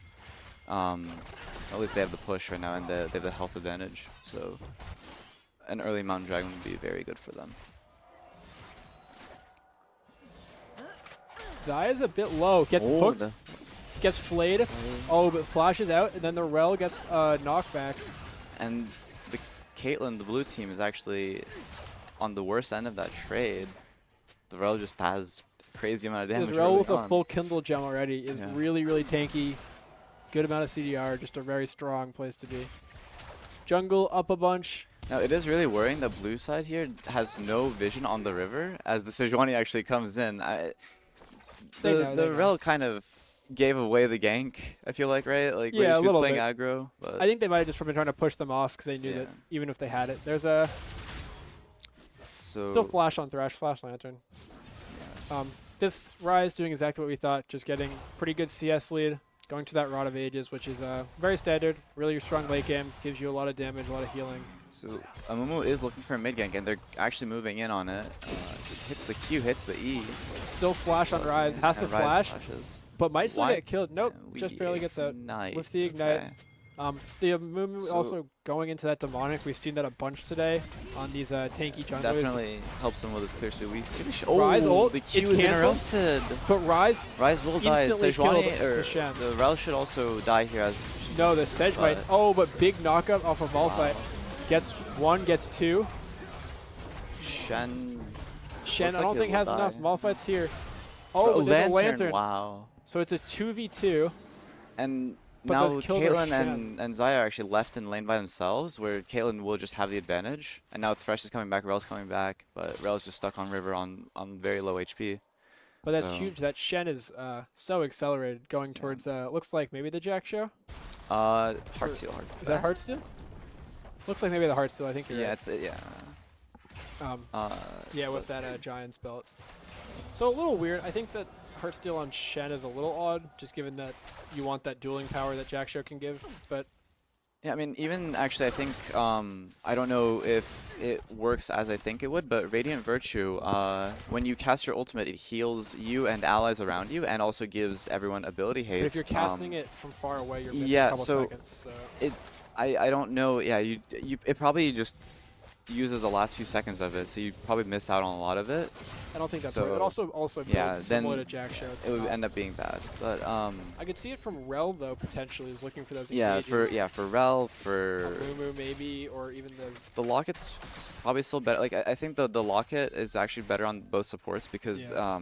it is much cheaper than a full-on mythic item, a tank mythic item like Radiant Virtue. sure. But hey, I mean the Rel is 301. She has the gold. The hook will go wide. And the Malphite's actually winning some trades against the Shen. Malphite going towards that Frostfire Gauntlet. Pretty standard build, even after the item changes. Just makes your autos hit a little bit harder and gives a ton of armor, which is obviously what Malphite is looking So- for. What's kind of annoying me here is that the Zaya has been just 1 HP under turret for a Forever. very long time. Looks like She did they're just bad. just recall, but the Amumu was on the bot river actually, like very like a minute or so ago. And what I would have liked to see is maybe they just go for the dive. It's tough into Rel though. It is, she was not level 6 yet, but I think even Still. if they go 1-for-1, kill the It's Zaya pretty and worth the to get Caitlyn the lives, kills, it's yeah. pretty worth. And if Amumu does live, they can also get the Mountain Dragon off that. Sure. But the Mountain Dragon just has been up for a very long time, actually. It's surprising that no one's taking the first dragon yet. Speaking of Amumu, they're taking their blue buff and walking towards top lane. Malphite is Very very low on overextended. mana. He should have mana for ultimate to get And out. still has flash, but still, if they get hit by something, they got hit. And we should see... Oh... But we Amumu, misses second Q, and that will we probably probably be it. should have seen the Amumu ulti come in just to deny that, but he also doesn't really want to waste it. Very You get the understandable. ult out, and they're very low. They have to back up. Does trade the Drake, unfortunately, by missing that play. Does go to the Herald to trade back, but I feel like in the long run, this Mountain Drake is Very actually valuable. very valuable, especially because it's How tanky you are, it gives that extra little bit. and in the new season, it's actually bumped up to 9% on both of the resists. It used to be 6%. Yep. And 9% is Quite a bit. quite a bit, especially when you have champions like Ryze who are like very low range and really like those tanky stats, and especially when you have the Caitlyn on the blue side where she's a really important target for the enemy team, and her buying a null magic mantle and just getting much more MR out of it is just crucial. Speaking to of Ryze, Ryze is about a 20 CS lead right now in this mid lane. Sitting on about 1,000 gold, almost at their Rod of Ages. And that tier is very, very close to being stacked, about 100 stacks away. Yeah, so we So- should see him recon for that soon. Maybe he might take the enemy Raptors actually. He looks like he's moving down actually bot to ult with the Sejuani coming into Tribush. Could be looking for just a dive, but I think he's spotted. Sedge is spotted at least, so Amumu moved down to cover. But Rel's still looking. Just- Amumu does have the demonic embrace now, and he will just burn everyone when he ults. So they really gotta be careful. The Sejuani has not recalled in a decent amount of time. Malphite going for that little bit of damage, but gets taunted. Shen pops the W, which is very strong into Malphite, given how much of his damage is locked in those autos. Just gets a ton of really good trade out of Shen. Shen might have E back up here. No, it's a long cooldown, about 12 seconds. So half health for both top laners, but the Shen definitely going to be on the better end of this, I think, in the long run. He is down about 10 CS because he did ult down, but For tanks, it's not Yeah, it's as not big a deal as too like big the of a Rise deal. and the Sylas being down. looks like the Sejuani is coming in now. She will get spotted on River if she goes there, but looks like she just It's just waiting to cover in case there's a Moo. yep. Bot lane's just pushed in from blue. And Rise, they're just completed as Rod of Ages. Oh, and we have a flash in from the Realm. Ultimate on both of them. Big damage. The to Shen ult Xayah. actually Shen comes ult in. coming in, not cancelled. Rel jumps out, I is ignited. Don't think with the Xayah With she the is ult, good. Xayah just blocked Very it. unfortunate. Good Oh, defensive there's play the by E actually Xayah. coming back Oh, up. And the flash, Oh. Caitlyn flashes on 1 HP. they might get taunted again. They might almost be up. Thresh Oh, missed the... just That barely is a died. very... So the Rod hard hook on there. our Rise will be up in about 22 to 23 minutes. So pretty early, right on pace. It should be showing flash remove, flash ult, and a Q. Looks Rise like does flash away though. oh, the Sylas ult, he doesn't take it, and he But gets he the will kill catch up. anyway. Big So, play by Mumu getting that. The clock up. that's where the phase rush would have probably just saved them. That was the Juani that got killed. Oh, that was Rise. No, you're Yeah, right. yeah. I'm used to Because he would have been able to engaging just jungle. proc phase rush, flash, and then Run actually away live. really quick. Yep. Yeah. On the bot side, we have a Mumu running towards the Xayah. He Rel really seems wants to him. spot it though, Xayah doesn't have ultimate, so. or flash. Did you have Oh, cleanse? that is though? a very close view. I wonder if they should let that get hit by it, cleanse it, and just have Rel come in if you have kill. Maybe, yeah, but It's dangerous. It's risky. yeah. So I think hard- she also has Mythic on back here. So Radiant. Maybe, yeah. So Both of them actually. Wow, full bot lane that is very mythics for strong. red side. The Gale Force and the Aven Shroud both pretty standard. For jungle, we're seeing the Radiant. I really like that. Let you engage those fights with the ult, and then just get so much value for your team. Yeah, all those the cooldown reduction is just really good on the tanky champions who just have all the Yep. CC and just slow abilities. We have an Everfrost on Sylas. See, I like Everfrost usually, but I think this game you don't need it as much, or you're looking at pretty tanky champs that don't need the Yeah, lockdown. something I would have like loved actually even a Leandri's Yeah. just giving you the extra little bit of damage, or just going into the Rod of Ages. This just is a sad Silas game. Well, you got the Malphite, you got the Xayah, but yeah, this is not. I would not have picked Sylas here, given where it was shown. Walked Yeah, up on two him. ultimates onto the Shen. He Oh, will we just barely flash walked out, away. and there's two Oh, more coming up here. They're looking for They the are- dive, but they're taking damage. They might be able to exit. Oh, but the counter Silas ult onto the Sejuani. There's a Rise here, but I don't think he has enough. The Malphite ult's been used. Yeah, the Rise will not. Rise is just getting yoinked. Gets Actually, he will get Everfrosted. Everfrosted and- Rise might just be dead. Malphite's back. He doesn't have ult. I don't know what he can do. Oh, but Rise, Silas hits another W, Nope. and they will just chase them out. it's a massacre. So this is what you had to be scared of as red team. Just this Momo almost dies actually there. this mid and jungle getting ahead. So the Sejuani does have the Radiant Virtue, right? So that is a lot of healing for them, and it is really good utility for her. Ooh, But good the Zonia's out of Thresh, and it kills the Rel, and then he gets And the he Shen flashes ult. in with the Shen ult. Misses. Oh, dodges the taunt with ult, but I think the Shen is just too much damage. Gets the Heartsteel Heartsteel proc. proc, Oh, and has it's a brutal. shutdown. Melon And- Gaming, our #1 seed coming into this, is looking a little shaky. Yeah, and that Shen getting tankier is actually going to be very problematic for the red team because the Xayah has built a Gale Force, so she's going into a Zeal item next, so she's not really going to have the damage that you would get from Kraken Slayer onto the tankier targets. She's just playing for her safety. So the tanks getting tankier is definitely going to be very difficult for her to deal with, as the other champions on the red team also don't really kill tanks that well, except for the Rise once he gets some Magic Pen. But that will take a very long time. Malphite finishes an item. Just that It Frostborn is or a Iceborn Gauntlet. I bit believe. interesting he went for that over one of the other choices, because that item is more of a it's an armor item, but you're staring down four lot of- magic damage champions. I think it's that just makes it's the Damage usual reduction. standard Malphite build, strong into Caitlyn. And so if you're thinking about your team being there, all you need to do is just hit Caitlyn and then just proc that big slow field. I don't love it, but I definitely know where they're coming from. Yeah, for sure. Also, just could be an autopilot choice. Shen is getting chunked a little bit by this Malphite damage, but Yeah, so- definitely still strong. Guess he does, and Shen just ends Hello. up losing these trades, and there's really no one over on the bot side. Shen doesn't have his ulti up, and Herald looks is like, yeah. Potentially getting started. There's looks like all 4 red side, top side is there. But the top laners are just stuck in bot. Neither has TP or ult to move up. We might see the Malphite actually reach all Shen here.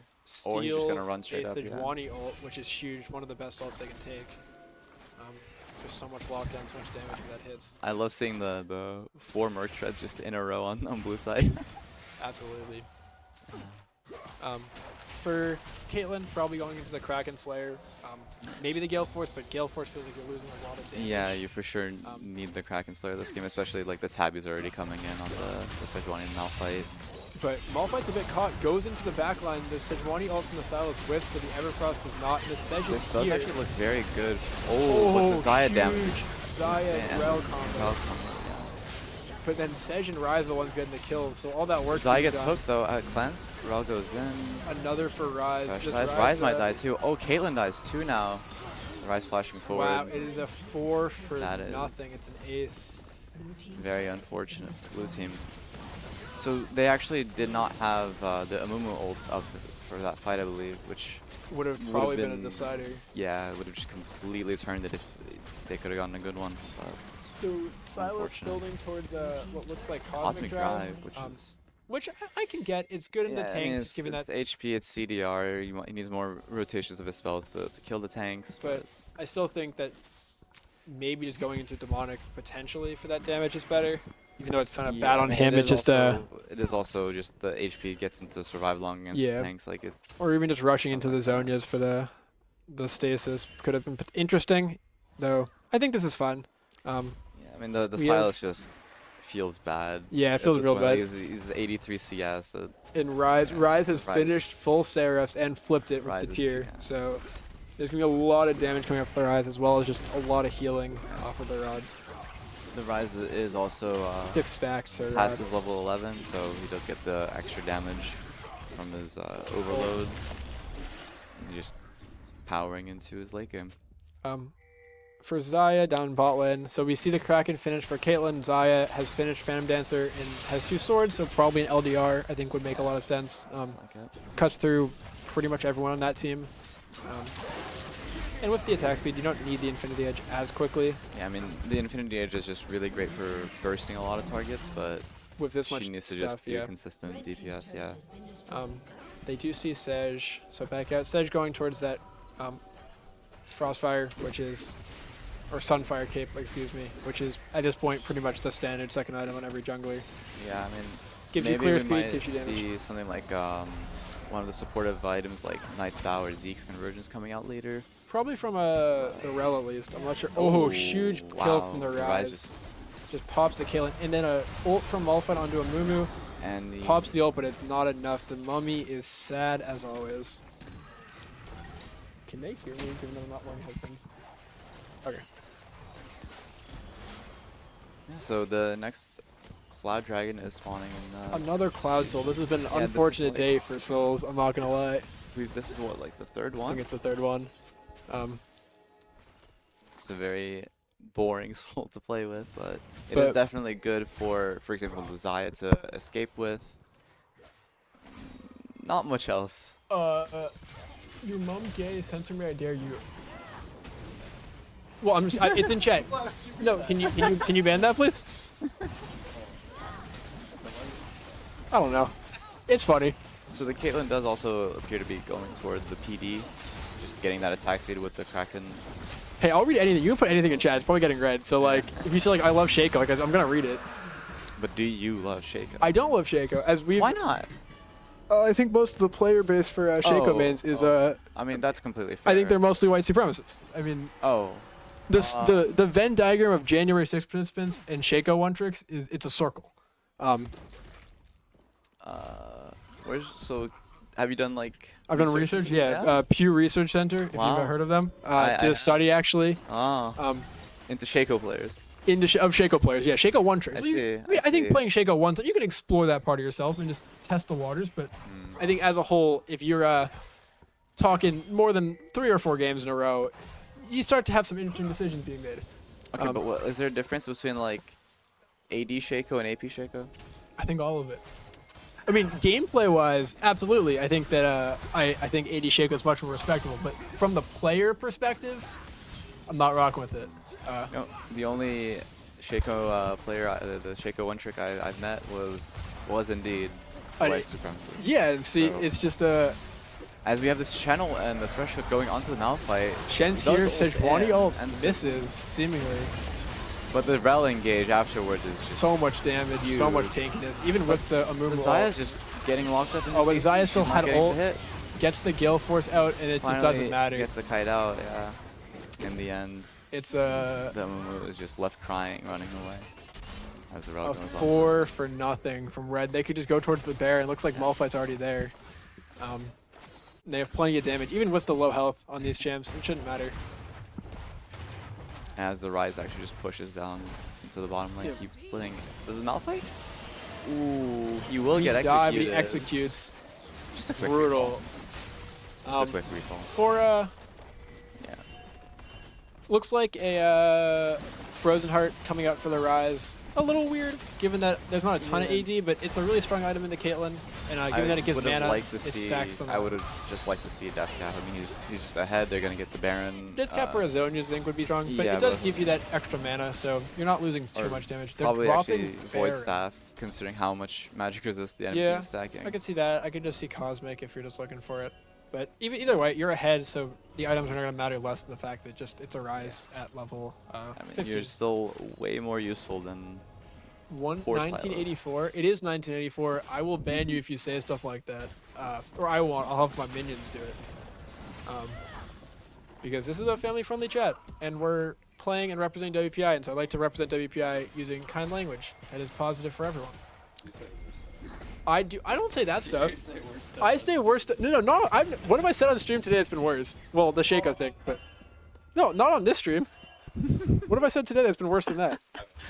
Or more bannable. Oh, I said the going up the ass thing. but, Malphite like, is no, again. does ult in. They're not. I don't care about that. kind of thing. I care about the like. Caitlyn just crying for her life as the Yeah. Malphite's just basically solo killing her. The Rise does flash to finish her off. But Zaya really low. Shen might get it, but the Gale Force coming out. Oh, Oh, just wow. barely. And the Oh, in the E final just- E. Yeah, Zaya Zaylee's the does last hope for blue. and In honor of their name, this team is looking like a bit of a clown fiesta right now. Melon Gaming unfortunately. coming in after a weak early game, definitely looked a little bit questionable. They have, They were warming up. I mean, they've it's warmed their up. first. It's their first game of the day.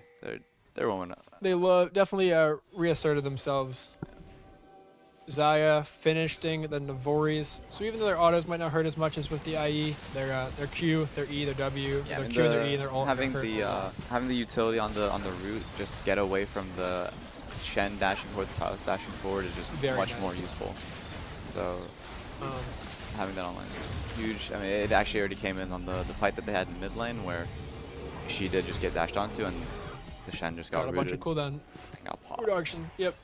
Caitlyn's going towards the LDR. She needs it. It just Very feels bad to badly. be second item Yeah. LDR on a Caitlyn.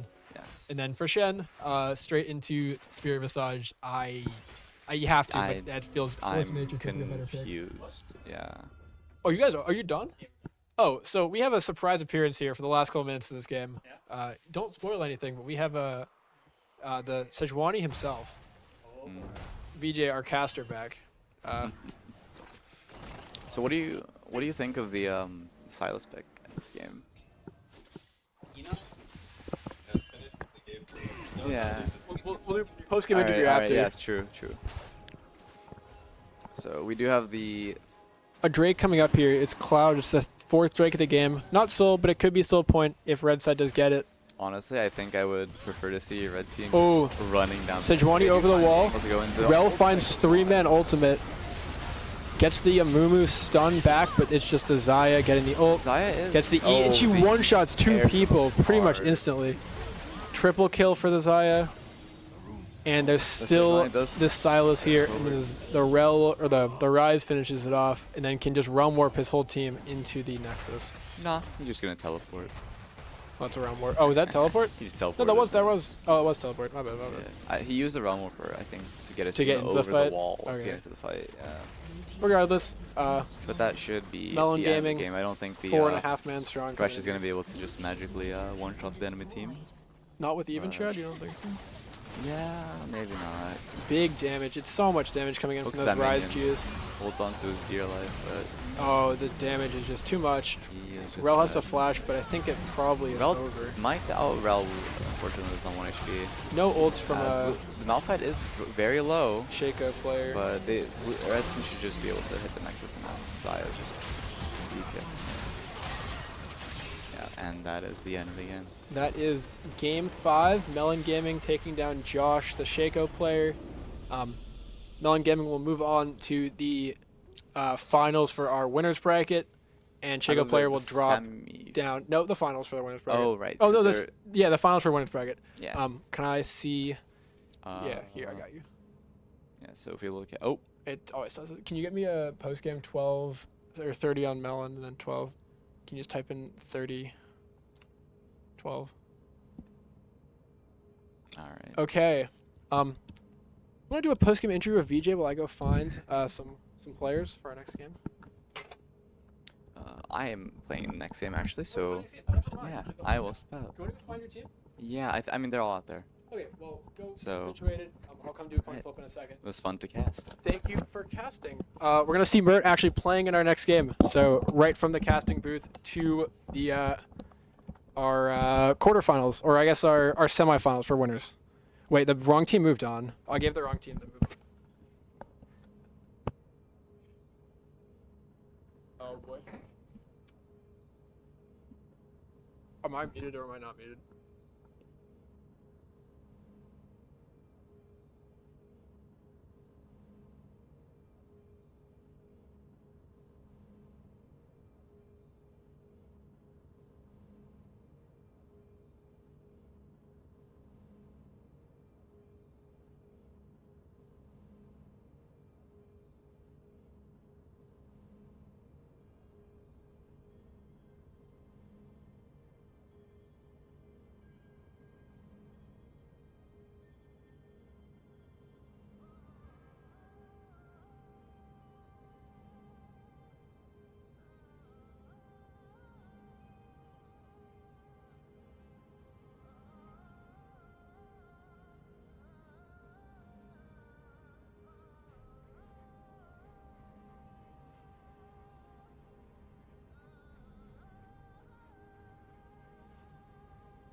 So while we're getting the next game set up, we're going to do a little bit of a post-match interview with VJ, the red side jungler from that last game. Starting off, you picked Sejuani, looked great that game. What was your thinking there with that champion pick?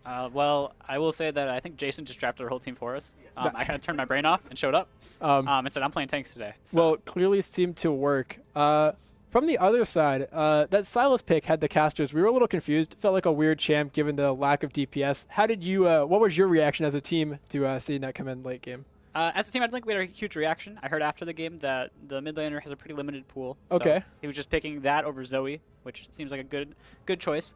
But yeah. Okay, so that's fair. What is your feeling? You're moving on to the finals. Any expectation for that game? Nervous? You're feeling good about it? I was definitely nervous going into this game. I kind of got carried, so I'll take the dub. But next game, I'd like to see myself play a little better, be a little bit less nervous going into it. Yeah. And the final one before we get our next game set up. Pro matches have been starting. Professional League of Legends. We got China, Korea, and Europe today. Any favorite teams? Any favorite players you're rooting for? You know, I've always been a G2 fan, but I know Okay. G2's roster's been shifting a lot. A lot of the players I used to Okay, like okay. are gone. I haven't really been keeping up with the pro scene as much as I like to, but I'm definitely looking at NA more. Okay, I like a lot of interesting. the homegrown talent. I like a lot of those players. Any particular favorites? I can't tell you off the top of my head because I can't remember. See I know JoJo, maybe? 100 Thieves is looking good this year. Okay, interesting. I don't love all the players, but they're looking like a respectable team. Hello. Who's the ADC from EG last year? Danny. He is Danny. unfortunately not starting this year. Oh, I love Danny, but yeah. So- I'm excited to see how NA does this year. Awesome. Well, good for you. G2 actually did grab a easy win today. Let's go. 8-1 for Yike, their new jungler. But we will be moving very soon into our next game of the day. And while we're setting that up, I'm going to show you all the bracket. Maybe VJ will explain a little bit of what's about to happen. Yeah. So the way this bracket works is when you go through the winners bracket, we are now in the finals for the winners bracket. So it's going to be Melon Gaming versus the winner of Team 6 Sigs and Sigs Inside.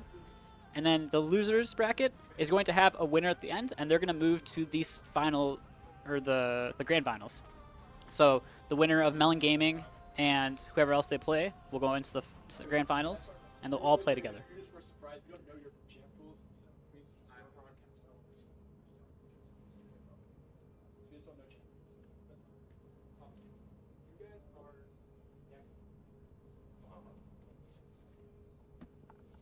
But yeah, so that's how the bracket will work for the next few games. So it looks like we have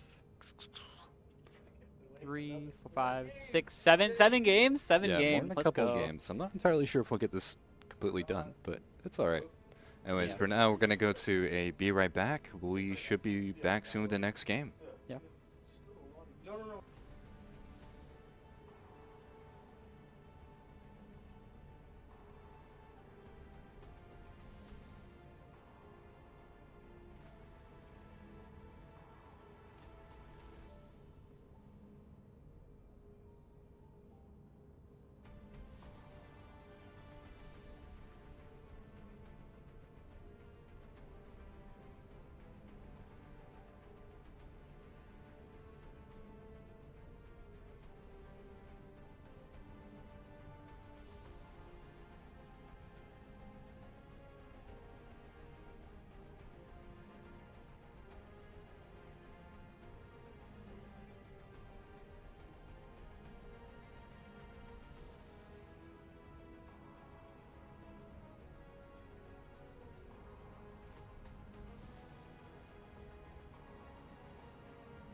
welcome back to Game 5. 6. 6, my bad. I can't count.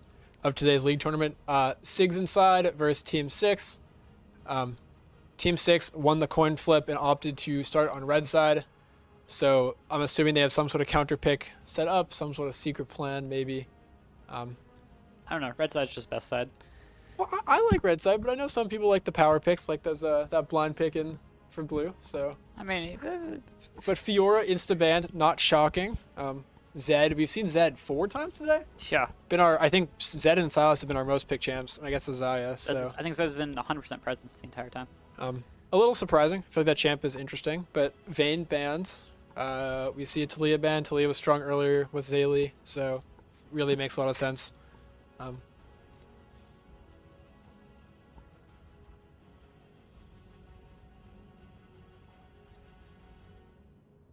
Holding this ban could be something interesting. Would be fun to see a little bit of a mix-up here. But then again, it was strong earlier, so might as well just ban it.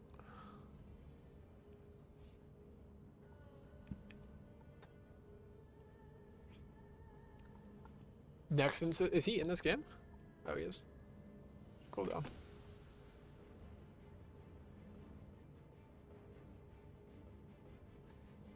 What is up with Nexus being so adored?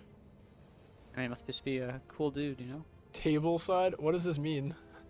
What? Oh, it's a person. Hey, chat is fun. No, I'm vibing with chat. We're learning things about our fan base here. Our fan base, Nexus's fan base. Sure, the WPI esports fan base. So we see, going back to draft, we have Kaisa coming out. Kaisa's been a pretty strong blue side pick. And interestingly enough, Red chooses to go for the Udyr and Karma, not the Xayah pick. So I could see something like the Varus maybe. Gives you that same sort of lockdown threat, but a little bit less disengage. So an interesting decision. Just given that. Maybe the Caitlyn too. It was pretty strong earlier, or the Jhin. All of them are strong picks with Karma.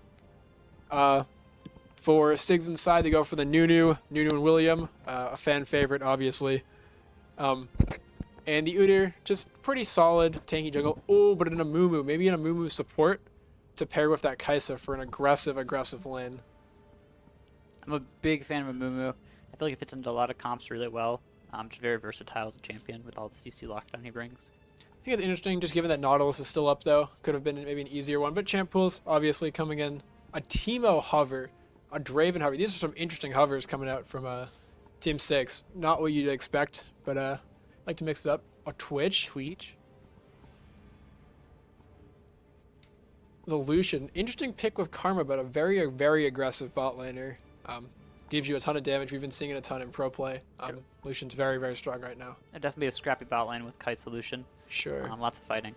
Lots of action to focus on. For the rest of the game, would not surprise me just to see some top lane bans, given that that's still available. And neither team has a ton of answers for side laners right now, so things like the Tryndamere getting banned are obviously makes a lot of sense.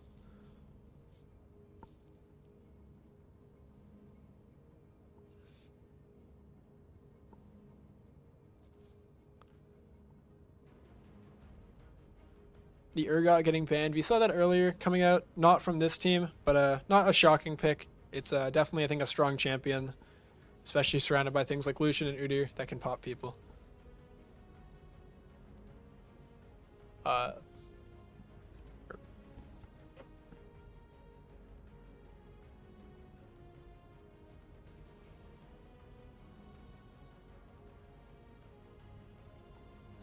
there's a mod in chat. That is Sam. Okay. I just wanted to make sure. As we're continuing, we see the Victor ban, the Jax ban, just more scaling champs, more things that can sideline really, really well. So just protecting against that. Neither of these teams particularly wants to get into a fight. Jaden.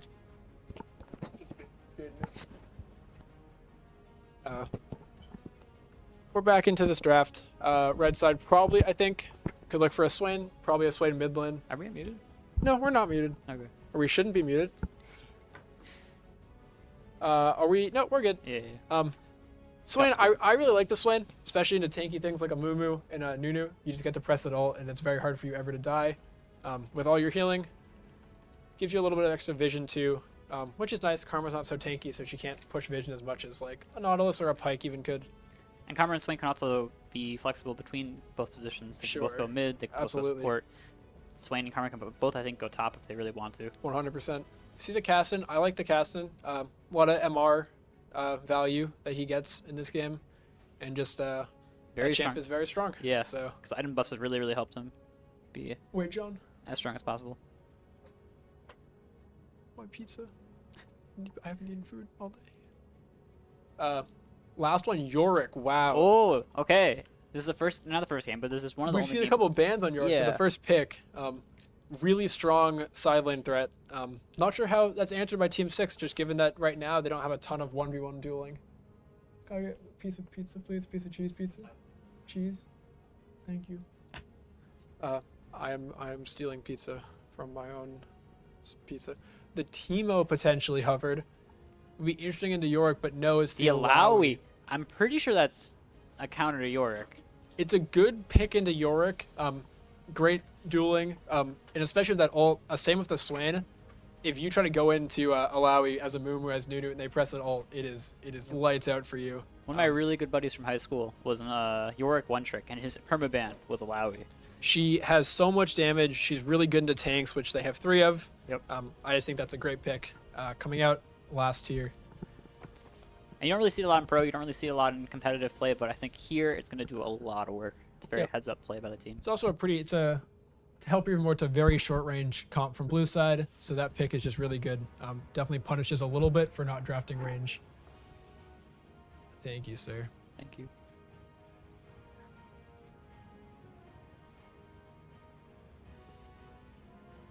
If anyone's following LEC while this draft is getting input into the client, Bo already has a kill at 2 minutes into the game, starting off his LEC career as promised, with that classic LPL aggression that we love to see. We're gonna hover. Did you change the names? We're gonna hover in the client for a little. As always, it's gonna be a 3-minute delay, so we'll talk about something fun. Classes. What do we want to talk about? Do you want a topic? Yeah, but honest, I could- got nothing. If you could go on vacation to anywhere, where are you going? What's your spot? What's your vacay spot? Well, what's my vacay spot? You know, I'm a big fan of hiking. I'm a big fan of the outdoors. Very, very unusual for League of Legends players That sometimes. is interesting. But something like Adirondacks up in New York. Could be fun. Very, I can- very I can nice. get I've been that. there once. Very, very fun. Or Yosemite to go climbing. Oh. I really want to do that at some point. Do you rock climb with Yes. this big WPI crowd, right? Yep, all the time. I went last night. That's when my hands Nice. are absolutely obliterated. But, Um, but yeah, how about you, Josh? I don't love the climbing aspect, but I could hike Yeah. somewhere. Or also, I'm a big fan of like the mountains, somewhere like Vermont or something. It can be some cold. Not a big beach fan. Too much sand. Yeah. Not really the vibe. One thing I'm I've never looking gotten. for. So if I was in London a couple years ago. Like that, say I could go back to Europe, get some trains. I've climbed the Alps with Nexus Sys 12. Do you play League with chalk after rock climbing? Oh, dude, you know it. Chalk? Okay. Hot take. Chalk is the best snack. And you can't eat change you my eat mind. the chalk. You eat the chalk. What else would you do with it? So is chalk? Chalk is made from living things, right? It's coral, right, or something. Isn't chalk? Is chalk a mineral? I don't know that one, buddy. I don't Here, know. let's find out. Let's find out. Let's do some research. You can eat chalk. What is chalk that you can eat it? Like what is it made of? It's a form of limestone. But it's edible? It's edible. I mean, most rock is edible. It's just how powdery it is. Well, chalk eaters are valid. Okay. Chalk eaters are valid. All I'm saying is when you're climbing, you gotta chalk both the outside and the inside. Okay. So you gotta become So the best climber.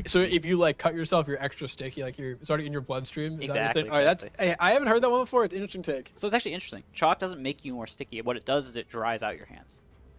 Because the reason you use chalk is to get rid of the moisture, so you're not like slipping off of things. So the chalk itself doesn't make you sticky. No. My whole life has been a lie. So what people sometimes think is chalk adds like more friction, but it actually is the opposite. It's removing all that moisture from your hand so that you don't have that lack of friction. So it's putting you back on like neutral friction. Exactly. That's interesting. So you can actually over chalk. You can get your hands where they have too much chalk on them and become slick again, like glass. Huh. It's super Oh, interesting. so this is totally new information to me. Similar to this, on a similar note, a lot of these players we've seen trying to climb the bracket today. Hopefully they have not overchalked their hands, because this game could potentially see them slipping down into that loser's bracket.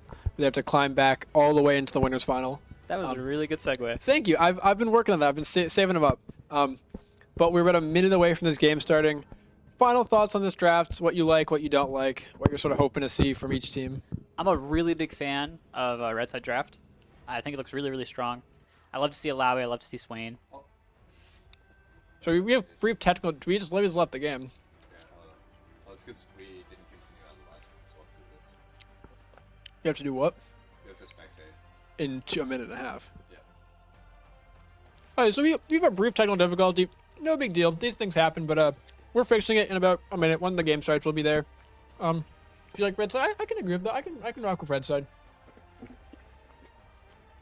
Haven't seen. I'm very happy. We have not yet seen a Yuumi or a Zeri getting picked today, which was my fear that we'd be living in the cat land. But Oh, me too, buddy. You know, if there's one thing I don't like in this game, I'm not a big fan of the champion Yuumi. but No diss to anyone who plays her, but not my cup of tea. yeah, I can agree with that. I think Yumi's.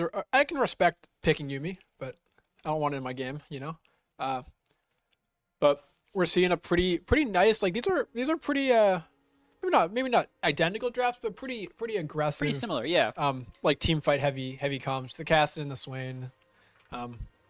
Those split pushing top laners, and then some pretty aggressive bot lanes looking like, oh, potentially. No, it looks like just a Swain mid lane. If we can get this fixed up a little bit. Oh boy. Pause off start. Oh boy. So we apparently have a quick pause. No big deal. One of the top laners is just having some technical difficulties, but it'll get resolved, I'm sure, very quickly. We'll be right back into the game. Same thing happened last game, resolved pretty quickly. Never mind. We are good to go. Yep. Back into this game. Frozen game for a second, but that'll fix itself. We love replays. Is this the replays of the Wi-Fi? Replays. Okay. But it can't be the Wi-Fi too. So for those who are not in the lab, we are streaming from our tiny little cave. While our setup is ideal, we don't have all the Wi-Fi resources we might otherwise have. Cassidy forgets to buy an item. Definitely an interesting build decision there from the man in the mid lane. Looks like they just noticed right now, so they're gonna get back, grab the items. Perfect. Keep on rolling. Identical potions from top lane. I love that. I think those are really good ideas. You know, I've been Good buzz. really surprised today. There's been no invades, no invade attempts. That is true. There haven't been any invids. I mean, I guess in a tournament setting, people usually be a little more cautious, a little more conservative. But It's especially with these tougher- team comps, I feel like for these team comps, I guess for the Amumu has a lot of engage, but The for Red Amumu Side, and the there's not a Nunu? ton of ways to go in. you just drift king right now. Nunu can't. Nunu doesn't want to start W necessarily. She's going to start Q for that healing, that sweet healing. That's true. But if you get a kill out of it, Minions have spawned. We haven't actually seen the Nunu yet. We've seen this Udyr, so it should be a pretty fun matchup. Nunu's obviously one of the most exciting champs, just given the huge snowball potential for hitting, pun intended, hitting those really big W engages. oh my god. I'm on fire this game. Udyr opting to start with no potion. I think that's completely fine. Udyr's don't- pretty healthy clear. With the jungle changes, most junglers are able to do that if they get a leash. But It just always, in my opinion, the 50 gold is worth it to end up starting your ganks full health. Udyr is starting solo on these Raptors. The red side bot lane is looking maybe for a kill coming in, but it's dangerous with the Lucian Karma. Lucian has first strike, which does give that little extra bit of power, and scaling, which is really the nice thing. Karma hits a Q, empowered. Lucian keeps going. Ignite, propped by the Karma. Oh, but the Kai'Sa's coming back in. Flash at a Lucian. Oh, and they get it, and then Nunu's coming in too. It's a massacre for blue. Kai'Sa with a double kill pre 2 minutes. Wow. That is not what I think Red Side was looking for with that play. Definitely scary given that you picked the Lucian, right? The scaling is already a little bit sketchy. And to give Kai'Sa, who's so good late game, 2 kills is a dangerous proposition.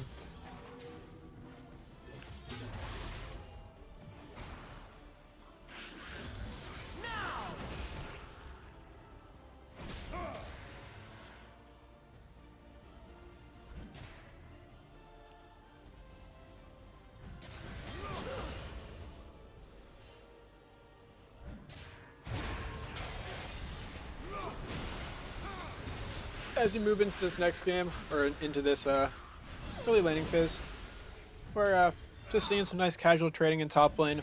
Mid, a little bit of a lead for Swain, but again, as with the last game, that melee to range matchup, it's sort of expected. Nothing too crazy there. But this Kaisa with the pickaxe already completed is just brutally strong. And next to that, Amumu, who has so much engage, could be really, really scary.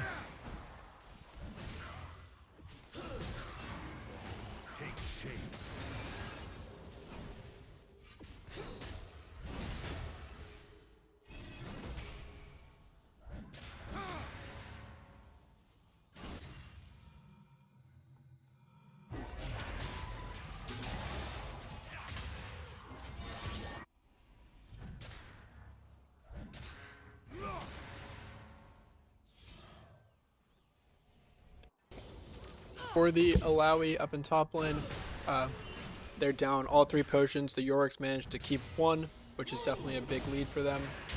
Ooh, Swain hits a nice combo.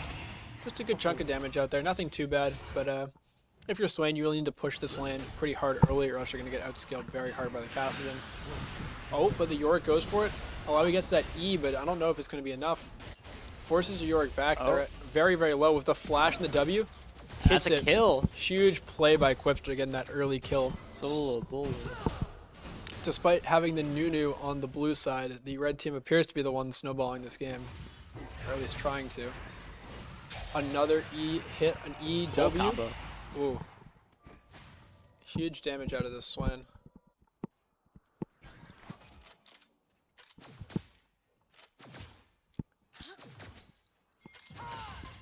We're seeing a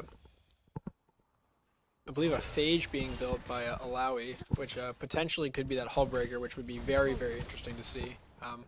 Very, very strong in solo lanes, but definitely a weaker teamfight option. So if you think that you're going to get to late game, might be a little bit of an interesting thing over some like Asterix. Am I too quiet?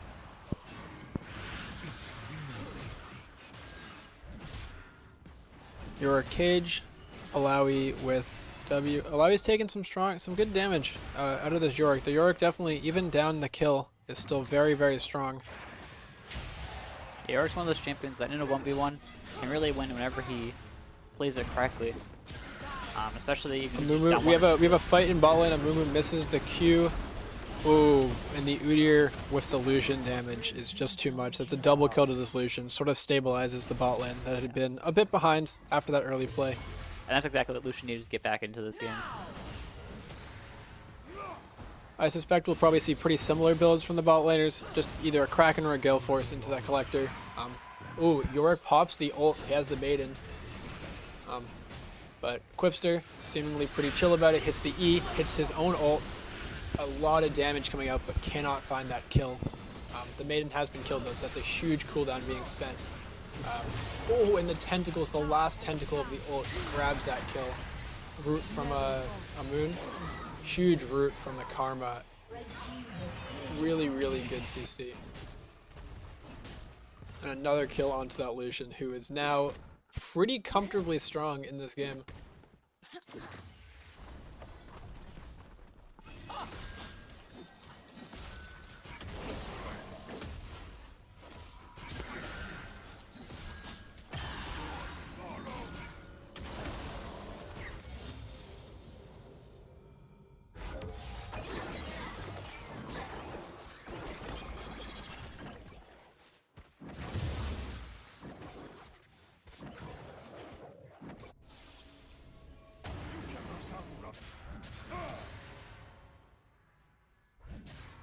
Yorick doing a good job of clearing out these tentacles when he has the time. Especially those forward ones that are going to clear before Alawi gets back. Just gain some more control of that lane.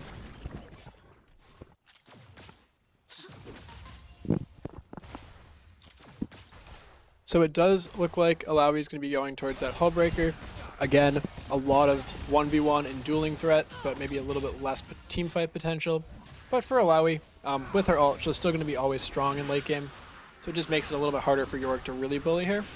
In mid lane, we see Swain sort of rushing towards that Rod of Ages.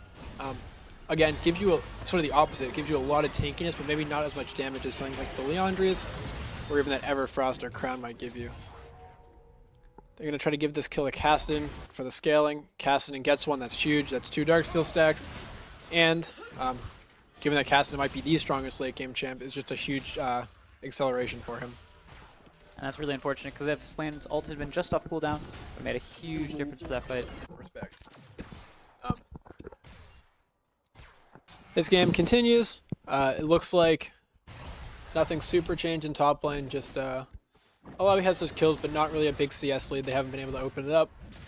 Udyr's up a little bit, but they hit that bot lane. Not a huge surprise. And Nunu, of course, as a tank, will still have tons of value in the late game just off of the CC and off of that huge ult damage they can pull out. Just that big AoE nuke. For Kaisa, moving towards that Noon Quiver. Pretty standard build. Same with the Lucian.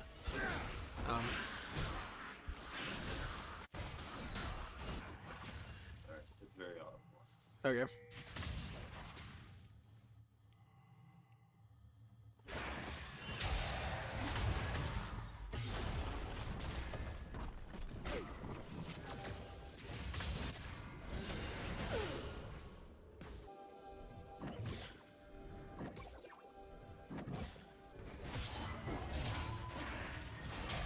Another route out of Zaylee onto Cassidy. Cassidy just has the ult. Doesn't really have any chance of dying there.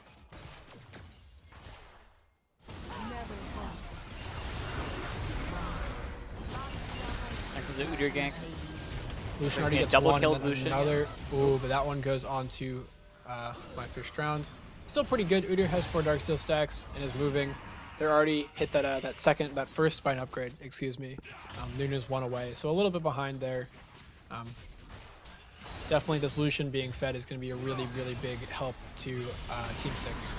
And another kill on the tentacle slam from Alawi.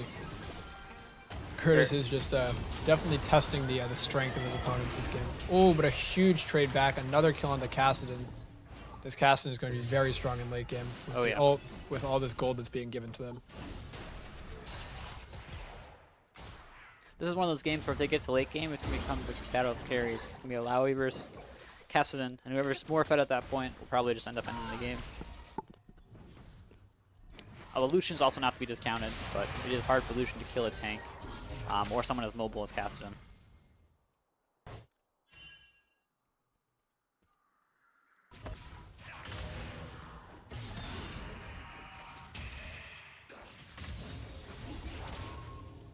Lucian already actually just finished their Kraken Slayer right on that back. So gives them a ton of damage, especially into the tanks with that true damage on the 3rd auto. Takes the boots as well. Nothing too crazy. Pretty standard, especially since after the Lucian crit changes about a year or so ago, building full crit on Lucian has been very, very good compared to like some of the older lethality builds with that ult scaling in terms of bullet numbers. So really nice for see a Kraken come in, just a big spike for Nexus. And there comes a Nunu. See if Alawi can... No ult for Alawi. They don't realize it, I don't think. They back out. But Alawi got the tentacle on Yorick, which either way is going to make it really, really hard to fight. It's just walking down this Nunu. Never mind, the Nunu just walks out. Willump is a bit too quick to be caught by a woman with a big statue. Yeah, especially once Alawi gets that Hullbreaker, it becomes really, really hard to gank her, because even if you come in, she has so much extra stats. She's already so far ahead. And those minions, too, will do pretty good work. Red team just takes Drake. Second of the game. Looks like it's going to be a Hex Tech this one. I think that's our first Hex Tech, so it should be really fun. Gets those Hex Tech gates, which allow for some more mobility plays than they might normally be there. And with that extra little damage on the lightning, should help Nunu, or should help Lucian especially stay in the game and stay relevant. Just having that extra bit of AoE sort of static.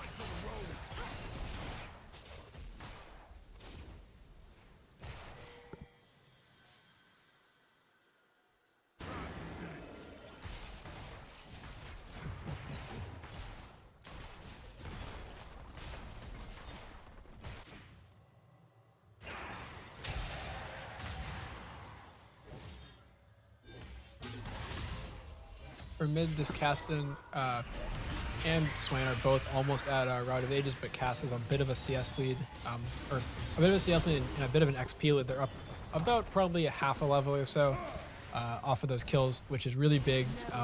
Kassadin hitting 16 is maybe one of the biggest power spikes in the game, so getting there early is huge. But we see another gank from Udyr in bot lane. The dash in from the Lucian just makes it a 1v1 or a 1-for-1. Kai'Sa picks one up on the backside, which is really great for her. Udyr barely does a tower shot there, I think. Yep. But we're still seeing Curtis up in top lane, up about 13 CS, and those 3 kills is very, very strong. He's going to be sort of a raid boss. And is looking for this Yorick. They don't see it. Yorick gets a nice back off there and gets the Trinity Force. So even with these kills in the Alawi, the Yorick is still going to be a huge sideline threat. The Maiden just makes him so strong in fights and 1v1s, but definitely much harder given that the early lead has not gone to blue side's favor. Looking at about a 4k gold lead, so not too crazy, but definitely noticeable. A lot of it's on obviously the top lane, and then into that Lucian, and even a little bit into the Udyr on the CS lead, but the kills are pretty even in general.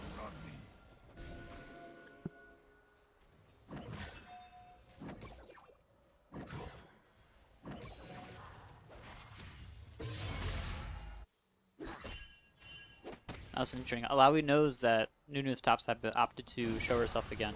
Alawi still has ult, so they may be trying to bait the 2v1, knowing that they can probably win it, especially if they hit that E. Yeah, look at that damage coming out. Nunu's coming in, Alawi just holding the ult, made him pop by Yorick. Hits it, managed to hit 2 of the ult. They might have miscalculated this. Oh, but huge damage. Not enough to kill though. The Nunu is still alive, as is the Yorick, and there's a Kassadin that comes in for a huge shutdown. That's an incredible play by blue side. Just really excellent.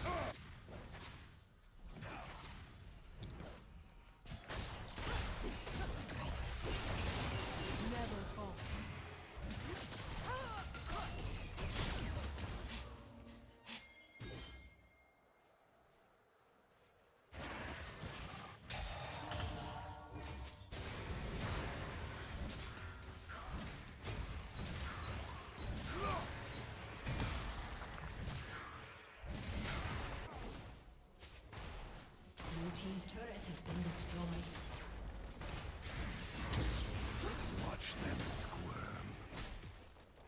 Alawi just TP's back to top lane, pushes the Maiden off of it. Is just going to keep walking Yorick down. Looks like their path there, or they're building towards maybe is it Iceborne Gauntlet, I believe, is the new name of that item. So it gives you an extra bit of tankiness with the Hullbreaker. You'll still be a ton of damage, but a little bit harder to kill in fights, and a little bit harder to run from with the slow. Nunu's here trying to fight, but there's 2 people and that Lucian hovering. But Cass is here too. This is very dangerous for both teams. There's a lot of people in this area. Lucian cancels the back. Nunu's still coming in. Swain Big gets a Swain pull. route. Ooh, but Cass just jumps out. Might still have it. Oh, Very, one very auto. close. Huge escape by the Kassadin, keeping those Darksteel stacks up. Oh, Amumu goes for the ult, but it is not enough. They are taken down by my fish drowns. Oh, Butcher's going Big for the Alawi kill. damage? Nope. Good play by Yorick, just getting out of that. Really nice flash out of the tentacle range.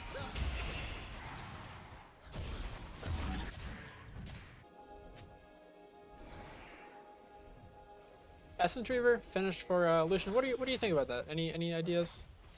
I think that's pretty okay. I'm not super experienced with ADC, so I can't really give too much of an opinion. He is up half an item on Kai'Sa, which is really big. It's gonna be very hard for Kai'Sa to fight Lucian in 1v1 or even a 2v2.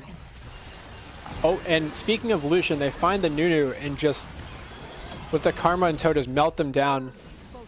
Drake is started too by the Udyr. This will be the 3rd Drake for Team 6, looking to put themselves on Soul Point and make this game even harder for Sig's inside to come back. But Amumu's here, so is Kai'Sa. Looking for this play, potentially. Nope. Nice clean Drake take. But Kassadin up in top lane is already level 12. Still a level up or so on the Swain, and just got a full turret. They're definitely going to be an issue late game. And into Udyr, Karma, and Swain, their passive is going to get a ton of value. Lots and lots of protection.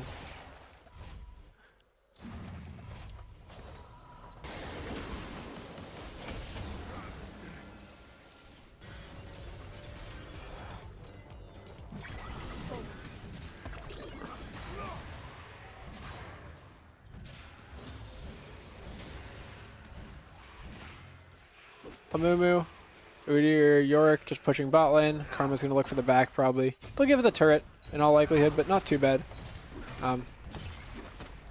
In the rest of the map, Alawi just sort of moving around, looking for a lane to push. Yorick finished those boots. Alawi to finish Frostfire. They're at 2 items. They're probably the strongest member on the team right now. On the other side, Kai'Sa looks like they're working towards that LDR. Just gives themselves that much more damage into things like the Udyr that are going to be incredibly tanky. Nunu has finished their Sunfire, looking towards maybe a Jack show. Something similar, going to be really hard to kill. Oh, pops the ult. Doesn't hit. Swain gets the root. But that Nunu is just too fast there, just walking out with Phase Rush. What'd you take on Nunu with Phase Rush? I've seen it done Phase Rush, I've seen Aftershock, I haven't seen Predator. I like Phase Rush. I think same thing with a lot of the other champs we've seen today. It just gives you that little extra bit of escape, especially how easy it is to proc with your E. So if you ever get into a tough spot, just walk it out. Yeah. I think things like the Predator are just a little, they're not really needed, especially in coordinated play where people are going to not get caught by Predator as much as they might normally. So having it sort of just seems a little counterintuitive.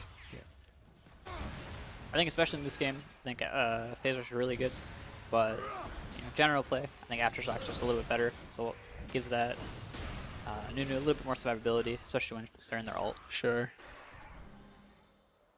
Looks like for Team 6 are just looking to let this Alawi continue to split push bot lane while the rest of their team goes for that sort of 4-1 in the mid lane. Not too surprising, that's sort of the standard thing when you have someone that's just ahead on a top laner. This looks like it's getting dangerous for Lawi though. Oh, Nunu goes in, potentially gets the Amumu ult, but the Lucian damage is just too much. Oh, and Alawi gets one down bot lane too. Kassadin is the only surviving member of Sigyn's side. Swain just take the turret for the entire fight. But his healing was just a little bit too much. They drop the Rift Head, and it looks like Team 6 on red side is going to move themselves up towards that Baron, actually. Oh, as Kassadin goes for the kill on... Looks like they're going to get this one onto Alawi. Huge kill traded back onto this Kassadin. Really everything on blue side's basket is in this this Kassadin in the mid lane. 4-0, 8 stacks in that Dark Steel. They are at 2 items right now. If there's a chance for them, it's going to come, starting at least, from Mr. Void himself. Kai'Sa's dad, they have the father-daughter duo in this game, actually, interestingly enough. So maybe there's some, the power of family will help them triumph. This Udyr build's a little interesting. Going demonic into 2 Ruby Crystals. What do you think they're doing there? I would guess they're just going to go into Jack Show. I'm not sure they didn't finish Kindle Gem, but they may have just thought that just having the health there was what they were looking for. But I think that pretty standard, at least on the demonic, and then into a tank item of some kind is makes a lot of sense. Swain also building towards demonic. Looks like Lucian is going probably towards I don't even know, you build from there. Maybe an Avorius? Yeah.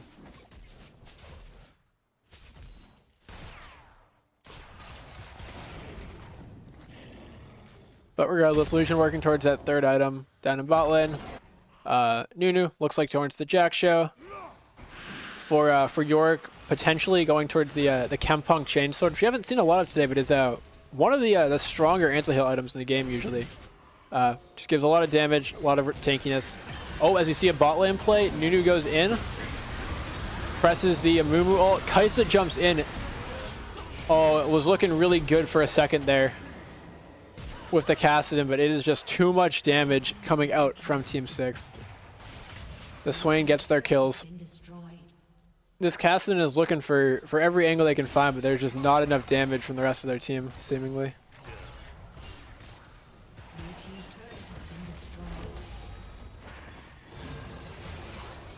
As Nexus tries to jump in for the kill, does not have enough.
even with the Cassidy being 5-0, struggling to see a way to get back in this game. It's very, very hard when they have Soul and sort of Fed team right behind them.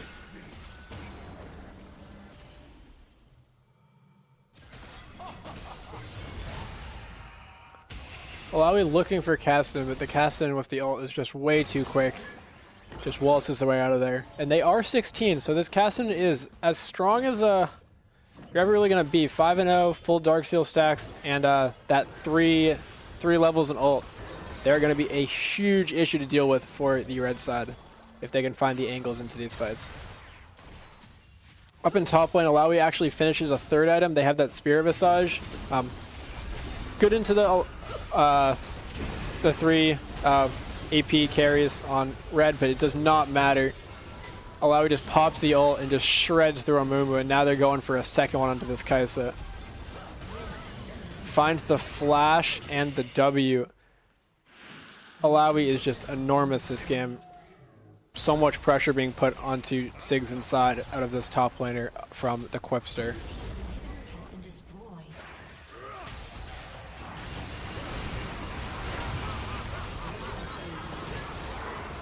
This might be game right here. The Udyr gets the root. Oh, Udyr looks like they're going down, but they take one with them. The junglers trade the kills. Long death timers on a lot of the team.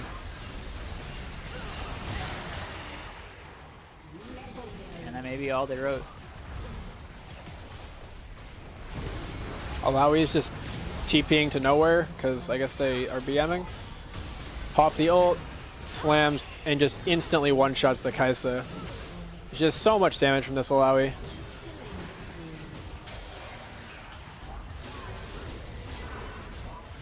Kassadin goes in, gets the solo bolo on the Swain, a huge kill, might actually be saving the game.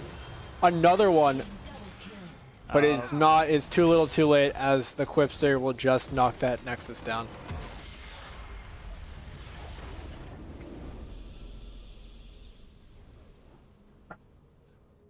Team 6 just took down Sig's inside. Big performance out of the carries for Team 6. That Alawi, that Lucian, that Swain, just tons and tons of damage being put out. But one of a pretty good game. That was a pretty competitive game for most of that. The Cassidy was absolutely just smurfing out of their minds. And the Yorick, despite being down, did so much damage, just slamming that bot lane over and over again in some of those split pushes. Definitely a fun one to watch. We're going to pop over to our bracket really quick. And just take a look. It looks like our next game, we're going to see Sig's Inside versus Lambda Legends for the lower bracket round 2. And then after that, continue some lower bracket gameplay before we move on to our upper bracket finals, I believe. We'll be right back in a couple minutes.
Welcome Alright. back. So we've got this matchup of Sigs and Sai versus the Lambda Legends. I think this is a fraternity battle. It is. Starting off with a Maokai and Lilia ban. So it's just some jungle target bans. I mean, Maokai is just the strongest jungler in the game, so I can't really blame them for banning it. I think Lilia is a bit more targeted. We'll just kind of see how this draft plays out. I'm interested to see how these teams kind of end up drafting what playstyles they go towards. We're going to see the Cassin ban. We did see that from the mid laner of Sigs and Sides from last game, and while his team got stomped, he was doing well. He was scaling. Kled ban. Kled, interesting. Definitely feels like a targeted ban. Camille to match. Camille seems definitely like a targeted ban. Yeah, so really Maokai is the only like super power pick they got off the bench. The rest is all just targets, yeah. Targets, yeah. So we'll see what the first pick is.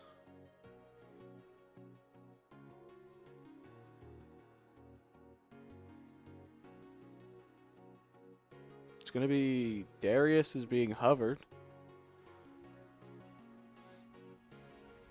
Not really sure. All right, but they are gonna lock into Darius. First pick. Interesting. I feel like Darius is pretty easy to counter. I agree. Nunu and Willem is not one of those champions that I feel like is good into Darius, but you know we are just gonna see a lot more comfort picks in this draft. We're gonna see Nunu and William out here. Yep. Everyone's favorite Yeti, William. Mm-hmm. Just gonna have to see what else the red side takes here. Blitzcrank, dude, I love it. Man. Okay. I love it. I love it. Lock it in. Let's Yes, go. there it is. This is exciting. Blitz is so much fun to watch. I think we're gonna see. I mean, they're probably gonna invade. Okay, the Zed hover. Kind of surprised that it wasn't banned or taken by Lambda Legends. Agreed. I think their mid laner really loves to play Zed, but I think both mid laners really like to play Zed. okay. So the Zed's gonna get locked in. So we do have what I assume to be double AD solo and the Pike. Pike? Oh, this is gonna be a game. This will be the game of League of Legends. Yeah. This is a game where I hope it's non-stop fighting, but it's like back and Agreed. forth. Oh, Okay. swapping to Thresh. That's kind of Sure, interesting. Sure. Blitz. Oh. Oh. The The Zillion. Zillion's locked in. I really like the Zillion here actually, because giving Darius and Zed like that extra move speed The is move- really valuable. I personally would have liked to see the Pike. I think that would have been a really The exciting Pike would have game. been exciting, yeah. But I mean that they just sure we'll lock in Darius and two assassins. Okay, Cho'Gath gets locked in. Very tanky team from Lambda. Yeah. Wonder what carry. Unless Cho is going AP, which I really hope not, but Okay, we are gonna see the Xayah ban. Xayah's been really high priority most of these games. Jhin ban.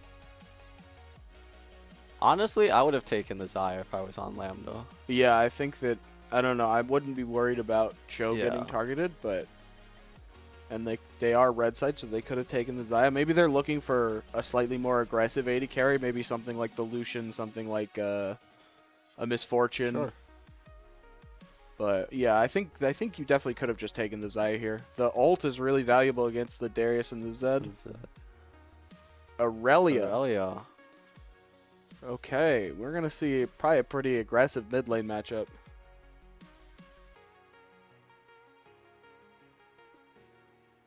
Oh, we're swapping to Oh. Sivir. I feel pretty bad about the server, to be honest. I'm I not- don't like it. Not a huge fan, but Not big on it. I would have liked to see something a little more aggressive in lane to go with your blitz. Because I feel like the thing with Zillion is that you have to punish him early, because that's when he's weakest, like pre-6. And true. I feel like Sivir isn't really strong enough. Like you could have picked even maybe like there's a Caitlyn. I would have loved to see like a Draven here, honestly. You just go full. That could be a flex. It could though. still be going jungle. Yeah. That's true.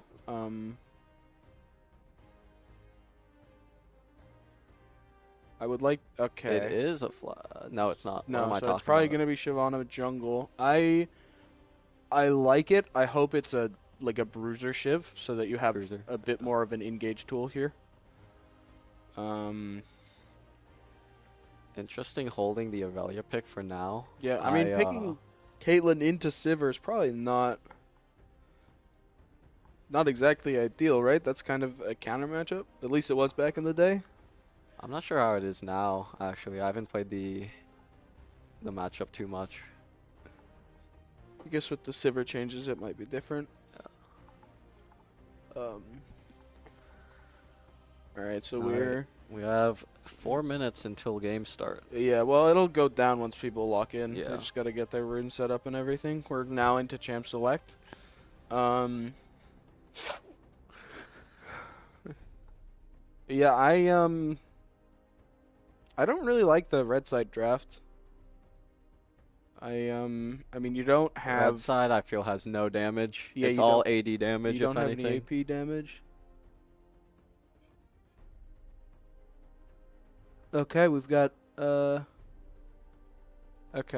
information from our resident AD carry player in the chat that it is slightly Caitlyn favored, but it's a skill matchup. Yeah, I think that. I mean, the blue side draft is like just straight up a solo queue team comp. Like this is what I would see logging into like a solo duo game. But I think that, I mean, both teams kind of are, and I think that in that case, the red side or the blue side should just win because their champs are better. I agree. But there is always this Blitzcrank. Blitzcrank is The the X Blitzcrank fight can factor always champ. turn the fight, depending on who he hooks, though. Yeah, you don't really want to hook the Darius. You don't really want to hook a Shyvana. Yeah. Mostly just Caitlyn Zillion. Yeah. But we'll see if that ever happens. It's also, I mean, Nunu will have more early agency than the Shyvana does, just because he's For just sure. rolling the ball. But I mean, I think it's just hard for them to get kills. Outside of maybe doing something mid lane. I think Cho'Gath Nunu just probably don't have enough early damage to kill Darius if he gets like 1 Q heal. And then Zillion speed up, Caitlyn trap, Caitlyn E. I feel like it's just ungankable top. Top is just an island. Yeah. I feel like it's like Nunu has like the early gank threat, but also he doesn't really have any lanes to play through. Yeah.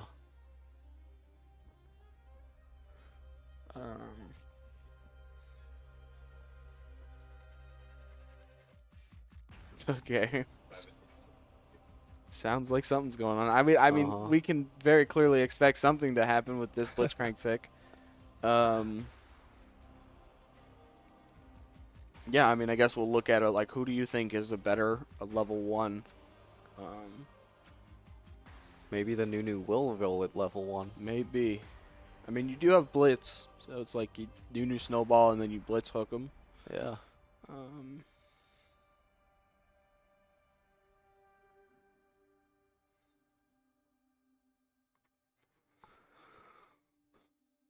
Zillion level 1 is not the strongest. Darius's level 1 is pretty good.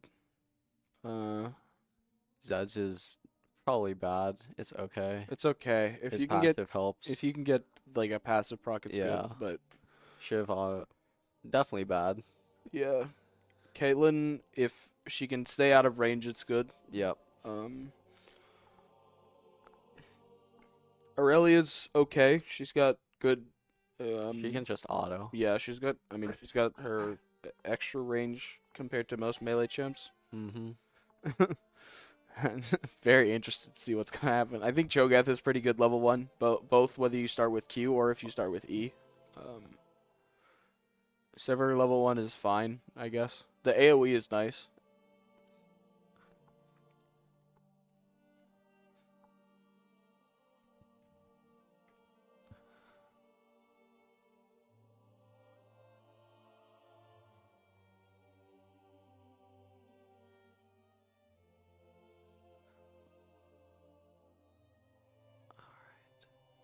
All right. All right, so we're gonna start loading in.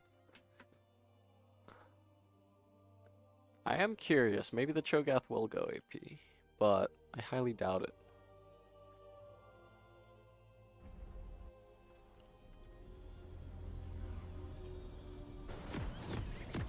There's a lot of excitement going A lot on. of streaming in the next room Yeah. over. It's always hard to tell which team is streaming. Nunu, wake up. Nunu. The game's starting, bro. Let's go. I hope that Lambda does go for the invade here. It looks like they're posturing for it. Yeah, but definitely. Kind of surprised that the blue side's not stacking for this. I feel like you Yeah. always, it's like they have blitz, just always stack. Good vision. Oh. Okay, flash burn, level Flash 1. burn, fine. Yeah, I mean, I feel like if you're Caitlyn in that spot, you like walk up, leave a ward in that tri bush, and then you leave. You don't stand in that tri against the blitz.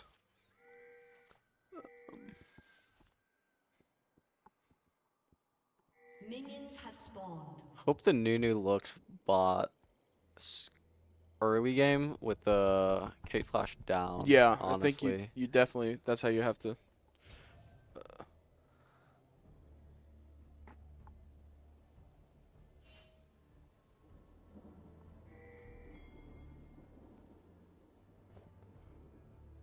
So it just looks like mostly normal runes. I think press the attack on the Sivir, and is that Hail of Blades on Zed? I mean, press the attack, I guess, is Sivir's kind of way of going for kill threat in lane, but I feel like lethal tempo is just so good. Yeah. Whoa, what is going on level 1 here? Huh. Darius with the E start. He's ghosting immediately. He's just kind of walking down. Okay, directed camera. Thank you. There was something more aggressive than thought. Cho'Gath did lose his flash for that. That's fine, no kill. Level advantage for the Zed. Yeah. Oh, hook. Okay, bird. hook. Blade Awakening hits. Okay. Good trade.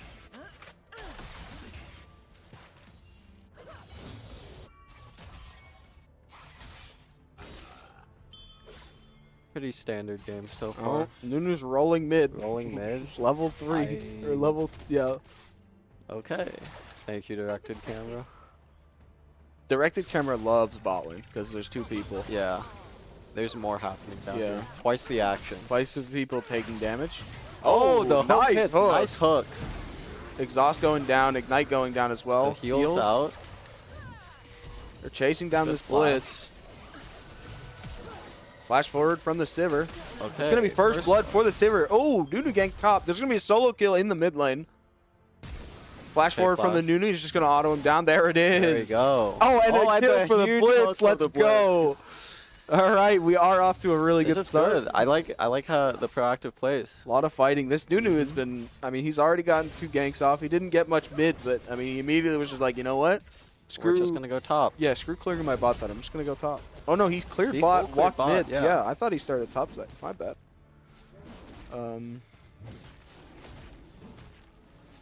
Okay. Huge clear on the Nunu. Yep. This is Smites out. Awesome. exciting stuff, exciting stuff. So we are seeing Oh. unfortunate stuff. We're seeing some CS leads starting to build already. 5 CS lead top, about 6 mid, about 9 in the bot 9 in lane. the It's bot really rough lane. for Caitlyn to die that early.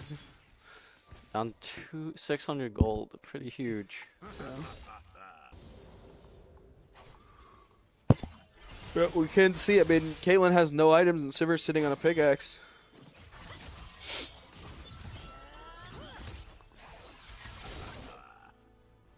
I don't know how I feel about the server picking up more more pots though.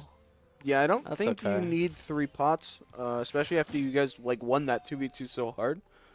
3 pots seems unnecessary, especially because she has biscuits as well. Yes. It's I'm fine. curious It's to see fine. what Blitz's mythic of choice will be this game. I hope it's Radiant.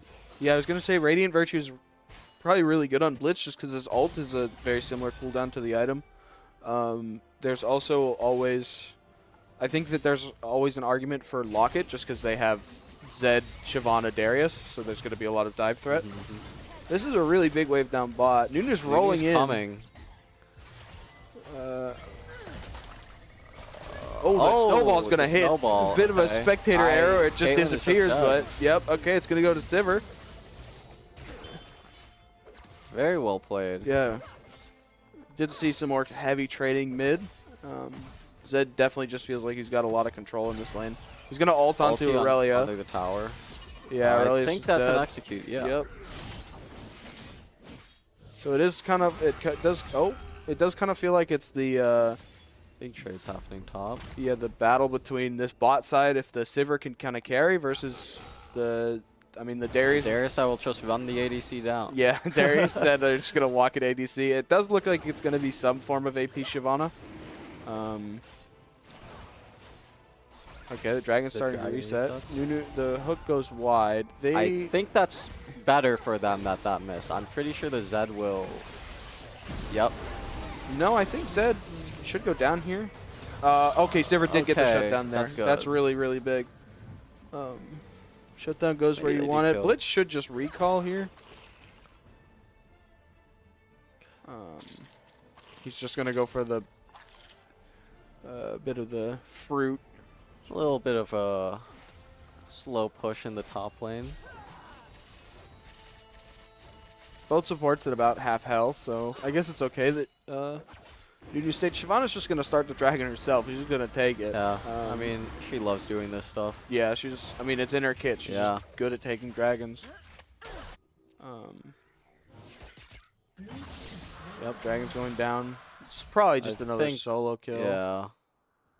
Hell of Blade's doing the work. Yeah, it's interesting. I'm not. I've never seen it. I'm not really sure. I would love to know the logic behind it. My only real guess is that it's just like you. Another snowball. Yep, he's rolling top.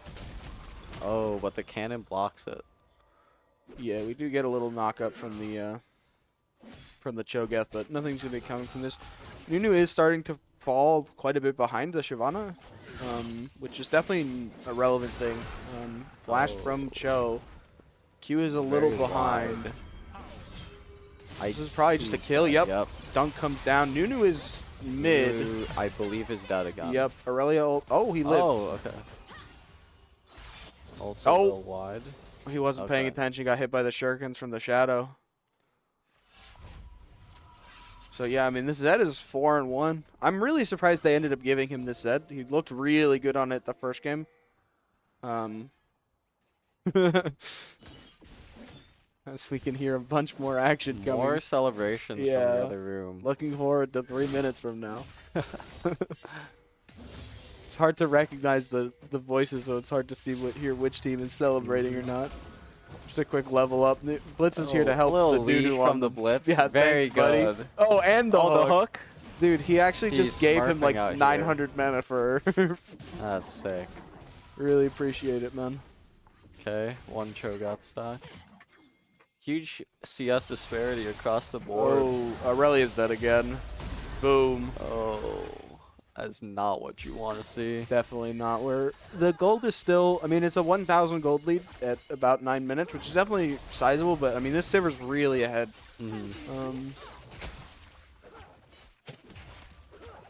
Really unfortunate. The Zed's a little fed, but the snowball's coming in. There's no Zillion ult. Very good. Yep. And Nunu's just gonna flash right out, in and out. That's what I like to see. Fine. If you were the Sivir, what would you go between the Gale Force or the Kraken Slayer this game? That's a good question. I feel like I would go Gale Force, honestly. Yeah, that's what I'm kind of. That's where I'm kind of leaning to. I think that you just really want to get the hell away from the enemy team. Oh, they're going in for another dive here. Nunu's rolling back in. Oh, not where you want to flash. Not where you want to flash. Nunu's going to die, though. Oh, 1 health. That was really, almost really bad. Yeah, I mean... Cho'Gath is pretty dead here. The wave is frozen. I don't. This Oh. Cho'Gath is out of the game. I'm pretty sure. Yeah, I feel bad for this guy. Yeah. Not the position you want to be in. Wave is frozen. Died under tower. Not much you can do there. Yeah, it's that's where you're spam pinging your jungler. Hey man, come top and just break the free. It's just like,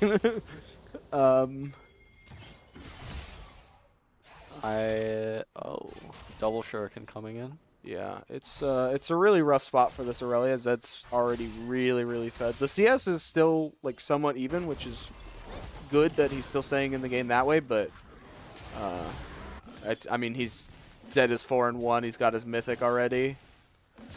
Perfect. Happy that the silver did go off for the Gale Force. You might just die to the Zed here. I'm surprised he didn't go for that. I think he just didn't have vision on the where like Aurelia and Blitz where he was worried about committing there. Sure. Oh, Cho'Gath might be able to walk He this guy might down win. here. Oh, but the slow is huge. Yeah, so is the heal. Darius doesn't have mana. Um, Can he get enough damage to eat him?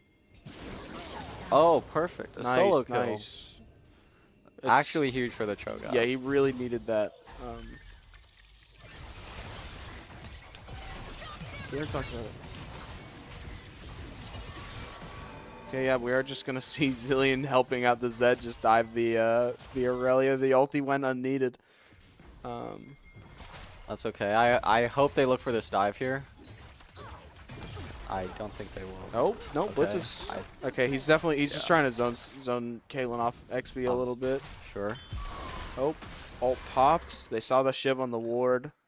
So we are going to see this kind of the same Nashor's Tooth The AP Shyvana Shiv, build. Yep. I mean, you do have solo AP from the Shiv, but I don't know. She's just gonna be nuking the silver. Yeah. All game. Oh, here we are. Probably now. Oh, Gale forced The to Gale dodge the Force to Shyvana dodge. ult. Pretty huge. Okay. Well, we're just going to tank that with the spell shield and Pretty standard stuff. yep.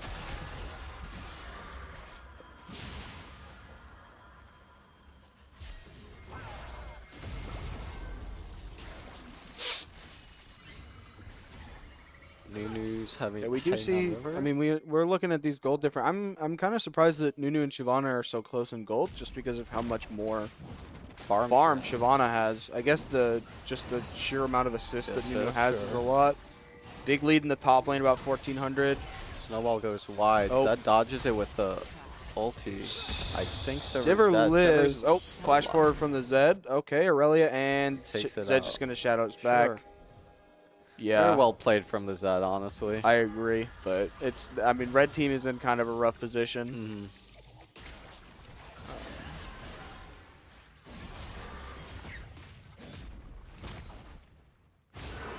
Darius is just gonna Uh-oh. walk down the Cho'Gath again.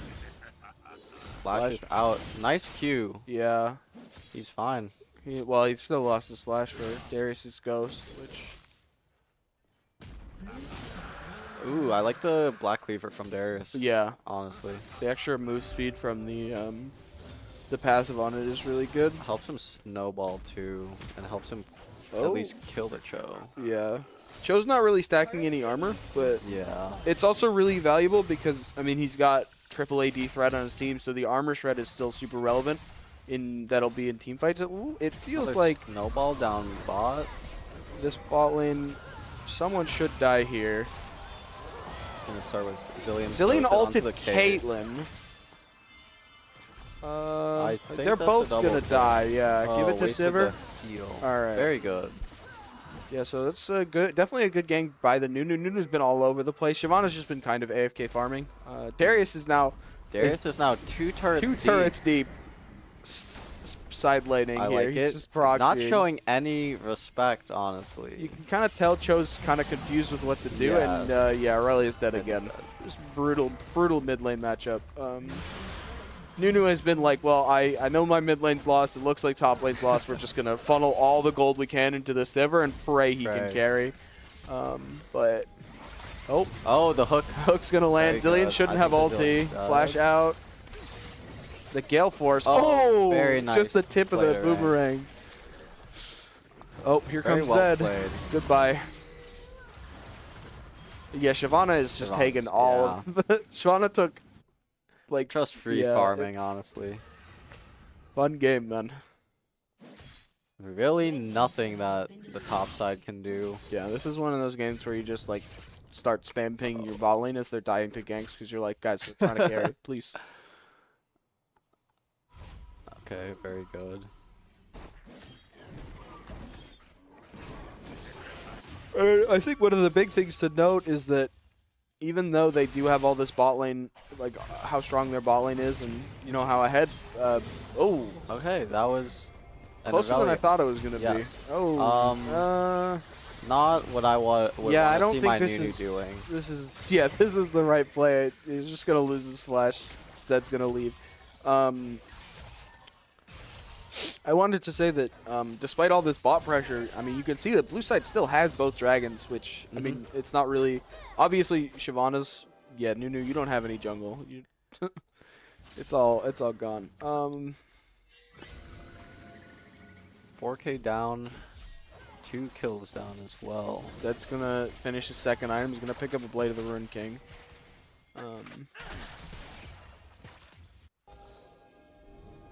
How do you feel about the armor boots on Sivir?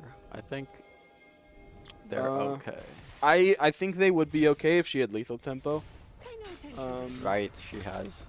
She has PTA, so Yeah. it's like I think you're still really lacking in attack speed, especially because Other I don't know what item you're building. I guess Bloodthirster? Irelia ult goes wide. Blitz Hook is going to land on the Zillion. Zed's just going to go forward. Ult onto the Sivir. Waiting for the Hiding Shurikens. He's out. going to miss both Shurikens, but the Oh, Shyvana the E from Shyvana downtown. E. Zed's going to live.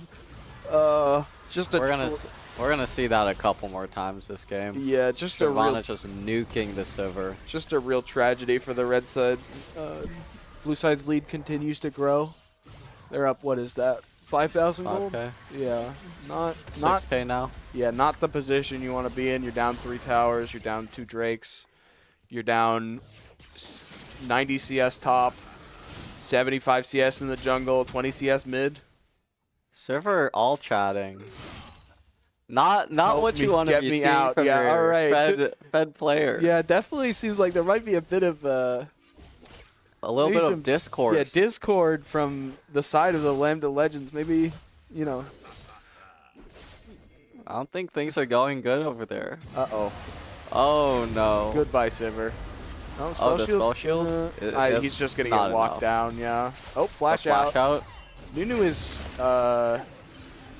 Nunu is equipping the Ghost and Cleanse. well, the man's too fast. I guess he's just allowed to walk out.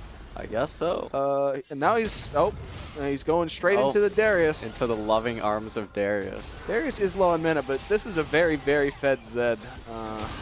Yeah. Ouch. Yeah, another 2 kills for the Darius.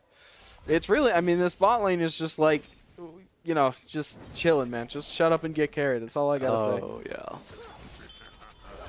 We are seeing some spam pings go out about the dragon going live. Darius might just Huge shutdown goes to the Blitz. You don't want to see it go into your blitz, man. Ooh.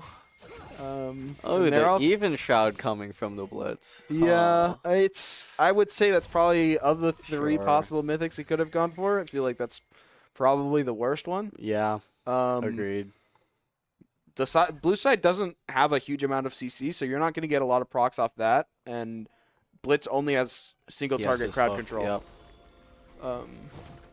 The silence doesn't proc. I think it has to be It's hard. immobilizing CC. Yeah. Okay. Okay. There's And then this Nunu and the Blitz crank. The Zed ult. Okay, Well, we he's popped gonna the get Zillion. Zillion ulted. Nunu's gonna roll at the. Maybe you don't want to be melee range of the Zed. Oh. Dude, the Blitz is getting Blitz all these crank takes it shutdowns, man. again. Oh, and here comes Shyvana. Wow, there Jeez. goes the Irelia. Yeah. I mean, this Aurelia's She's just, gone. Yep. Goodbye. I'm so sorry, dude.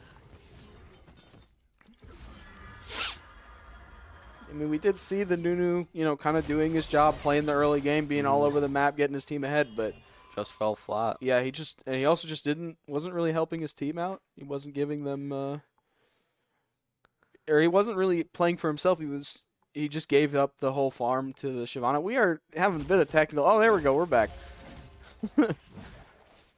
Perfect. We love Riot games. Yeah, perfect game.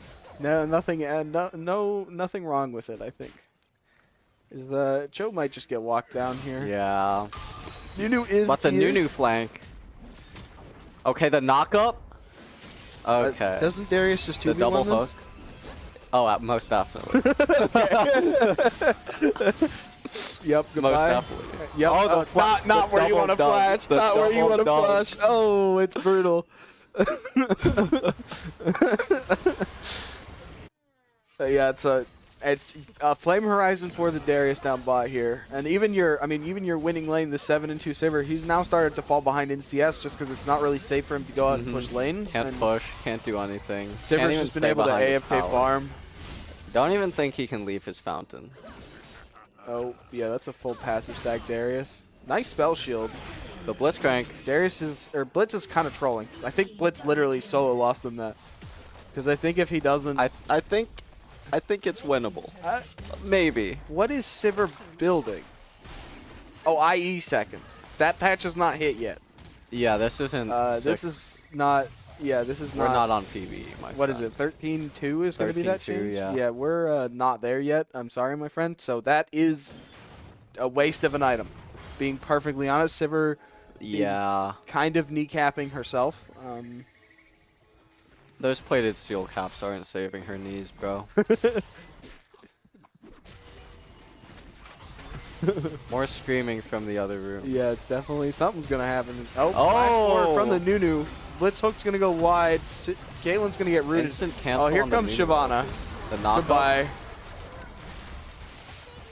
Very eventful happenings in the mid lane. Shyvana's just gonna walk. Yeah, just as we said, this. Oh, Very good blitz hook. the top side Flash from the out. blue team is kind of being like, hey, bot lane, just, don't feed. Do your best. We'll carry. This, the bot side from. Yeah, okay, there's another kill for Zed. Ult onto the Sivir. Yeah, really, it was the opposite. But Oh, okay, Zed's just going to explode.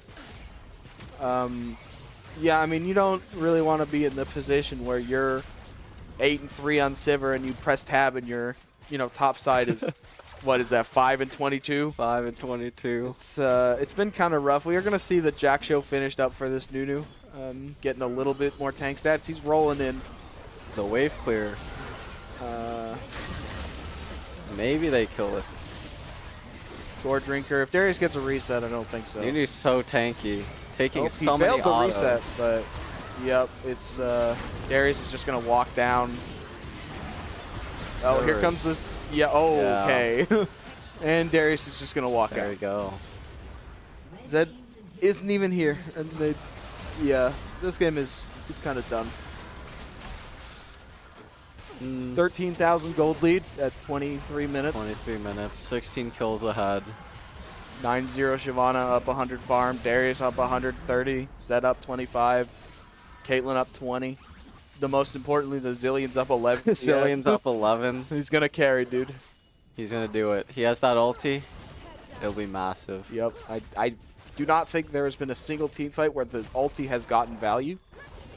Because I think crashing the snowball into the Nexus. Yep. We're just gonna see the Nunu ult. Zed's just gonna. Huge, Zed's kind of running huge it, and kill. Blitz gets it again. 3 of Blitz's 4 kills, I think, are all. Caitlyn like, should not be here. Yeah, this doesn't seem like it should Okay. be allowed. It's Nunu- okay. Caitlyn just places the spike traps down and Yeah. shatters his tires.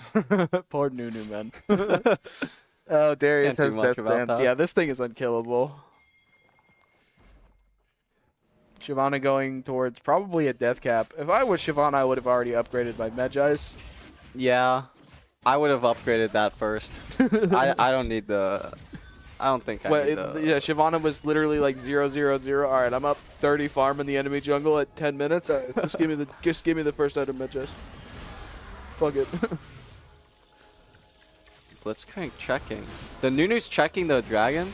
But he's I- what is his plan here? Give Darius a reset. Is his plan? Okay. That's why we put 29 CS on the Zillion, baby. Yeah, huge.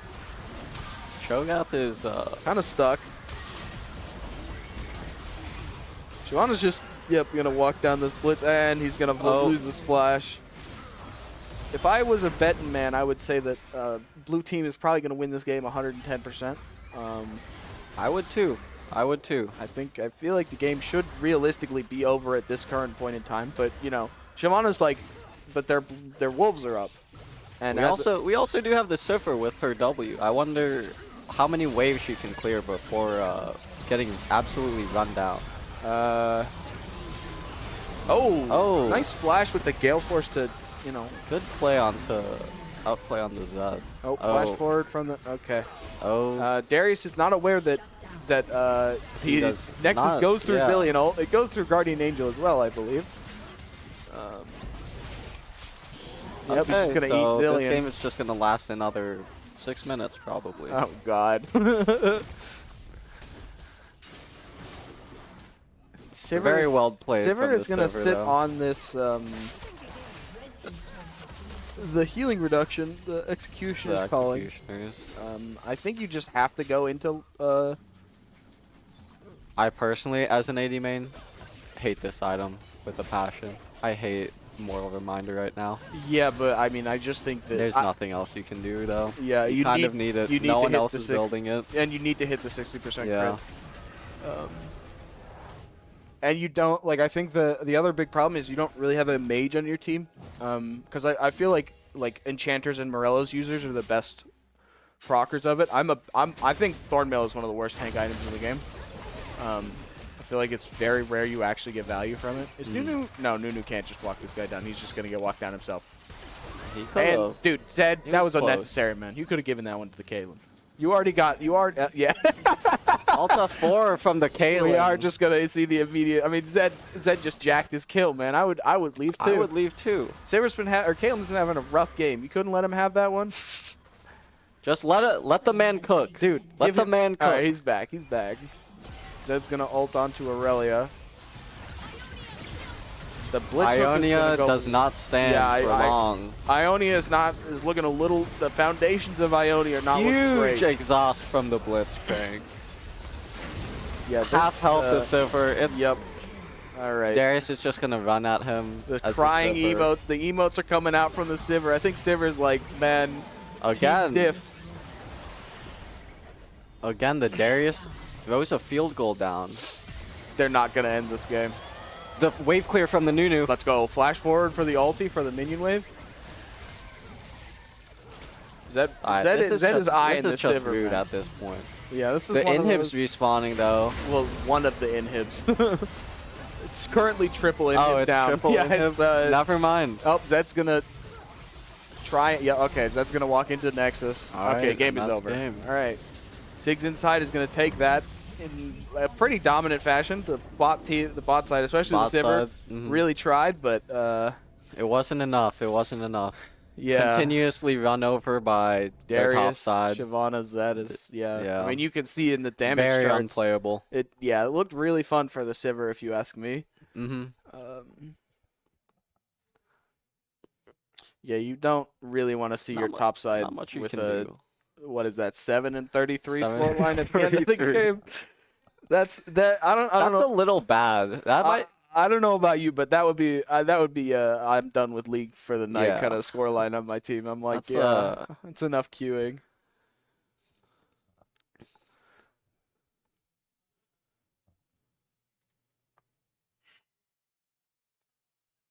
All right, well, that's gonna be it Yep. for this. We'll be back later. Cool. Later.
And we are back with game 8 of today's tournament, featuring teams Ruben Campus Center Food Court on blue side versus Shaco or Josh Kestrel #3103 love Shaco or or the Shaco player. There you go. There you go. Into draft a little bit, we see Morgan Shiv banned out from blue side. Just the Zed coming in from red. Not a shocker. Zed's been pretty strong today. Definitely seen the last couple of games. It's been a very powerful pick. Kaisa 2, we've seen being picked B1, I think 2 or 3 times today. Yep. So also a pretty standard ban for red side at this point, unless I wanted to play the Zaya. I could see a Maokai ban still coming in. Maybe the Silas too. We've seen the Silas a couple times today. Yorick's also been pretty popular. Yorick's been popular. Casante ban. Interesting. Haven't had a chance to see that today, but is still a really strong champion.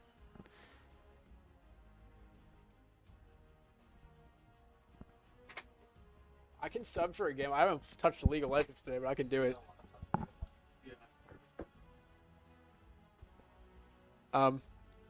Looking for first pick. The blind picked Rakan for blue side. I don't know how I feel about that one. It doesn't really show anything on their side. It just shows that they want to play a support that does some things. Still leaves the Zaya open too. If they pick something like a Tristana or another aggressive champ. They're just handing over their first pick though, Yep. but not the worst.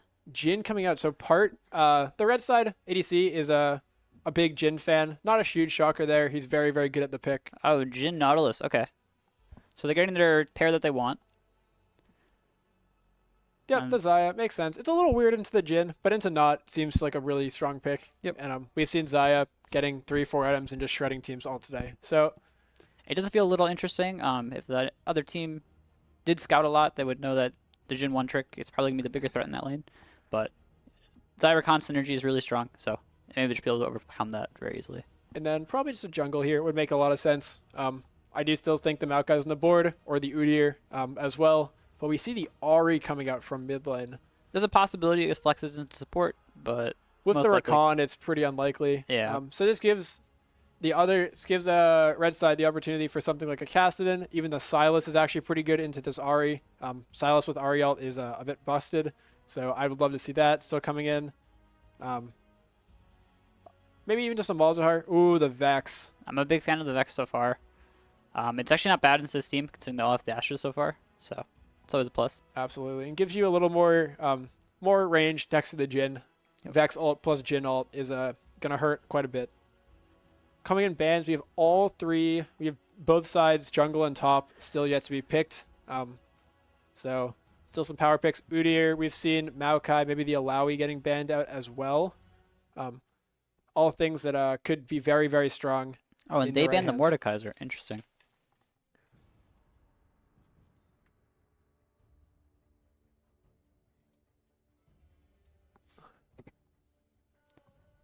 But the Mord ban could mean they're looking for something like the Urgot. That's actually pretty cursed by the Mordekaiser. Oh, there's the but we Urgot ban. banned the Urgot after it was picked earlier. Interesting ban. Something like Maokai, Mordekaiser, not Mordekaiser, Malphite, Ornn. All these tanks are still strong. There's still things like Aurelia on the board. If Swift Panda's looking to reach more into his carry bag of tricks. It's also Gwen open still. Another fan favorite from Panda. Or the Lilia. The Lilia could be interesting. That's a lot of AP, though, with potentially an AP jungle in the Vex. There's a Maokai, which can be flex top jungle. I would think we see the Udyr if it's something that Ruben Campus out of jungler likes to play. But could also definitely just see a Viego or another carry-focused jungler. The Kha'Zix. We were talking about Kha'Zix earlier in comparison to Zed. Zed, yeah. A bit of a slower, or a bit of a stronger early game. But a similar sort of playstyle of being that assassin, looking to play around vision and in bushes and look for individual carries, like the Jin, who's immobile potentially. So I like that pick, and it pairs very well with things like Ahri that gives you that super aggressive assassin playstyle. Oh, and the Tom Kench to round it out. It's a tank top. I really like this pick. I love this pick. I'm a big fan of Tom. He's hard to counter pick. He gives you additional, like Zaya is going to be so hard to kill. just Kench eat the Rakan, so much CC from the Ahri. Your carries are just going to be sitting pretty. Oh, and the Vayne The lock. Vayne top lane Oh, no. from Swift Panda. That's an aggressive decision. But I mean- into the Kench, It is a counter pick. so could be an interesting option for Panda up there. I like these drafts. I'm feeling chill. You know, I like the draft. Doesn't mean I like the player. John has once again sinned on this game. That's okay. Josh, what's your take on the draft? So where are you leaning towards? If you had asked me that question at about 4th pick when the Maokai and the Kha'Zix were taken, I would have said I was loving red side. I think that the Jhin, the Vex are a great pair. I think that the Maokai and the Not give so much engage. And the Kha'Zix was a little weird to me, but that Kench into the Vayne, I'm not sure what I see there in top one. I feel like Blue might have just flipped this draft again, 5th pick. I kind of agree. I think not the whole game, but a majority of it's going to rely on how the top lane plays out. Oh no. If Vayne gets ahead, if Vayne starts chain killing Tom, it's going to be a whole different game than if Vayne and Tom go equal. So just have to wait and see. Yeah. Neither team has they both have some interesting skirmishing tools, interesting late game damage. The Vayne gives you a lot of tank shred, but the Jhin, the Vex don't really have that typically. So I think we'll see Kench and Rakan definitely, hopefully, itemize a little more towards things like Locket, towards for Kench maybe a Jack Show, rather than the Shirelias, which we've seen from Rakan, which I think is just a little bit risky into a Jhin. But we're on a quick pause while the players sort out some technical issues. Nothing too bad. We will return in 1 minute. While we're doing that, VJ, I have an important question for you. Another one. What is your McDonald's order? A You walk into McDonald's McDonald's, you're hungry, you're looking for some food to eat. What's your, or even better, what's your fast food tier list? Give me a tier list Give me a of tier list. fast food places. Okay, I'll answer the first question first. Depends on the day. Depends on how much money's in my bank account, because, that's always an issue here. But usually it's something like either a 20-piece nugget and some fries. Okay, a 20 piece. I'm a big fan of the nuggets. That's Worst case, you got some leftovers. You take them home, eat them the next day. Great time. absolutely. Or it's a Big Mac. Or a quarter Big pounder. Mac. Quarter pounder. Quarter pounder. Okay, Not a Big Mac. 20 nuggets is a lot of nuggets. It's a little Okay. bit of nuggets. But what's your give me all the fast food restaurants out there. Give me Oh, you gotta start listing them. Like, I'll give you a all tier right, as we so go. I mean just give me McDonald's. I think McDonald's like D tier best. That's a terrible take. Burger King. Like F tier. That's okay, very good take. Wendy's. I'll put Wendy's as like a B. I think they're usually pretty consistent, but there's one in Worcester that's really bad. So. Really? Okay, Yeah. Chick-fil-A. I don't like what they stand for, but their food on its own is usually like an A. I can work with that. Applebee's. I haven't been to an Applebee's. Neither have I. Can't rate that one. What about Friendlies? There's a bunch of Friendlies around here. Oh, it's been a long time since I went to Friendlies, but that one was like an A tier if I remember anything. All right, do you know what the real one is? Wingstop is good. Wings over Worcester, not sponsored. I disagree. No, are you not a Wings over Worcester No, fan? I am a Wings Over Worcester fan. I think Wingstop is just so far inferior. Yeah, absolutely. No, Wings over Worcester, not sponsored by the way. But like unsponsored shout out. Wings over Worcester. If you're ever like in need of some Uber Eats, it's the way to go. Yeah. That shit hits different. Dude, if Wings Over Worcester wants to sponsor someone, we're always open, always looking. Absolutely. Or Chashi Ramen. If you're out there, Chashi Ramen ownership, we are here. And await your decision. I can't rock McDonald's. I feel like it's like a B or A tier. Just putting it deep. Like Burger King is like it's like bottom of the barrel. Like Burger King is you're in a dark place in your life, but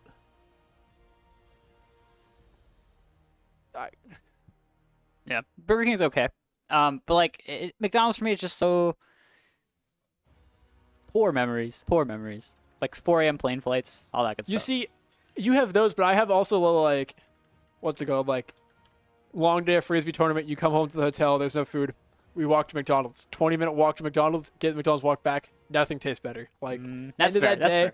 long day. McDonald's just hits different. Okay, what's your take on In-N-Out? Have you ever had it? Never. Isn't that like more of a California thing? Yes. Yeah, I've never had that. Or Really? Sonic. Either one. So I have a hot take. I think In-N-Out is at best C tier. I have no like information to compare it to. Everyone, But- if there's any California people in the chat, I'm sorry, but like In-N-Out, not it sometimes. Taking some chat while we wait. Y'all like bagels? God, I love bagels. Caster's making me hungry. Yeah, me too, Yeah, buddy. no, I'm also hungry. bagels are delicious. You get some cream cheese in there. You get some Okay. lox. What's your take on Bagel Time?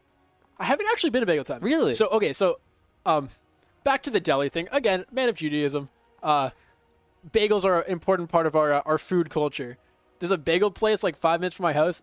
best bagels I've ever had. I buy them there, freeze them, bring them to school. So I keep like 10 bagels in my freezer all times. Never touch a Price Chopper bagel on bagel.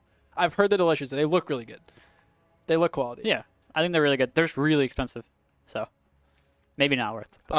But regardless, cream cheese on there, some butter, maybe some lox, Oh, like bagel. It's just delicious. They hit different.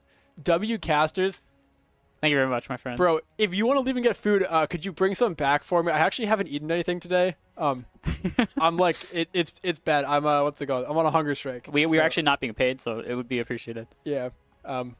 We will not pay you, but we'll give you a crisp high five Yeah. and like we have some free Riot merch. You can have some of that.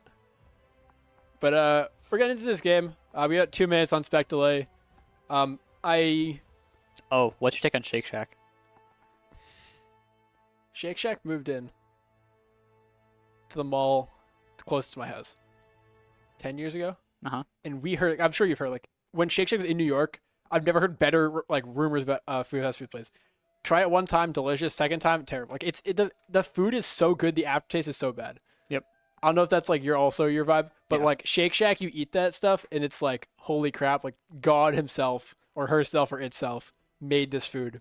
And then you walk 5 minutes away from Shake Shack, and you're like, I'm about to actually die. So I disagree. I don't like Really? Shake Shack. No, that food is so good. I think it's okay, but like, I don't know, man. I'll take. But I'll Shake take. Shack, the other thing that Shake Shack does, and we were talking about this earlier with the Fanta, is Shake Shack as a menu item, they offer grape soda floats. And I've never seen it anywhere Oh, else. okay. That It's might like, change my as a mind. man who loves floats, like root beer float, the best food ever created. You walk into a Shake Shack, campus food. Okay, that's a good one. Campus food tier list of all the places on campus, including like the Dunkies. What's your ranking? Okay. So, I'm a firm believer that Halal Shack actually rates at the top. I can work with that. Halal Shack, objectively better than CC. Goat's Head on a good day can be around even. The new sushi place is really good, most of the time. Goat's Head last year was great. As someone who lived in Founders last year, Goat's Head was delicious. I think Goat's Head got better this year. I haven't been this year Don't because go. it's far. It's a lot of money, and it's a little bit of walk. But for someone who So knows, it's pretty so good. Halal Shack, Goat's Head. I feel like Campus Center is the third one after that, or Dunkin', like Dunkin' then Campus Center. I think like the suit. So have you tried the sushi place yet? I haven't. I don't eat sushi. Sushi so. place is right there. But at isn't third. that part of Goat's Head? No, it's different. Okay, so sushi place, Then Campus, and Campus and Duncan, they kind of go hand in hand. Deka. Dunkin'. Deka, Deka, Morgan Dining Hall, and then unfortunately, I don't know if I can say this legally, but Southwood Student Center. It's gonna be an L for me. Have you tried it? I have multiple times. So every time I've tried it, I've been like, this is like just a little bit better than Deka. Okay, here's been my take. The food quality, way better than Deka. Not like maybe not way better, but like it's the food quality definitely better than Deka. The variety of foods there, given that it's a buffet, is not enough for me to spend because it's a Campus Center swipe. So Right. it's more money, not worth the extra money. But if they were gonna do more variety, the food is way better. 100%. Is this zoom outable? Yes, it is. Oh, you're very zoomed out. But yeah, But I do rock with some self-village. And when you're over here in the gaming lab, our lovely brand new gaming lab, being able to grab some easy food at the mini mart, also very, very nice. I do love that. I got Twizzlers there. I got lemonades there. Like it's just that does hit different. 24 hours, all Yeah. the time. if you're ever We're looking seeing for a quick snack at like 2 an a.m. invade from the red side, Nautilus looking for the Q, hits Rakan, rooted by Jin. The follow-up, Vex hits, and the Vayne gets it. Oh, it's brutal. Starting with a kill on the Vayne, who was our pick before this game. It's like the most volatile lane. The red side just going to walk it out. No sums used, but No Big some good juice for kill. either side, but it's a kill and an assist on every member of Josh the Shago players. So just a really, really great start for red side. And definitely a bit scary if you're Tom Kench. I know we had a TSM player in this game. It's crazy. Yeah. Looks like Kha'Zix is starting leashless on a red buff. Maokai is getting a little bit more help from their team, but still, they're on their blue, so mirrored pathways up. Looks like Kench warded the red side red buff, so they'll have a little bit of vision on terms of when Zaylee is getting there, but not so surprising given that they leash. They'll probably know roughly the timing that that's going to be happening at. Kha'Zix skipping Krug, so Kha'Zix is not going for the full clear. Could be a little bit behind, but it could also potentially find that gank onto Vayne.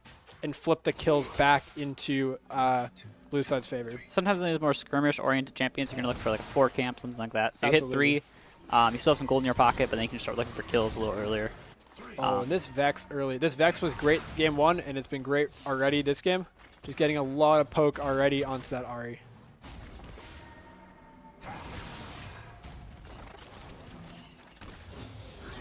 Nautilus looks for the Q, does not hit. Jin looks for the root, does hit. Ooh, but Rakan gets the big knockup going back the other way. Looks like she's going to walk out. A lot of chip damage on Xayah. Xayah is down a level, so does not have that E to pull back and root the Jin.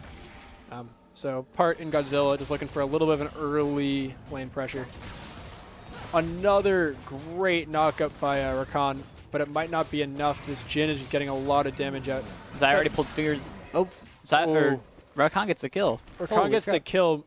Both sums blown for both sides. So flashes are all up, but ignites and heals are down. Oh, huge play by Jin, flashing in for that kill onto Rakan.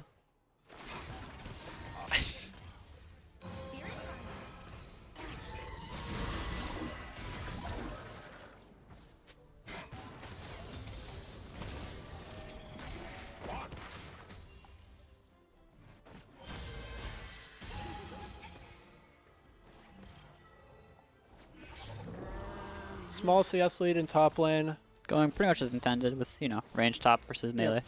And Kha'Zix is on this crab first, so they're going to deny Maokai that topside crab.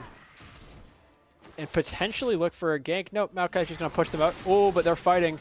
Kha'Zix should win this. They have a little bit more damage, and we're a little bit more healthy to start that trade. But Maokai will probably just look to path towards bot lane, grab the second scuttle. As Zed... Oh my gosh, that's a kill Vex with mid the lane. solo kill. Solo Like it was bolo. nothing. Monstrous play. That's so huge for this Vex getting ahead into the Ahri. This Vex has really proven to be a threat today. It's been probably the best pick out of the Maokai. I feel like the Vex has looked pretty good through almost all the games. Even when it hasn't won, it's been very, very strong looking.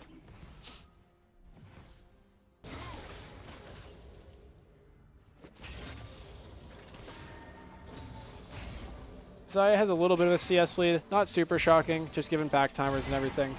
Oh, but a pull from Nautilus Q. Good block by Root, Rakan. but good E from Xayah to just root up the Nautilus. Stop Kha'Zix is in the area though. They have to be careful. They don't know. So there's They're going for a kill onto her. They see the Kha'Zix.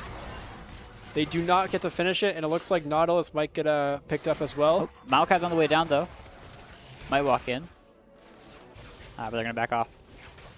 Up top lane, Panda is using that kill very, very well, just shoving in this wave after wave. And hitting turret, making life very hard for this Kench.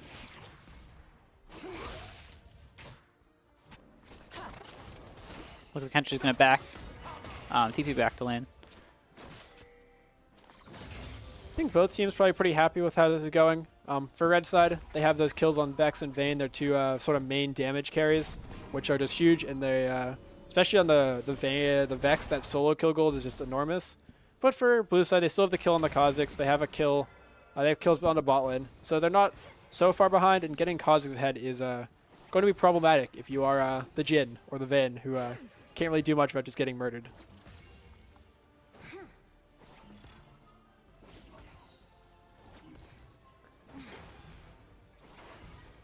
Looks like shield bow potentially out of this Vayne.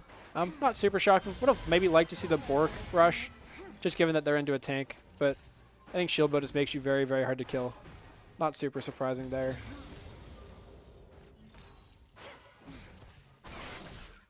I love Vex's auto attack sounds, and Ahri's honestly. I feel like Mage has the best auto attack animation sounds. Especially ones that have VF exchanges. Oh my gosh. As we're saying that, Ahri goes in with the ult, Very aggressive. Ignites him as well. but does not have enough damage. The Vex just seemingly just sort of shrugs it off with the W. Especially with fully charged fear stacks. Yeah. Ahri going in again could be very dangerous. Down in bot lane, Xayah sort of found a little bit of a groove, is starting to push a wave in.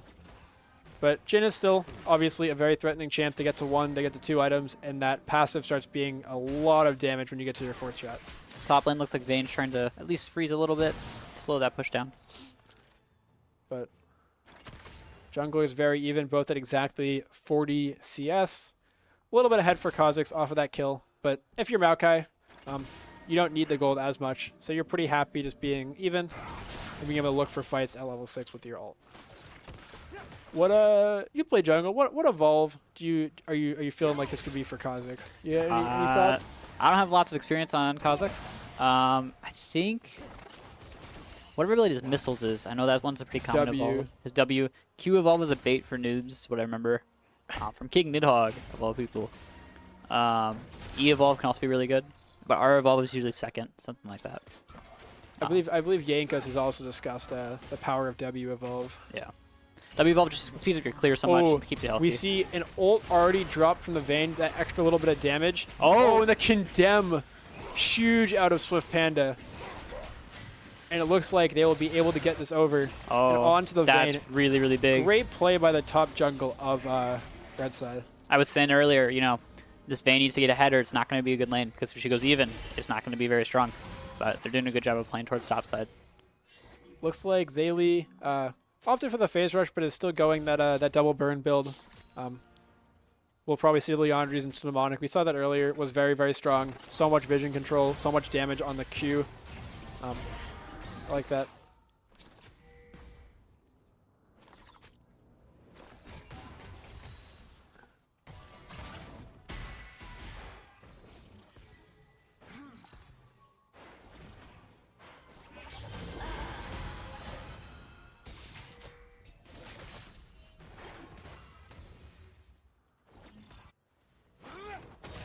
Cool. Also, I love Rakan's. Is it his Q? What's the missile? Yeah, I think The Q is so fun. It's such a cool ability. Just a little bit of trading in bot. Nothing too crazy. Neither of these lanes is super ahead. Bot lane still up some CS on blue side. Yep. Top Maybe side. look at gold. We see gold is pretty even everywhere except for top and mid, where there's definitely some leads. Oh, looks like Vexme gets the kill. Oh, that was such a chaos. They give it to Maokai. A little weird not to give that to your mid lane carry, but it's gold is gold. They drop the Herald, maybe looking for some plates here.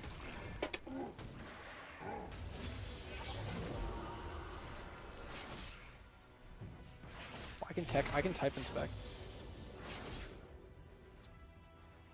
See the Kha'Zix just hunting for this Maokai. There's Good choice just to walk out. Coming to cover up.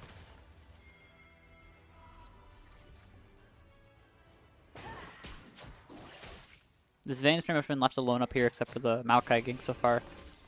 I'd like to see them get a little more further ahead on CS, really push that lead. Oh, and it looks like Campus Center's going to get collapsed on here. The Jhin root whiffs, but there's still a lot of damage. Jhin still has ult, heal, flash. They're still ignited on. Oh, the flash from Kha'Zix. I don't think Red Side has enough damage to make this work. Oh, Vex is here. Vex is here. Yep. Oh, this could be bad. Oh, it's so much damage from that Vex Q. And they've been chasing for so long. He at this already point. gets it though. Yeah. Gets one back over onto the Jhin. Oh, and the Zaya. Oh. Of course, the dragon resets, so they're going to have to restart taking that. But really great play by Blue Side, trying to turn that one around. Vex gets some damage on the Kench. Not really going to be enough there. Kench is a bit thick with 3 Cs.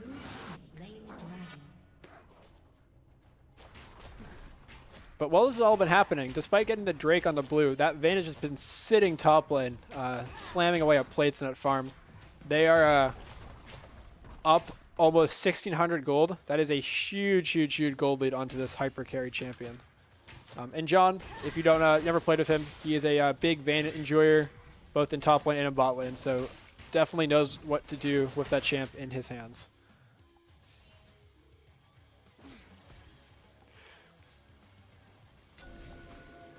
I might have phrased that one weird. Oh, we see the shield bow already done, as well as the Leandri's onto the Maokai. On the other side, Kha'Zix looks to pick up the Duskblade of Drogtar, I believe is the name. Really strong item. Gives you a lot of different opportunities in team fights to reset that passive and just keep slamming damage home onto the carries. It's also just really nice. with things like Nautilus with the lockdown, if you get a kill, makes it a little bit harder to get sort of rooted again.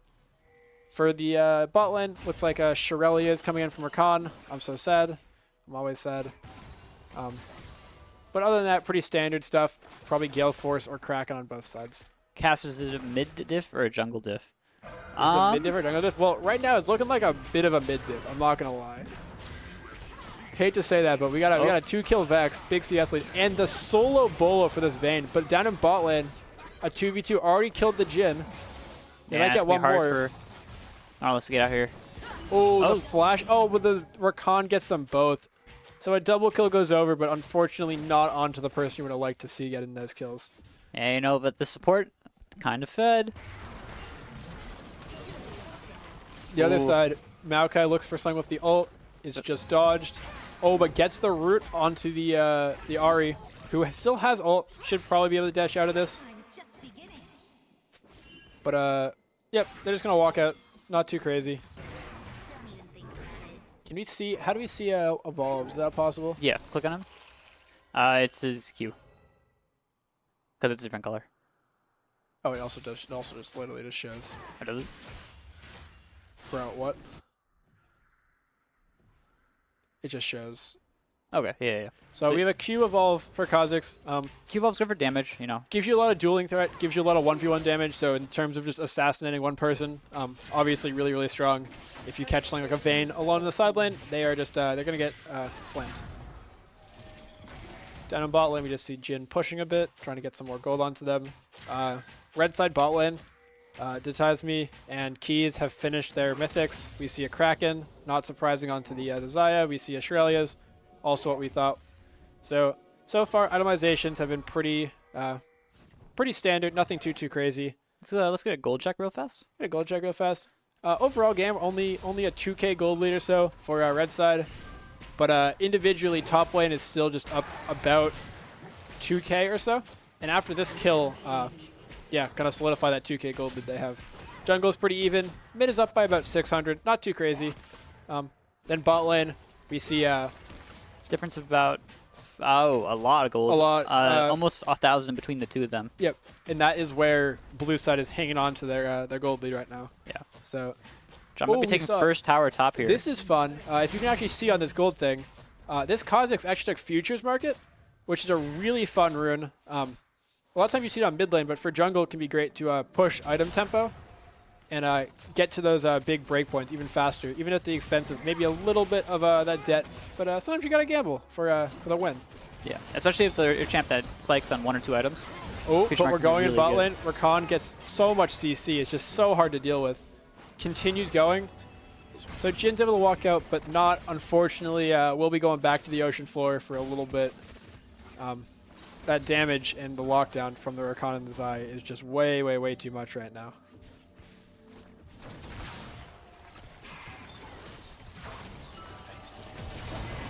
Oh, and looks like they're going to try to dive the Jhin here. I don't think it's Oh, going to work out. but it Yep, goes- that's a 1. Jhin gets the one trade. Oh, it does look like... Flashes the ult from Xayah. Really good flash by Jhin to get out of that. I wonder if we'll see things like the big kill over to the Maokai. Oh, Maokai barely lives with Triumph. Yep. I wonder if we'll see things like a Knight's Vow or something coming out from Nautilus, but going on to the Vayne instead of the Jhin, potentially seeing as the Vayne is sitting at 4 kills. Could be strong to just get them that little extra bit of tankiness and damage. Absolutely. Off of the Knight's Vow or the Zeeks.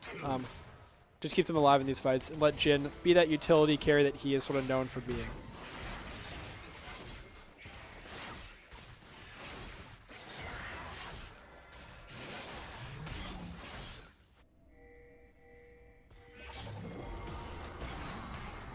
Oh, Kha'Zix jumped the wall. Oh, but instantly just feared away by the Vex. The Vex might go for the ult and gets the... Oh, they live with about 10 health or so.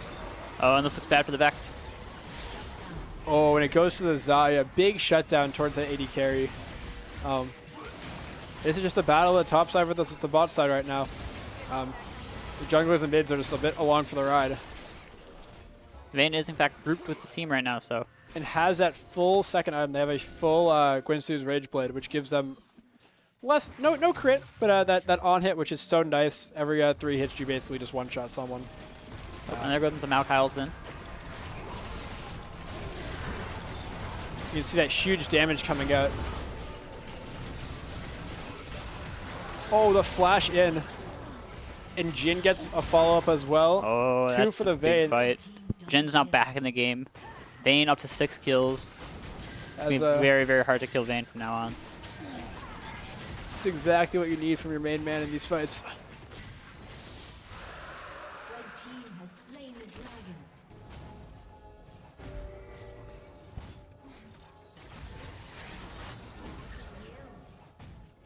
So Drake is looking like another Cloud Soul. We're so overjoyed with how many Cloud Souls we're getting. We're so happy. But all jokes aside, I think both teams would obviously love that. If you're Maokai, you're Nautilus, just let you get onto people even faster. And if you're a Khan or something like the Kha'Zix where you can pressure ult and just run at people. Even the Vayne. even to the get Vayne. out of a sticky situation. It's just a lot of value this game. A lot of champs who really benefit from being able to press their ult and get the extra bit of move speed onto their opponents.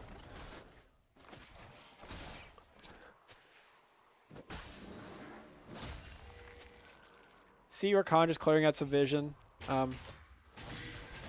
The vision today has not been as good as I was hoping. Not a lot of like huge 60, 70 kill games or vision games. No Umbral Glaze being built.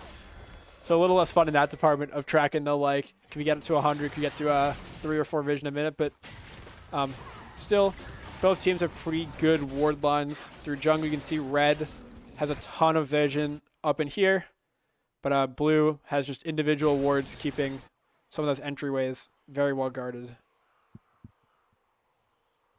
It is worth noting that most of the champs played today, especially the supports, haven't really been champs that can build Umbral Glaze very easily. Yeah. I just, for me, I like Pyke. I like seeing the Senna, the Graves, things like that. That can take these items that are so fun to watch and make these like crazy plays. From the Nautilus, looks like probably a Locket or an Even Shroud. Not shocking there. We see Everfrost finish on the Ahri.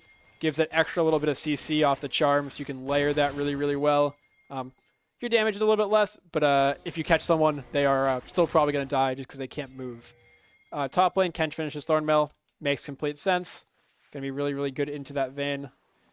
And everything else is pretty chill for a second. We're sort of just waiting for this Herald fight. Oh, the Both Maokai teams starts funneling the to the ult. river. Vayne already pops the ult and just looks to instantly kill that Rakan.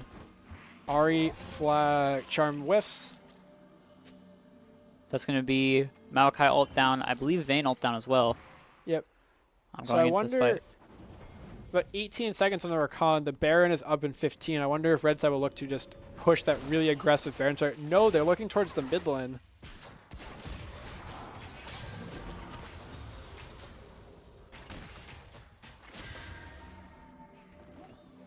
What mythic do you take on Kench? You just go Jack Shiz? You can go Jack Show. You can go Crossfire. Or Frostfire. pretty I can see common. Frostfire. Yeah. Got those big auto attacks. Looks like from the Kha'Zix, potentially just another, or definitely just another lethality item. You can go Heartsteel on. Yeah, I Okay. could see Edge of Night or a Yomu's just for those extra little utility that those items give. Could definitely also just go something like Serpent's Fang. Lots of shields in the enemy team would be very strong into those.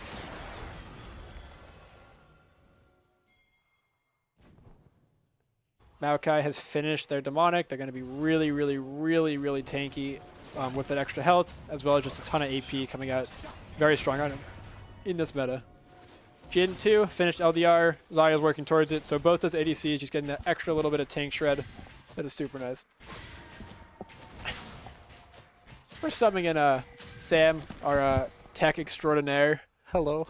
Hello, hello. There's no Yumi in this game, so I don't know what to say.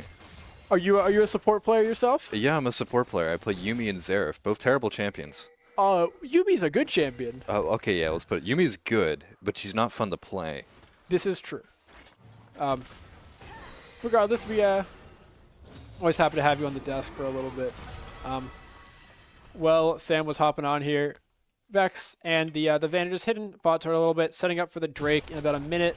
Like we were saying, it's a Cloud Soul, so maybe not as flashy as some of the others, like the Infernal, but also just gives a ton of move speed, a ton of utility, which I think both teams would be very, very happy to get. Top lane, Maokai, with that double burn, is just shredding through this Kench. It's just a crazy solo kill.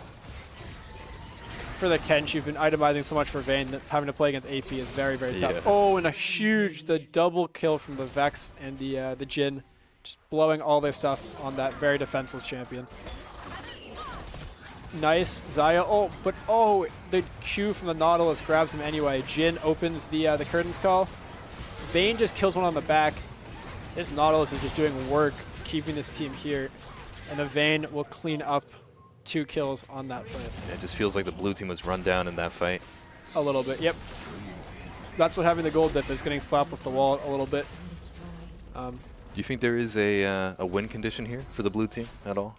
I think you shut down Vayne, and I think if you can keep the Xayah alive, the Xayah is just going to be able to do work. We've seen it happen 2 or 3 times already today. Okay. So definitely, if you can get rid of this Vayne, with the Kench, with the Ahri, with the Rakan, you'll have enough peel to potentially just let your Xayah just carry the hell out of this game. But that being said, I don't think there's a ton of hope. I think this is a if they're going to win, this is how they have to do it. But I absolutely think that if you're Red's team, you're feeling pretty good about yourselves right now. Makes sense. Just going to keep that lead up, keep applying pressure, hopefully win some more fights, and then maybe end the game. Yep. Looks like we're seeing the Bork being built towards by the Vayne. Very standard. Gives that on hit, gives even more healing and max health. Vayne is very, very good at killing tanks. Bork is very good at killing tanks. Together, they're very, very, very, very, very good at killing tanks. So makes a lot of sense into the Kench. See everyone hovering around Baron here. I don't think anyone's actually going to start it. Seems like we're just resetting back to mid lane. Looks like Maokai is pathing up though. Maybe just clearing vision.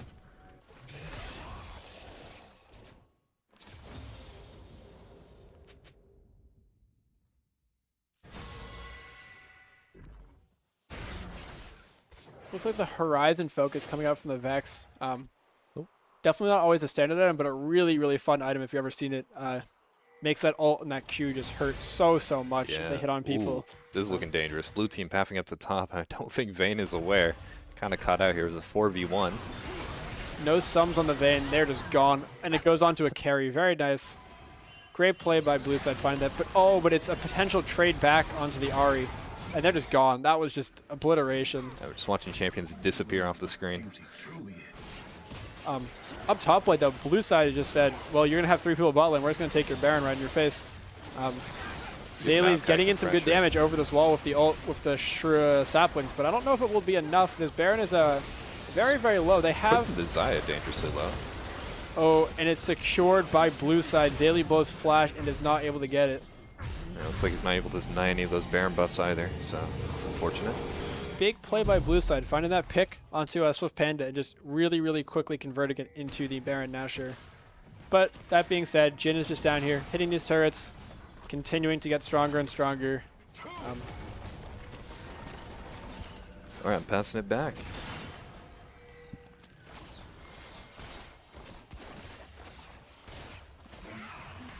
We have VJ back from the Nether world. So the Kha'Zix has finished that Yomu's, looking maybe to build towards a Death Dance, be a little bit tankier, still have a lot of damage. And the Yomu's plus the Cloud Drakes that they're hoping to get will just make him very, very, very speedy. Same with the Shirelias on Rakan.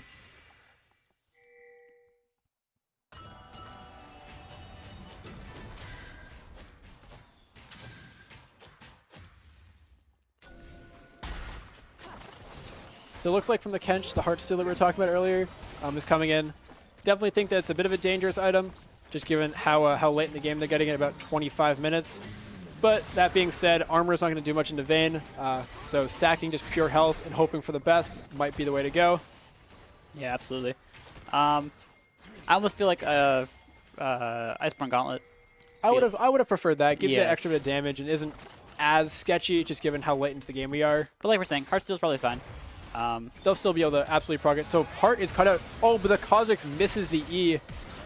But it is not going to matter. There's just way too much damage coming in. However, there were a lot of flashes just used. Vex misses the ult in the Tom. This Kha'Zix is 4-1, has back-to-back huge shutdowns on the carries. So if anything's going to ran the wrong way. Uh-oh. But Nautilus gets the ult and the Q. Vex is there with the damage. Nope, not enough. Kha'Zix just barely walks out with their life.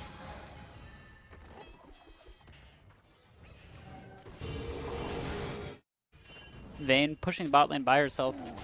Probably end up taking turret here.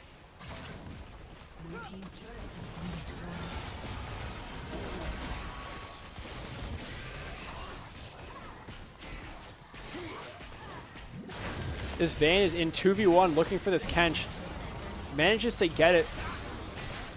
Oh, gets the double. But while we're doing that, this this Xayah is just incredibly strong. It's just shredding through. Oh, and with the flash and E, manages to pull back enough damage to kill that Vex. But Vayne single-handedly just destroying their base. Well, with this draft from Red side, they definitely said they asked Swift Panda to do a lot of their damage, and he is coming through in the clutch. But there is absolutely, this game is far from over. The gold gap is only about 3k, and blue side's carries, the Kha'Zix and the Xayah are still really, really, really strong, and definitely we should not be counting them anywhere close to yet. Yeah, I think at this point for blue side to come back to really take control of this game, just have to be able to focus his Vayne down, maybe catch her out somewhere. Yep. And then from there, it's a pretty one fight. Well, look at that damage onto that Drake. They're just melting through it. Even without the junglers, Leandri's there. So we see from Vex, we see the Horizon focus for that extra little bit of damage on the long-range engages. Going into the Zhonya's too, just makes them safer, especially into Kha'Zix. This blue side draft is pretty AD heavy.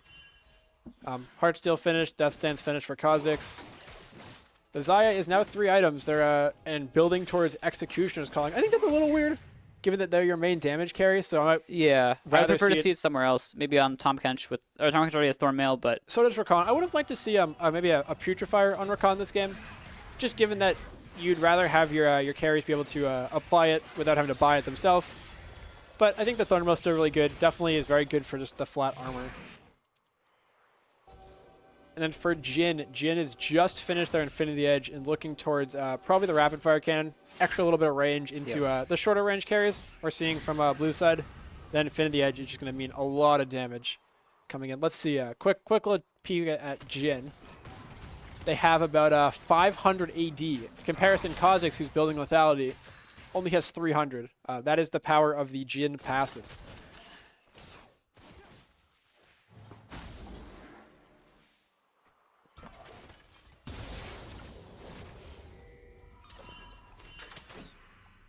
no objectives up at the moment, so nothing really to fight over. Just poking back and forth through each other's jungle, clearing some wards. Baron's up in a minute, Dragon's up in 3:30.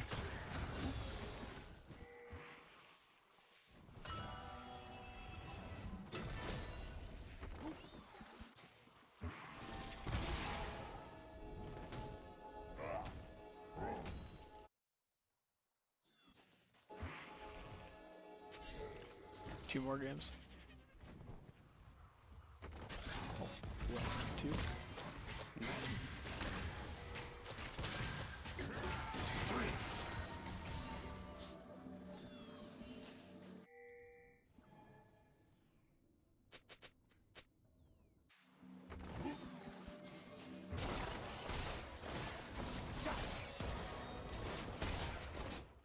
Seems like blue team is allowing red team to go get that Baron, at least set up for it. It's up in about, well, now. And no Drake trade possible. But blue side might not even know. They're not walking towards it at all. Red team just gets to shred it down sort of for free. You also see on the Vayne, they have 4 items. They added that Phantom Dancer. I think it's a little weird. A lot of attack speed, maybe a little overkill. But then again, gives you move speed, which is super valuable for her. That Vayne is just going super deep. But there's a couple tanks there, and it's not going to matter. They just cook the Rakan. And are right onto this Xayah. Don't have enough just to finish it off, but it looks like the Kha'Zix might be next, as well as the Kench, who's now in here. Oh, this Kench is just all alone. Looks like everyone here is living with just a little bit of health. Kench made a bargain that did not pay off. Oh, the curtain call is open, but I don't think they're going to be able to reach. Yep. Ahri just dances out. No, no big surprise there. Nothing too bad.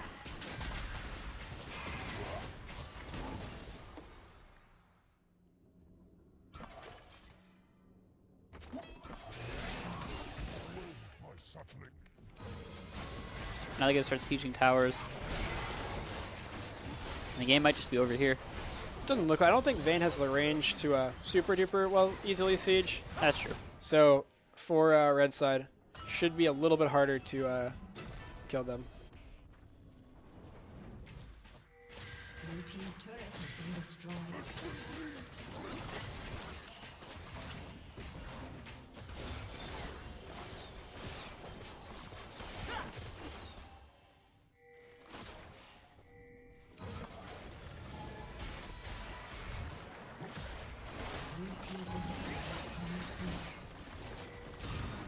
Maokai ult thrown out. No one's quite there to respond for it though. Just allow him to take that tower.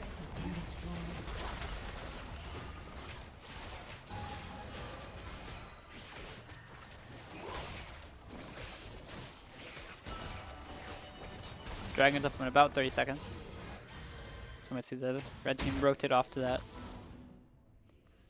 Oh, Maokai's in the lowest bad position.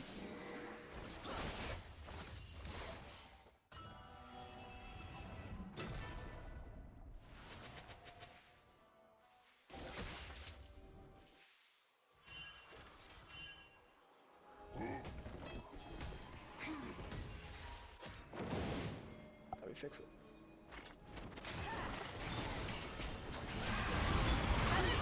In the future. No draft. We're back into this game. This Vayne is just shredding everyone. The Vex comes in. It is a quadra for Swift Panda, potentially. Oh, he's gonna give up the penta opportunity. Oh, never mind. John is just Vayne's still- chasing this Ahri down as his team shreds through the Drake.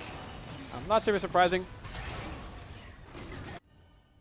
Looks like Ahri is not going to give the penta, but it might just be taken. Oh, a first penta kill of the day. For Swift Panda. After that Darius game, there were some comments made, some jokes potentially, but absolutely just put his team on his back here this game. The 17-1 Vayne, that is a monstrous performance. Overall, pretty clean game from Blue. Definitely a couple stumbles in that mid game, but pretty much from start to finish, Blue team has been in control of this one. Yeah. Dodge there, condemned on the Rakan. Oh, Vayne might be caught out here. The shield bow prop is still there. Oh, they do get them onto the Xayah too. Oh, the Vex is here. So much damage from that Vex. Well, Xayah still. Oh, okay, Xayah's dead Xayah now. trades 1-for-1 onto the Jhin. But Maokai's coming, and this Vex is still 100% healthy. Still has that Ignite. It's just really, really, really strong. Kha'Zix like to not to evolve W yet. They evolved that E. I like the E, but I think it's definitely better if you're ahead and can be getting those early kills. Without the damage to actually kill anyone, it's definitely not as strong as W. Oh, but Zaylee gets a double on that backline. Smooth footwork from the Maokai. Vex may be dead right here. Yep. But it On will the not matter. execute. The Maokai, the living tree, looking for that end. Oh, Oh, looking for a kill maybe too. One more rock for the road. And another kill. Just dominant game start to finish from Blue side.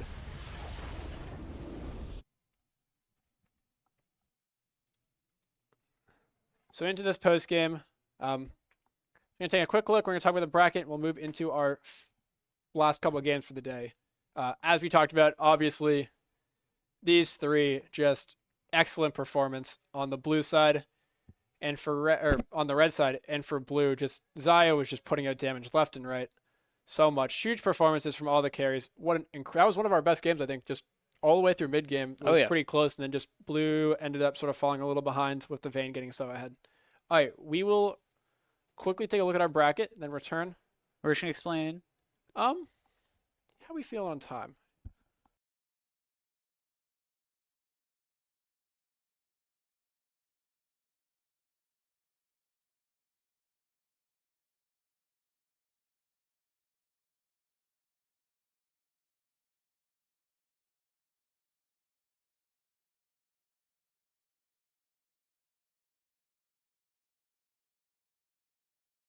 So, unfortunately, given this is our first tournament, not super surprising, we've run into some timing issues. This lab, well, it is a great space. It's also one that we share with all of campus. And so we're going to have to cut our bracket a little bit short. So we're going to play Melon Gaming versus Team 6 right now for the finals. And depending on how long that goes, we will hopefully play Sigs Inside versus the Shaco team for third place. But if the Melon game goes too long, we may have to change that. But we're super excited. If you are heading out now, thank you so much for coming. And if not, please hang out with us through one or two more incredible games to see who the final winner of our first annual League of Legends tournament will be. We will return in about 1 to 2 minutes.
Welcome back to the apparently the grand finals now of today's League of Legends tournament here in the Esports Lab.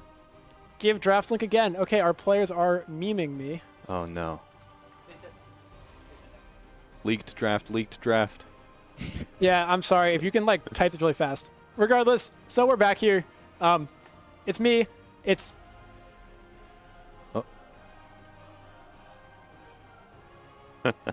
We're figuring it out, guys. Eventually. I think I sent the right one too. Just do it on the other browser. Oh, okay. Another leak. That's the right one. Okay, so while we're hanging out waiting for this to start, it's your boy Josh again with Sam, hanging out, doing our, hopefully, I think, final cast of the day. Blue side's going to start. From this team early, we saw that Alawi. I suspect that'll get banned. Maybe the Caitlyn as well, getting banned out from red side. Prevent those. Then the Thresh, makes a lot of sense. The Udyr, the Vlad. Jason on red side's mid. Big Vlad enjoyer. No surprise there. And the Rise was also really good. So I'll stand the Evelynn. Well, obviously I love Evelynn for obvious reasons. I play her for the lore. But regardless, it's a pretty solid ban. Very scary champ she gets ahead. And the Caitlyn is back up. I suspect Melon Gaming thinks they have some sort of counter to that. Maybe it's the Lucian Nami or like something with the Zeri that's been picked so much in Pro lately. None banned second phase of York Alpha. Our players are talking a bit of trash while also picking champs like Ornn, who are very respectful. Yeah. A little bit of dichotomy there.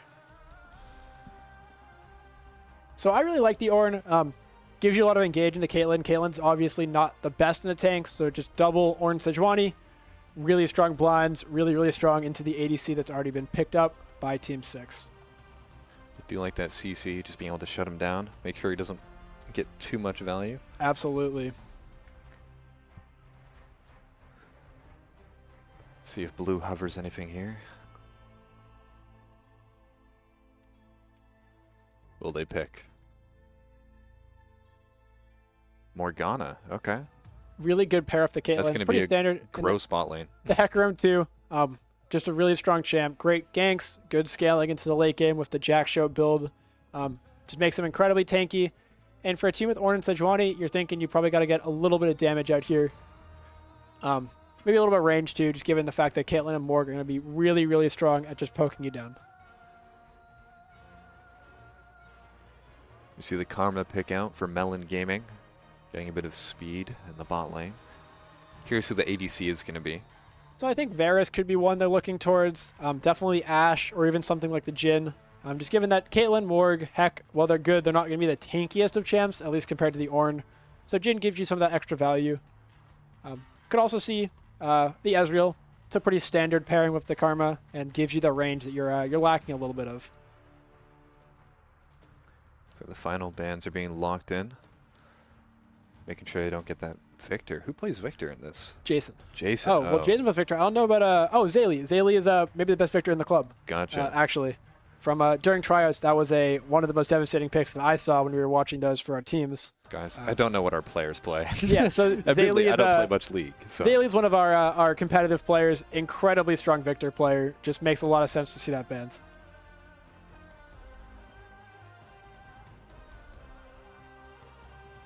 I think the Ezreal here would make a lot of sense. Really strong team fight. Yep, and just a great pair with Karma. So I think from this team, I mean, I'd love to see a Cassante, but I think maybe just matching the Ornn with like a Mordekaiser would make a lot of sense, or even just going into Fiora if you play Fiora. I know Curtis has definitely been known to pick that champion once or twice.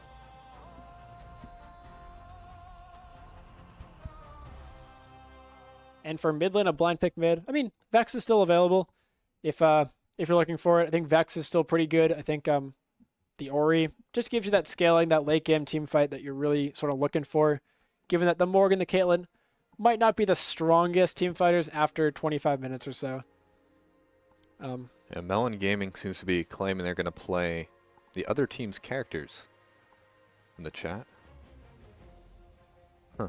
I'm not quite and sure that's the Fiora that I talked about. Just really strong into the Ornn. super dominant side lane presence. And so if you're Melon Game, you got to be scared that if the Fiora gets ahead, dealing with them might not be the easiest task. I think for this mid laner, I still think the Malzahar is good. Really good into Fiora. If you can bait out the riposte, then just drop that R. I think Syndra is still fine, gives you some more range. Or even the Vex that we've been seeing a couple times. Not bad. Sylas. I don't know how I feel about this Sylas. Is I like it. annoying in Torian? So I think Sylas is good in lane, but I don't think that stealing Ori ult is particularly good. Hecarim's great, but the rest of the ults are not the strongest. But then again, it's a pretty skirmish-heavy team from both sides, and so if you're Sylas, you're just going to be in the middle of the team quite a bit. We're going to pop over to the client just to watch them select their champs. While we're doing that, I got a question for you, Sam. Yeah. Where does your name come from? Where does Molan Blue? What's the origins of that? Well, when I was like maybe 7, maybe 6, I don't know, booting up Club Penguin, asking my parents for permission to play, Absolutely. trying to come up with a name, my parents just put Molan Blue. I My see. sister, Molan Pink. Oh, Radically different. I know. some gender lines I see being Yes, drawn. I know. That's crazy. Very, very normalized gender lines. And then, But it stuck with you. Clearly made an impact. you know, I just didn't care about changing it. I'm not going to lie. Yeah. What about yours? So Kestrel, my last name, if you don't know, is Kesselman. Kestrel's a bird of prey. So took the first part, slapped it onto a bird of prey. I'm a predator. You're a predator. Yeah, we're doxing today, by the way. Yeah, absolutely. I live at a. Actually, don't know where I live. But What is my home address? Does anyone know? Could someone tell me? my social security, if you're looking for it, is 123-456-7890. Oh, that's crazy. I promise that's real and not made up. Yeah. So if you're looking for some money, yeah, go ahead and make a little withdrawal. I think your mic might be peaking a bit. They're both peaking a bit. Are they? Yeah. If you see the red, That's what I'm doing. No. The yellow's okay, but the red, So apologies for that. Those mics were a bit high. Oh boy. We're gaming. But we're gonna get into this lobby. Obviously the 3-minute spectator delay. We're Never not the- gaming. The most fun thing ever. But We're waiting. what happens happens. Since this is our last game, if you're in the Twitch chat, if you've been staying with us this whole time, drop who you're supporting, drop a player or a team that you're super hyped about seeing. Give some love because these guys have been here all day, putting in that time to determine our first little tournament winner. You know, Pretty big deal. I think I can predict who some people might support in the chat. Really, you got some ideas? I have some ideas, but we'll see. I mean, they're coming in now. Let's see. Well, let's come in. We got a You know what? big Nexus fan. I also like next census. While we're doing that, back to the draft just real quick. We'll talk about it. Definitely for blue side, you can definitely see a lot of individual damage coming off of that Caitlyn. The Morg, so much pick from there. Then for the Fiora, just sort of a dominant side lane threat. And into this Ornn, it's a pretty generally safe lane for her. Not going to get pressured too much like something like a Camille or a Jax might. So you want to get those aggressive plays. Look for the 1-4, the 1-3-1. And just keep bludgeoning down sidelines with Quipster's Fiora. We saw him do it earlier on Alawi. Would not surprise me to see it happen again on the Master Duelist. For red side, sort of the opposite. Very team fight focused, really tanky. You have the Ezreal and the Karma for that little bit of range. But other than that, you're just looking at 3 brawlers on the top side of the map. And I don't think they're going to want this Fiora to get too fed, because if she does, it could be a huge issue. But if not, I suspect that the Ornn and the Sedge will just be walking people down left and right. And if this Ezreal can stay safe, it's going to be a very hard game for blue side to find that late game edge for. So should be a fun one. Definitely some interesting picks here. That Ezreal, that Orianna that we haven't seen a ton of today, should be a very good one. You know, I'm kind of sad that we haven't seen a Yumi today. I thought we'd get a Yumi Zeri. I thought we'd get one. We didn't go. Look, someone is not happy with me saying that. But look, I play Yumi sometimes. Sometimes you want to see a Yumi, you know, like It's yeah. I mean, a really boring game. Sometimes like you to just see want a another very Urgot. cookie cutter, you know. Just a little cat doing her thing, writing a book. Everyone has a cat with a book that just walks around their house. You know, saying annoying voice lines. Yeah. You know.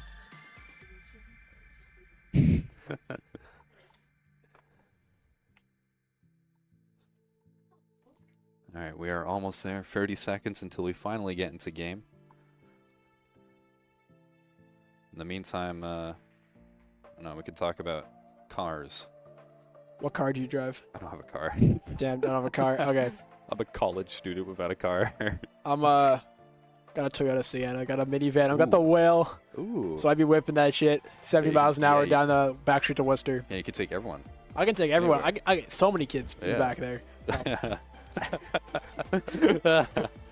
That is obviously a joke. Or not. But Oh. regardless, we're getting into the game. Please don't clip that. I have a family. Cars is actually a track and field movie if you think about it. You know what? Cars I'm is not gonna fire think because about all that. the scenery in the movie Cars are they're also shaped like cars. I got it. An OUN, I think, popped everything up. Awesome. There we go. I just clicked the buttons. So regardless, we're into the game. The ordering very standard. All the ruins pretty standard. It's pretty zoomed out. Yeah. I did. Everything's pretty standard. The phase rush and Ori just very safe, very hard to get down. We see Quipster opting for the Ghost over the Flash, which is also pretty normal. Just gives you a little bit extra kill threat in that 1v1 lane. Oh, for the Ornn though, an unsealed spellbook. Definitely looking for more utility. Ornn, if you've never played against an Ornn, he might look like a tank, but he's actually an assassin, AD carry mage. Just he does everything. So that spellbook just gives that extra utility, so that when you hit your level 6, you can grab an Ignite or a Ghost and look for a solo kill of your own. I feel like we haven't stated the stakes of this game, by the way. This is the finals. This is the finals, by the way, and They they're win super fans. there's something on if the they line. win. Yeah, there's some free merch from WPI. It's a big deal. Like, I want a super fan. I don't know. But I'm bad at League, so it doesn't matter. I'm not going to get it. But maybe these guys have a chance. I don't know. And this looks like a pretty standard start. No crazy invades. Red side start, or blue side start for both teams. So the jungles were path opposite. Heck opting to actually start on his wolves, leashless, and just get that little bit of extra sort of opportunity for their laners to be there. Or are you looking for a trade? Really aggressive up in top lane.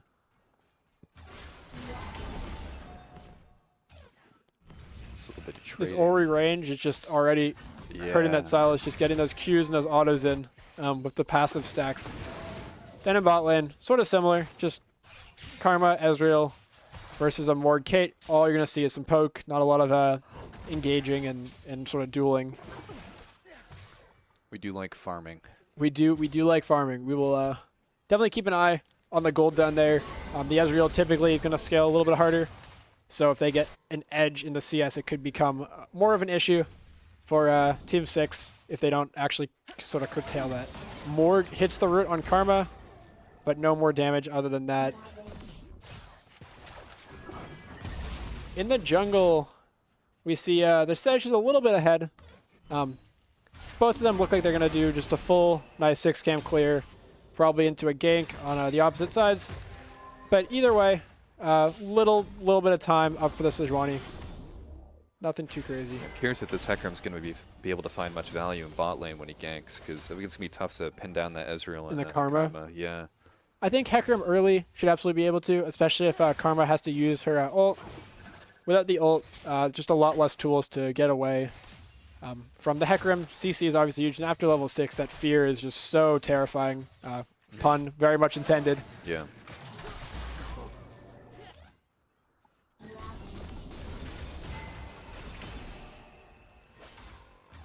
So we'll be watching more and more trades in these lanes. Not a huge CS gap yet. I mean, we do have one top lane, but it's Fiora versus Ornn.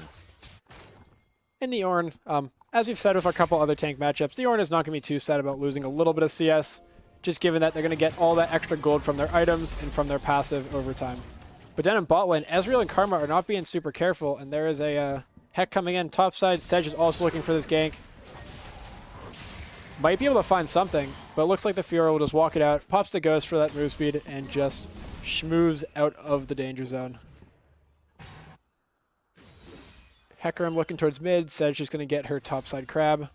But it looks like they might be getting contested. The Ori and the Hecarim are moving towards it, and they're just going to drop the crab.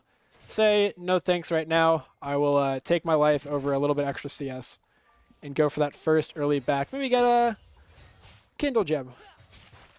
Something similar. a null magic and some boots. I like the boots. Gives it extra bit of ganking power. Karma trying to get aggressive there. Fortunately blocked. Ornn going for the cancel on Hecarim. That's a huge cancel from this Ornn. Giving the Sejuani the chance to get back some of the tempo that they've been sort of losing a little bit after that initial burst of speed they were having. In mid lane, this Ori is just pummeling the Sylas in the health trades. But as is always with mid, in the melee versus range, the Sylas can just use their health, use their cooldowns to get some CS back, and then just look for a back to the Nexus and get their items. Oh, Caitlyn looks for the trap play, is Takes not a going to tower find it. shot, too. Oh, but there's an Another E in. tower shot. Cleanse. First blood over to Caitlyn. Huge kill from the blue side bot laner. And a little bit of a misplay, I think, from Kieran there. I don't think he Yeah. thought there was going to be as much damage coming Well, in. I think taking 2 tower shots usually Yeah, it isn't was a good not thing. not such a good decision. This early into the game, that hurts a lot. It'll be a first blood into Caitlyn, which is quite a valuable kill. Ezreal opting to forego the tier, just gets the Sheen, which obviously is a enormous power spike for him, but we'll delay the Mana Moon potentially a little bit. Not a huge deal, but just something to keep an eye on.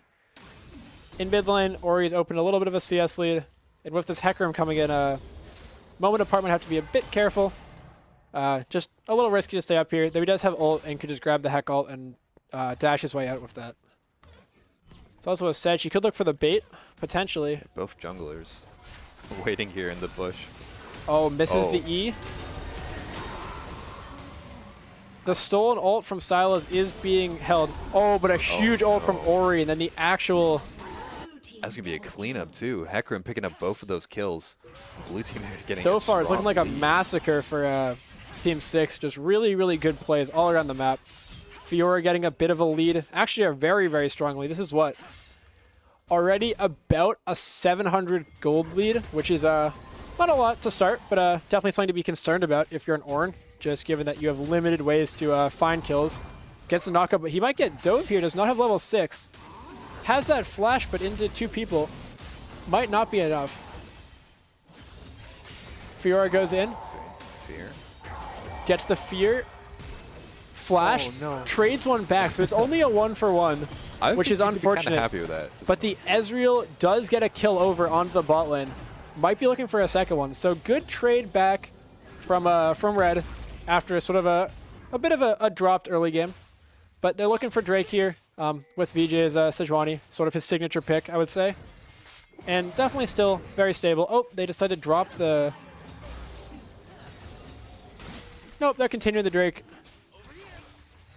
But Ori is here. You want to sit on this for a second. Sylas is looking, definitely sees her, but obviously has to be pretty careful of Ori just getting that poke damage. Oh, Hecarim over the wall.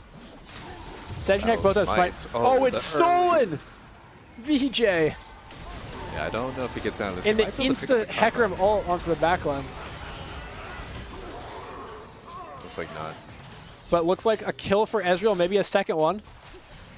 Yes, that's 2 kills for Ezreal. Kieran is now 3-1. Yeah, it might have been a bit of an overcommit. I think that once you get the dragon, Just maybe get out. Yeah. But obviously very nice from Hecarim making that steal, putting his team a little bit, that one quarter closer towards the soul.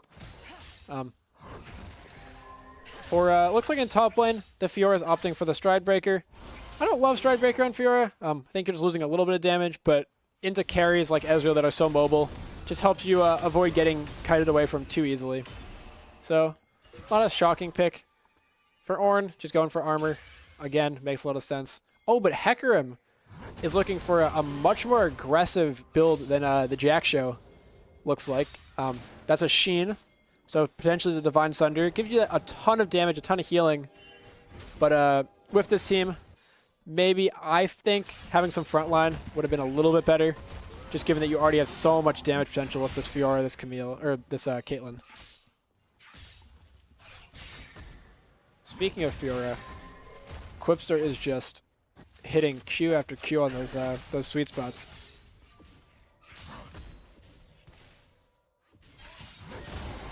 Ornn going for the trade with the brittle proc.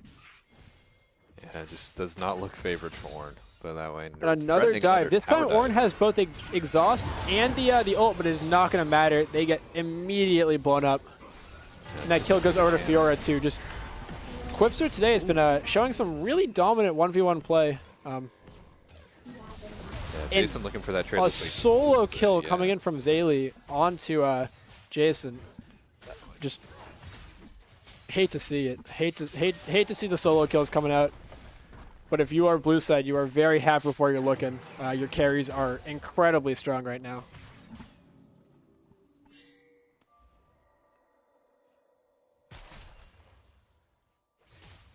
Looking at this bot lane, it looks like Ezreal has gotten up in farm, and especially those kills after the dragon fight.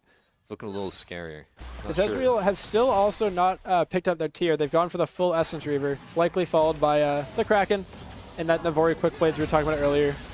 But I still think the Mana Moon is worth it. Oh boy, Karma just tanks the ult. Nice play by the support, giving it a little bit of their life to protect their ADC. Yeah, I see it back here. Kieran and Steven look to back off. The Stride Breaker fully picked up by Fiora. Curtis is just so strong right now. 2-0 on that that fighter.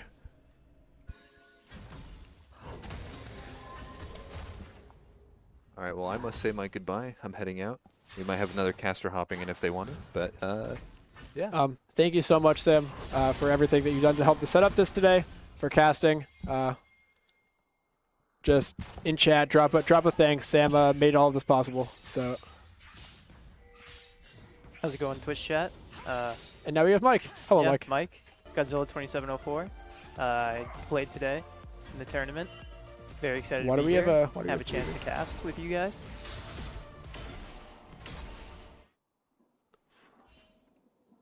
Thanks, Sam. We'll get this moved back.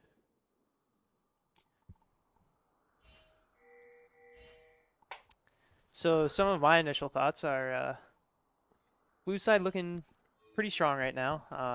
Got a pretty early lead. Although red side is fighting back a little. That Sunder picked up for Hecarim, so giving that just a ton of healing off the Q. Sheen on Hecarim, if you've never played against a Hecarim with Sheen, is a bit brutal. Yeah. Those procs come in quick, they hurt a lot. So I'm sure if you're my fish round, you're feeling pretty happy about where you're up. About 35 CS, just really solid right there. It is personally surprising though to see Divine Sunder on Heck. From my personal experience, I've seen a lot of Duskblade recently. What a Duskblade, really. Yeah. That's a really aggressive build. So much damage there. Very, yeah. I think But for it this game, this balance build is nice. It gives you both the tankiness of Sunder. It's going in 1 second. Oh, it's not going in 1 second. This is just totally frozen.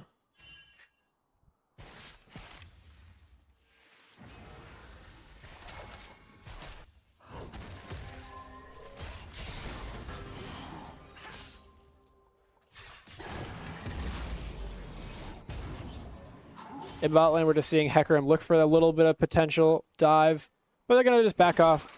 Maybe look for this Drake, which I think is just a pretty safe take. Sejuani's not really on the map yet. Ezreal's still coming out of base. Ornn is just TPing top lane. Yeah, so this is a nice, safe Chemtech Drake take. We're up raging for an Infernal or an Ocean or a Hex deck. Just not the Cloud Soul, please. It is an Ocean, thank God. So Ocean, I don't think we've seen that one yet. Not as much excitement maybe as the Infernal, but it gives you a lot of healing, a lot of mana regen. Just makes it very hard to kill anyone late game without fully bursting them down. It appears Karma is caught in the bot jungle, which we see now. The Sylas is there to help out though. Gets the stolen Heck ult off, but it is not going to do enough. There are just too many people on them. Up in top side, Sejuani and Ornn were looking towards that Fiora. Could not find it.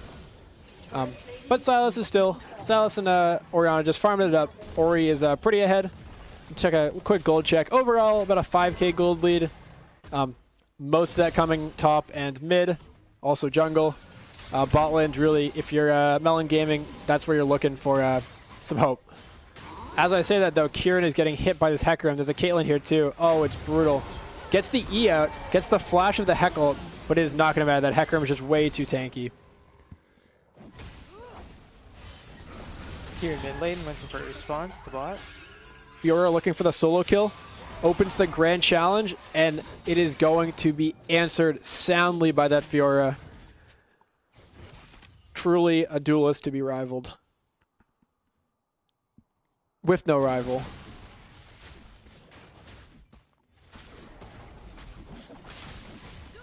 VJ farming blue. Yeah, some very exciting gameplay here from this Sejuani. On the Poro, by the way, the Poro pig, a fan favorite skin. So for Silas, just the Everfrost coming out makes a lot of sense.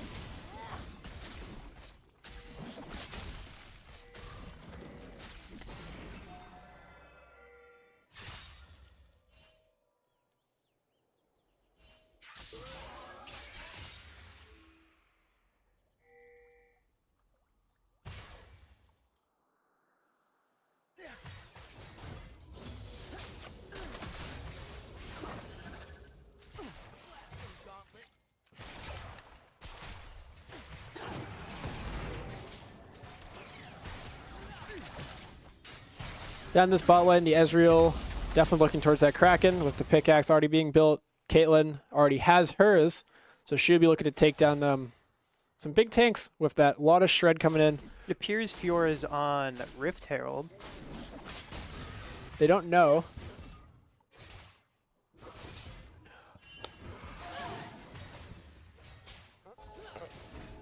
Oriana's working her way towards just a Leandri's. Again, gives you a lot of tank shred. Gives you that really, really nice CDR, which for Ori is maybe the most important stat, just to get a ton of kind of cooldown reduction.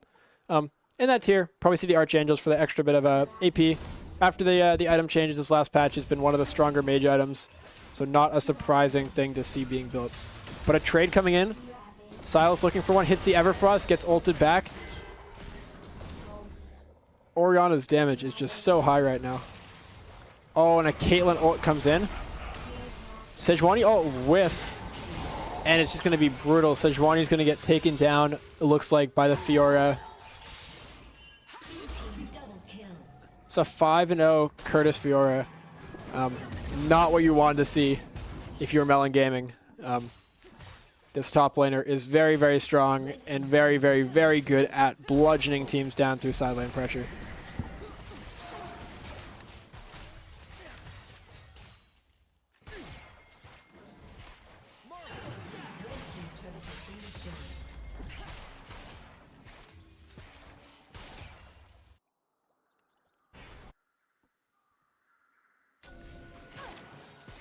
What about you, Mike? Where does your Godzilla 2704? Where's the Godzilla come from? Are you a big fan of the character? You feel like you're a monster? What's the vibe? So this gamer tag comes back all the way since the beginning of my Xbox 360 days. What? When I made my first account. It's many years ago. Many years ago. My grandparents gifted me an Xbox for Christmas. Going through some gamer tag names.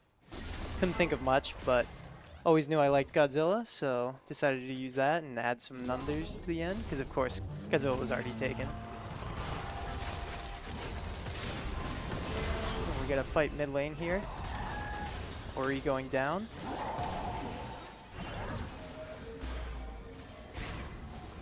Drake spawning soon. It appears red side is going to be holding the Dragon Pit.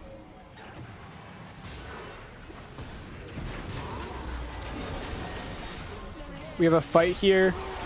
Stolen Hecker Mall from the Silas, but there's just so much tankiness of Silas. He's just not going down, and Ezreal cannot do anything. Fiora TP's in, already has a kill. Well, that's the Caitlyn gets that, my bad. It is a 4-for-1 coming out from Team 6.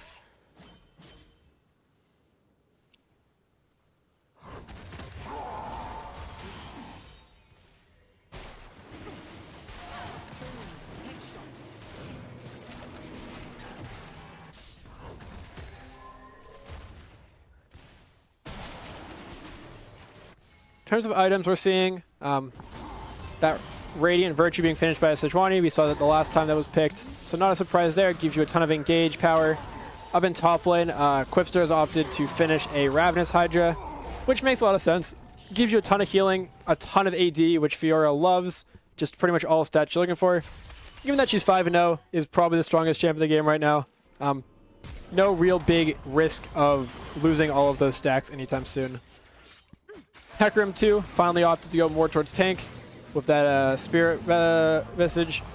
Really strong item, gives a lot of heal power, just makes that Divine Sunder that much more scary. While I say that though, pick is found on the Caitlyn. We missed about 30 seconds ago. Team 6 took their third Drake of the game, putting them on soul point for that Ocean Soul. Very, very scary. If they get that, just gives them so much sustain in these team fights. Makes it really hard for anyone to force them out if they are not actually outright killed. But Ezreal is doing their best. Looks like they have about 2k gold. Probably get that Kraken Slayer when they back here.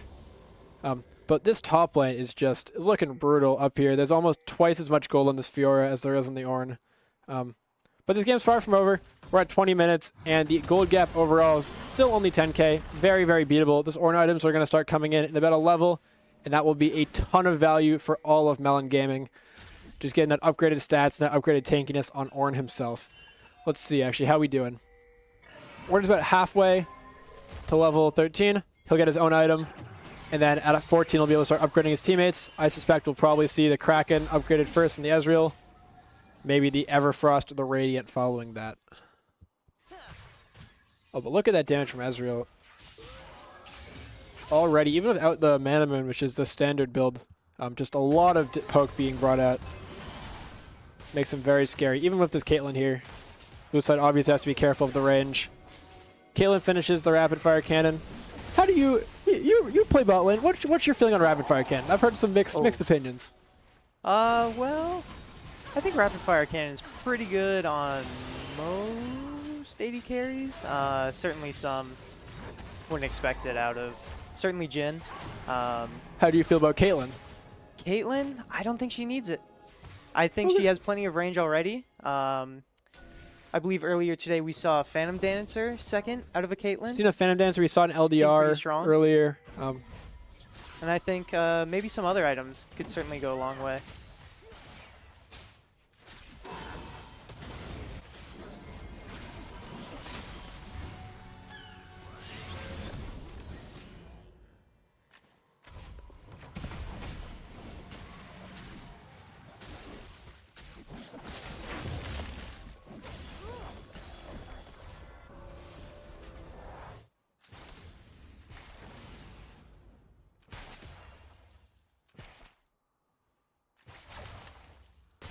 We're coming up about 2 minutes until this Drake. If you're Melon Gaming, this is a sort of must-win Drake. The Soul, not that it's game over, but it's given the amount they're already down, is a very, very scary thing to see. On the other side, for Team 6, getting that Soul all but secures your victory. And I would assume they'll look to have the Fiora generate some pressure to draw maybe the Ornn, maybe the Sylas away from the team fight, prevented from being a full 5v5, which can always just go either way. Speaking of the Fiora, they finished a Maw really, really good. The entire top side for Melon is AP damage. That Maw is just going to make them that much harder to kill and make it even harder to drop those stacks on the Ravenous. Right now they're fully stacked and are incredibly, incredibly high damage, high mobility, high healing, sort of everything. Hello. We have John coming back. He's been hanging out.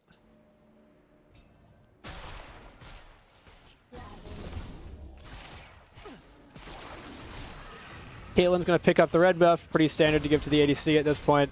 Just gives a little bit of extra damage, a little bit extra healing. Makes it harder for things like the Sylas to just kill her. They stay on top of her in the fights. But we're going to set up for this Drake. About 20 seconds till it spawns. You see the Fiora still pushing top. The Orange is back to cover. Both top laners still holding the teleport. And the Ornn actually has swapped their flash to be Smite. So in theory, they can TP in here. After pushing the Fiora back, they'll have double Smite and the potential for a really easy Drake secure. But we see Sylas stealing the Hecarim ult. Fiora channels the TP. Ezreal hits 3. Sejuani ult hits 2. Sylas gets off, but it's Ori ulted perfectly. And they're just going to fall one by one by one. It is a 5-0 on the side of Team 6. Just a brutal, brutal team fight. There was nothing Melon could really do given the damage they were facing. Hecarim just going to push down this inhibitor. His team is following up, and they will walk towards the next. Oh, we've actually had a surrender. Ah, So interesting ending. I for didn't the actually know Lions. you could do that in Professional League of Legends, as you're seeing here. But we would like to formally congratulate Team 6, featuring the Quipster, My Fish Drowned, Flowering Zaylee subbing in. Thank you so much. Oh, no, I don't know. Flowering Zaylee, Nexus, and then R4D777 for having an incredible tournament. They won 3 straight? They played 3 straight games. Not even a 5-stack game. They figured out their synergies just today during this tournament. Just a really impressive performance to win our first one. Before we sign off, I just want to say huge thank yous to everyone that helped cast, VJ, Jason, Mike, Sam. Big thank yous to the Self Village Student Center crew for helping put this together, getting our free food. And just thank you to everyone that helped participate in this tournament and make this the pretty exciting day it's been. With that, we're going to end our stream. Thank you so much, and we will hopefully see you for some continued streams in the future.